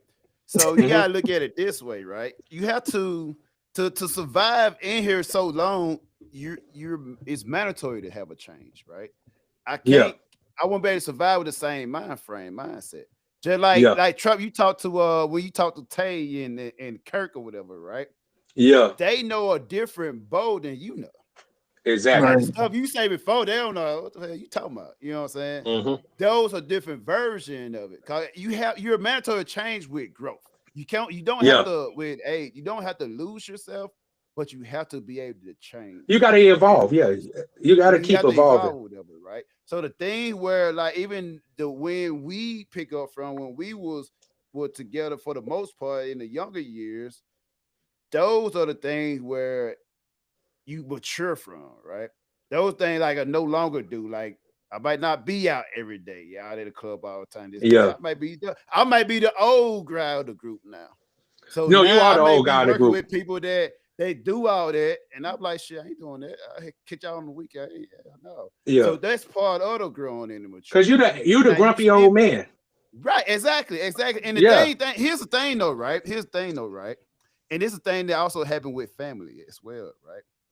They would never they refuse to see you grow. That's why they always say they refuse to acknowledge your growth. Yeah. Right. Because they want you to be the same person who you was when you left. I always tell the story about my cousin's wife, like meeting her, right? Everybody was like, oh, Candace gonna be the reason why she don't. Well, they call me Treese. They were like, Treese gonna be the reason why she don't come around and she gonna run her off. And lo and behold, I wasn't even the motherfucker that ran her off because I was living in Japan at the time. So and then when I finally got to meet her, she told everybody she my favorite. I love her. Exactly. Because they knew the old, as a child or as a teenager. They didn't know adult Candace. Yeah, they ain't know Candace that down to actually live life and had to go through some shit. And had to leave home to go and do shit. But that's how I feel about people with me. When they see me, they be so shocked. They be like, who the fuck is you? I'm like, yeah, I know, bro. I'm different, bro, but that comes with growth. And we got a different kind of growth because we've been in the military and we've been able to see way more than most people have ever seen in their life. being experiences that they can never even fathom. So a lot of times people don't. That's why veterans and people in the military, we don't consider ourselves, even after I got out and I'm a civilian, I don't consider myself a civilian. I'm not. We're not the same. We are not. We're not the same. In itself is growth. Yeah, and but the military has fucked us up so bad to like we can't go back to being that. I still get up extra early, no matter what, at 6 o'clock in the fucking morning. I ain't gotta be to work to 9. That's just aggravating. But that's just me being in the military and always working night shifts. And then I go back to sleep and I'm late. And I just had Boston 100. I just did that today. I looked at my clock. That bitch said 6:30. I said, "Oh, I got a little time." And I woke up. It was 9 something. I'm like, damn, I'm late. I'm like, I had Bo done text me like, "We doing a podcast." First of all, bro, I ain't even made it to work yet. I'm late as shit, bro. And then what messed it up? Because usually I could do the podcast at my job. Or you early to wherever you gotta be, and you sitting there and you're waiting, and it's past the time you're supposed to be. So you looking around like, why I even come to this motherfucker early if you gonna pull me back late? Exactly. So and you know we love punctuality. If you're on time, you're late.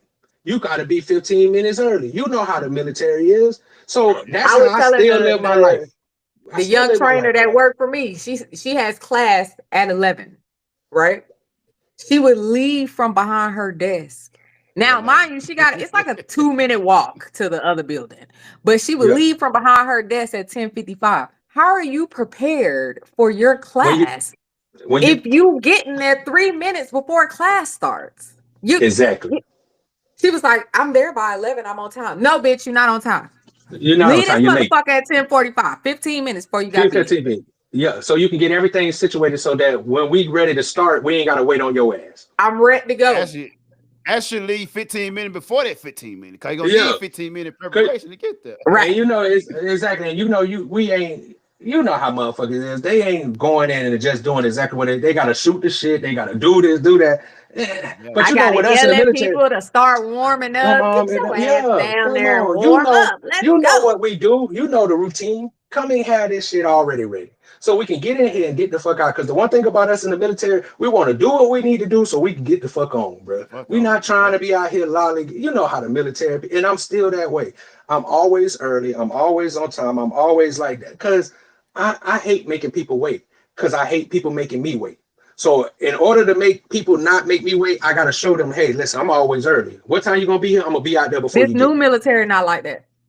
That's crazy. They're not the like military that. Fucking up. The military fucking They're not like that. These kids, I be looking at them like, that's how you talk to your chief? And you still got your teeth? But that's what I told Bo. I'm glad I'm not in this military because I come from the old military. I come from where we gonna dodge the heck and I'm gonna beat your ass. Yeah. We gonna go to the Connex. Don't worry, come on to this. I'm gonna flip my Western. Yeah. I'm taking this blouse off. Yeah, I'm finna take this off, and I'm gonna whoop your ass. And when we get back out here, you gonna know that I'm not the person to vote. That's the old military I'm from. Now you got stress cards, you got all kind of shit that you get to tell them. What the fuck is? I hate to see. People are like, oh, we going to war with who? We better not go to war with these motherfuckers that we got now, because these motherfuckers, boy, they gonna run all over us. Boy, we gonna lose everything. That's why they trying to make droids do everything. You can't put these kids out there. Shoot. That's what I'm saying. You can't put these kids out here on the real dirt, boots on the dirt, and go handle some shit. Man, these motherfuckers, they can't even handle boot camp. They can't even have somebody yelling at them. So how they gonna defend the goddamn country? But this is what I be saying. But equal rights, all these inclusiveness, you want to include you can't include everybody when it's time for war. You can't, let's just be honest. If we go to war, you can't include everybody. Somebody needs to be included. And I'm gonna be the one to tell you, if I was in the military, like, I'm not taking that motherfucker with me. This motherfucker gonna get us killed. I refuse. He's gonna get us found on the first day. First day. Motherfucker gotta use the restroom. Bitch, we just got out here. Man, you better lay your ass down. But that's what I'm saying. Yeah. But that's why I said, like, and I see a lot of, because my job is I work as a counselor in the Veterans Center.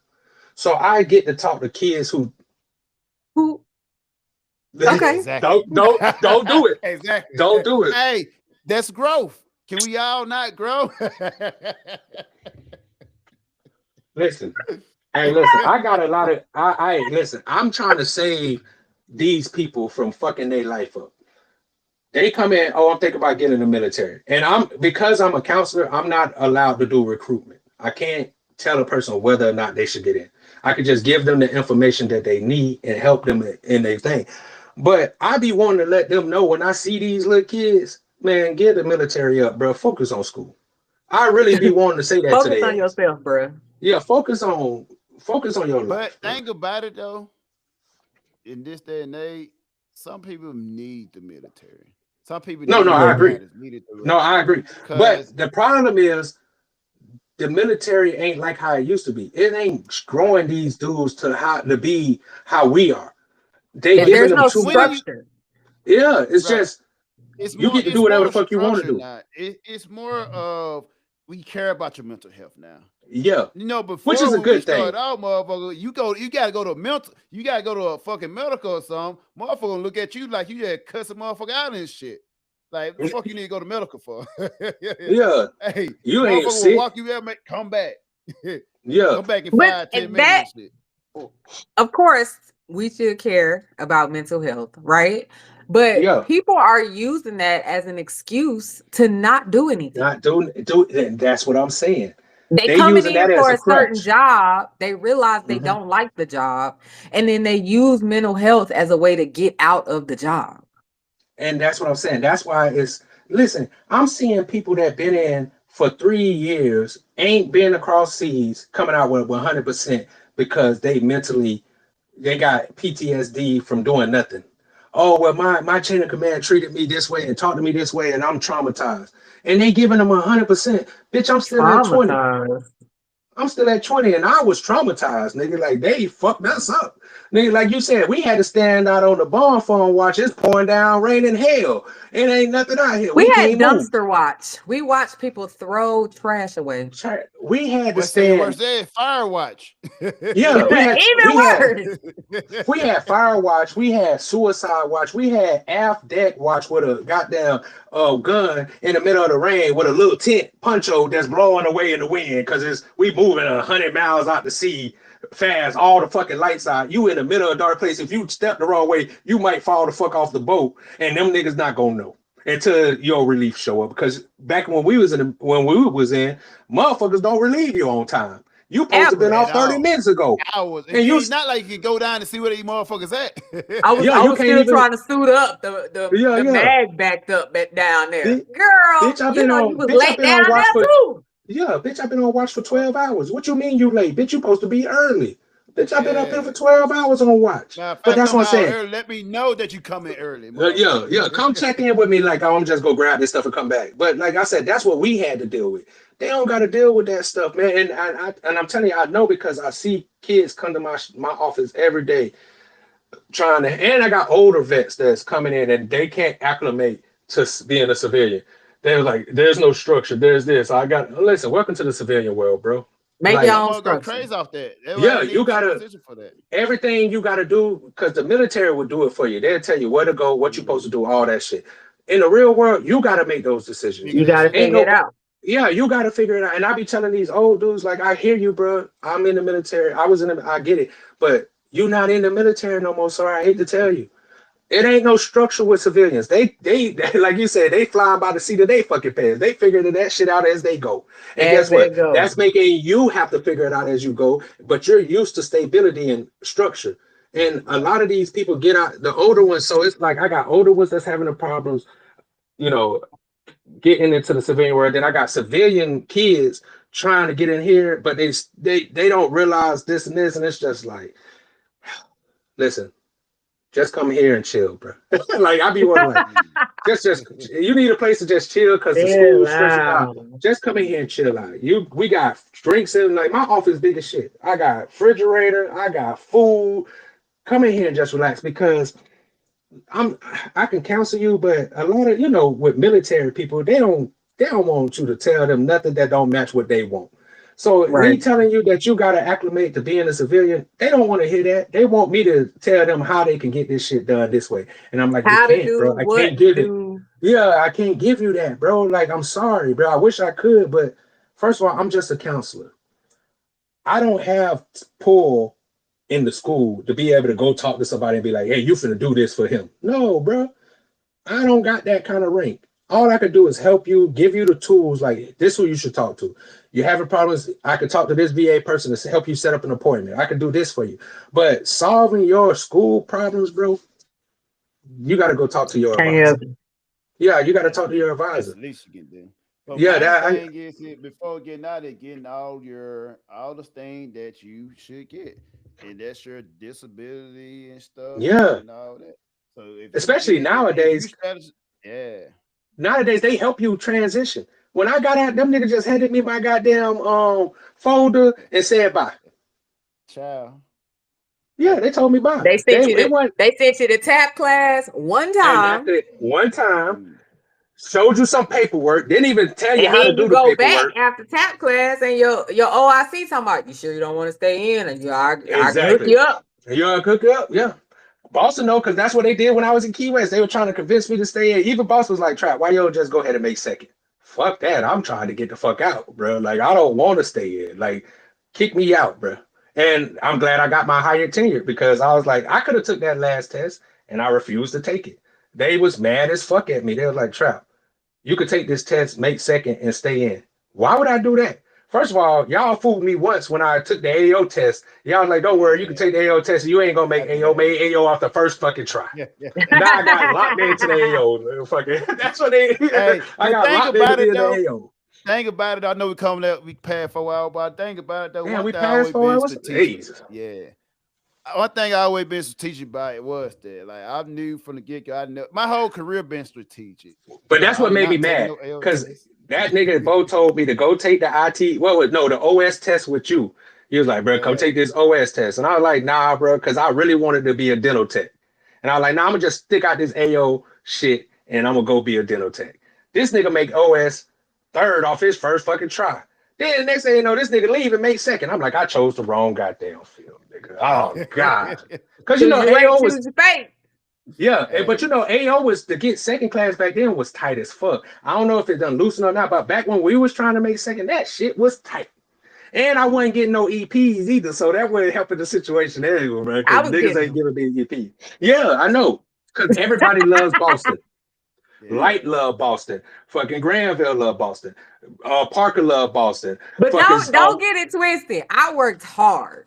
No, respect. Because the one thing you knew was your shit. Because I didn't get to work with you in Aussie, but when you came up, and that's when we really got real close. When me and you was working on the flight deck, that was Boston my ace. Like that, we were so close though. Me, you, Juice, fucking David, fucking who else? Who all was on the flight deck with us? Reverend. Reverend. I still love Reverend. But you know, we was all close, bro. You know what? I never knew shit about my job. I ain't know shit. You didn't know shit about being AO. I ain't know shit about West. What are you now? A yeoman. Oh, okay, that's right. I do admin. But I did know admin though. Cause I always knew my shit when I go check for my pay shit and all that. I know how to read the books and find out information about that. And because you was too pretty for anything else. And the fact that you had Vernaz treating you like her little thing, so of course you know everything. There we go with the blasphemy. Not no blasphemy. Ain't no blasphemy. That's why you end up being exactly what she was. She showed you all the tricks and the trades. It was a PS. Y'all all the same. PS, Yeomans, all y'all the same. Here's the difference, right? You do admin work. The reason I did that. Now, they was the reason I wanted to work in the office. I seen that shit. I want to work. People don't do shit. I want to let me be this job. But during that time, the PS supposed to be going to be a civilian job or whatever. They've been carrying that narrative for like 20 years now. Cause you even saying don't be there because this rate about to go away. You're about to go away. Yeah, that's what I'm saying. All y'all are yeomen now. Y'all yeomans now. Everybody's yeoman. Anybody that works in the office is a yeoman. The yeoman is the cheat code. You want to make it is the cheat code. We see all the packages. We do all the packages like that. They put them all together. Yeah, y'all the one. That's why I said you and I. But I'm like I tell people all the time. I told Bo last time, I'm so proud of all our friends that made chief and just doing so well in the military. Because when we started off, I didn't think none of us was gonna make it to that kind of level. I didn't think we was gonna make it. Hey, listen, you know my saying. I go back to the hood and I'm gonna tell you one of the few people that watching Jones go from E4 Jones to senior chief. He's a senior chief now. He's a senior. Yeah, you said it. Yes, the senior chief has been crazy. Seeing Bo go from an airman to a chief is crazy. Only person I can say that I and no disrespect to everybody else is Ked. Ked always been on his shit. So I knew me and Bo used to say Ked go be a chief one day. We used to always joke with him about that because he always been that dude. But Goodman them, even though they were Goodman them making it that shit, like that shit was like no. I'm like, what the fuck is going on? All my homeboys that made chief, everybody I know that made chief, and it make me so happy. But it was like, nigga, I know y'all. What the fuck did y'all do to get here, bro? And I know they put in the hard work, but it's just like, it's like you can't be. When you've been through, you can't be the same we niggas. Came in, whatever. It came easier, right? So I go from a rate where you're doing hard labor to mental. You being mental, you gotta be able to talk to people. This and that. So I go from that's crazy because you don't know how to talk to people. Who don't? You back then, I'm talking about back then, you didn't know how to talk to people. To now, nigga, that's why I tell people. That's why I tell Tay. I fuck about talking to people. But that's what I told Tay them. Because when Tay tell me this stuff about Bo, I'm like, who? Because the nigga that I know, that's nah. And they be telling me stuff, and I be amazed because like this ain't the nigga I know. When we was out, bro, this nigga wasn't like bosses say. This nigga ain't doing no work. This nigga doing the work he putting in is the not the work. He's putting in the work to not work. That's what he putting his work in. That's what he put his hardest work. Y'all need me to go down there and pick something up? All right, I got you. 2 hours later, here come Bo. 2 hours later, here come Bo. I had to get the stuff that you asked for. Nigga. That was a 5-minute pickup. Yeah. Where you been? Smart thing I heard was pick your fate, pick your rate, pick your fate. And I tried them all. Like, yeah, I'm not dedicating myself to none of this shit. Even when I came to OS, I ain't gonna be here long.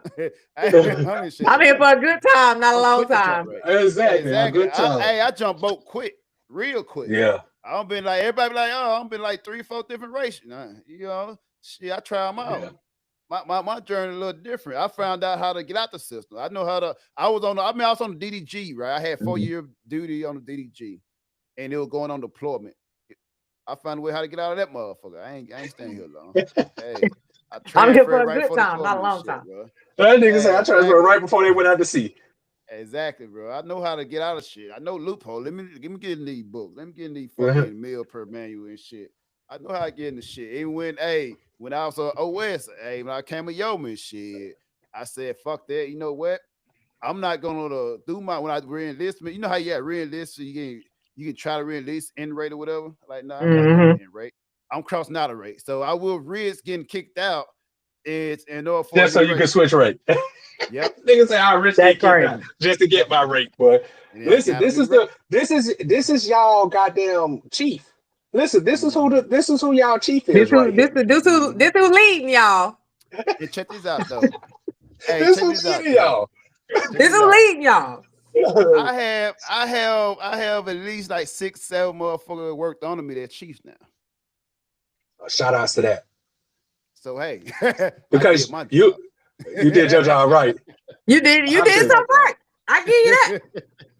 You did, yeah. I can't knock your hustle. Now. I can't listen. I could question how you did it. I could question how you did it, but I ain't gonna question that you did it. You know how I did it? I got questions on how you did it. When Tobias called me and she was like, when she put on second, she was like, I put on second and it's all thanks to you. I was like, yeah, because I was running your ass all over Key West. Yeah. But that's what it is you was information. I was, so she can lose weight and she can stay in. I was running her and all she's over still Key in. West. And shout outs to her because she's still in doing her thing, man. And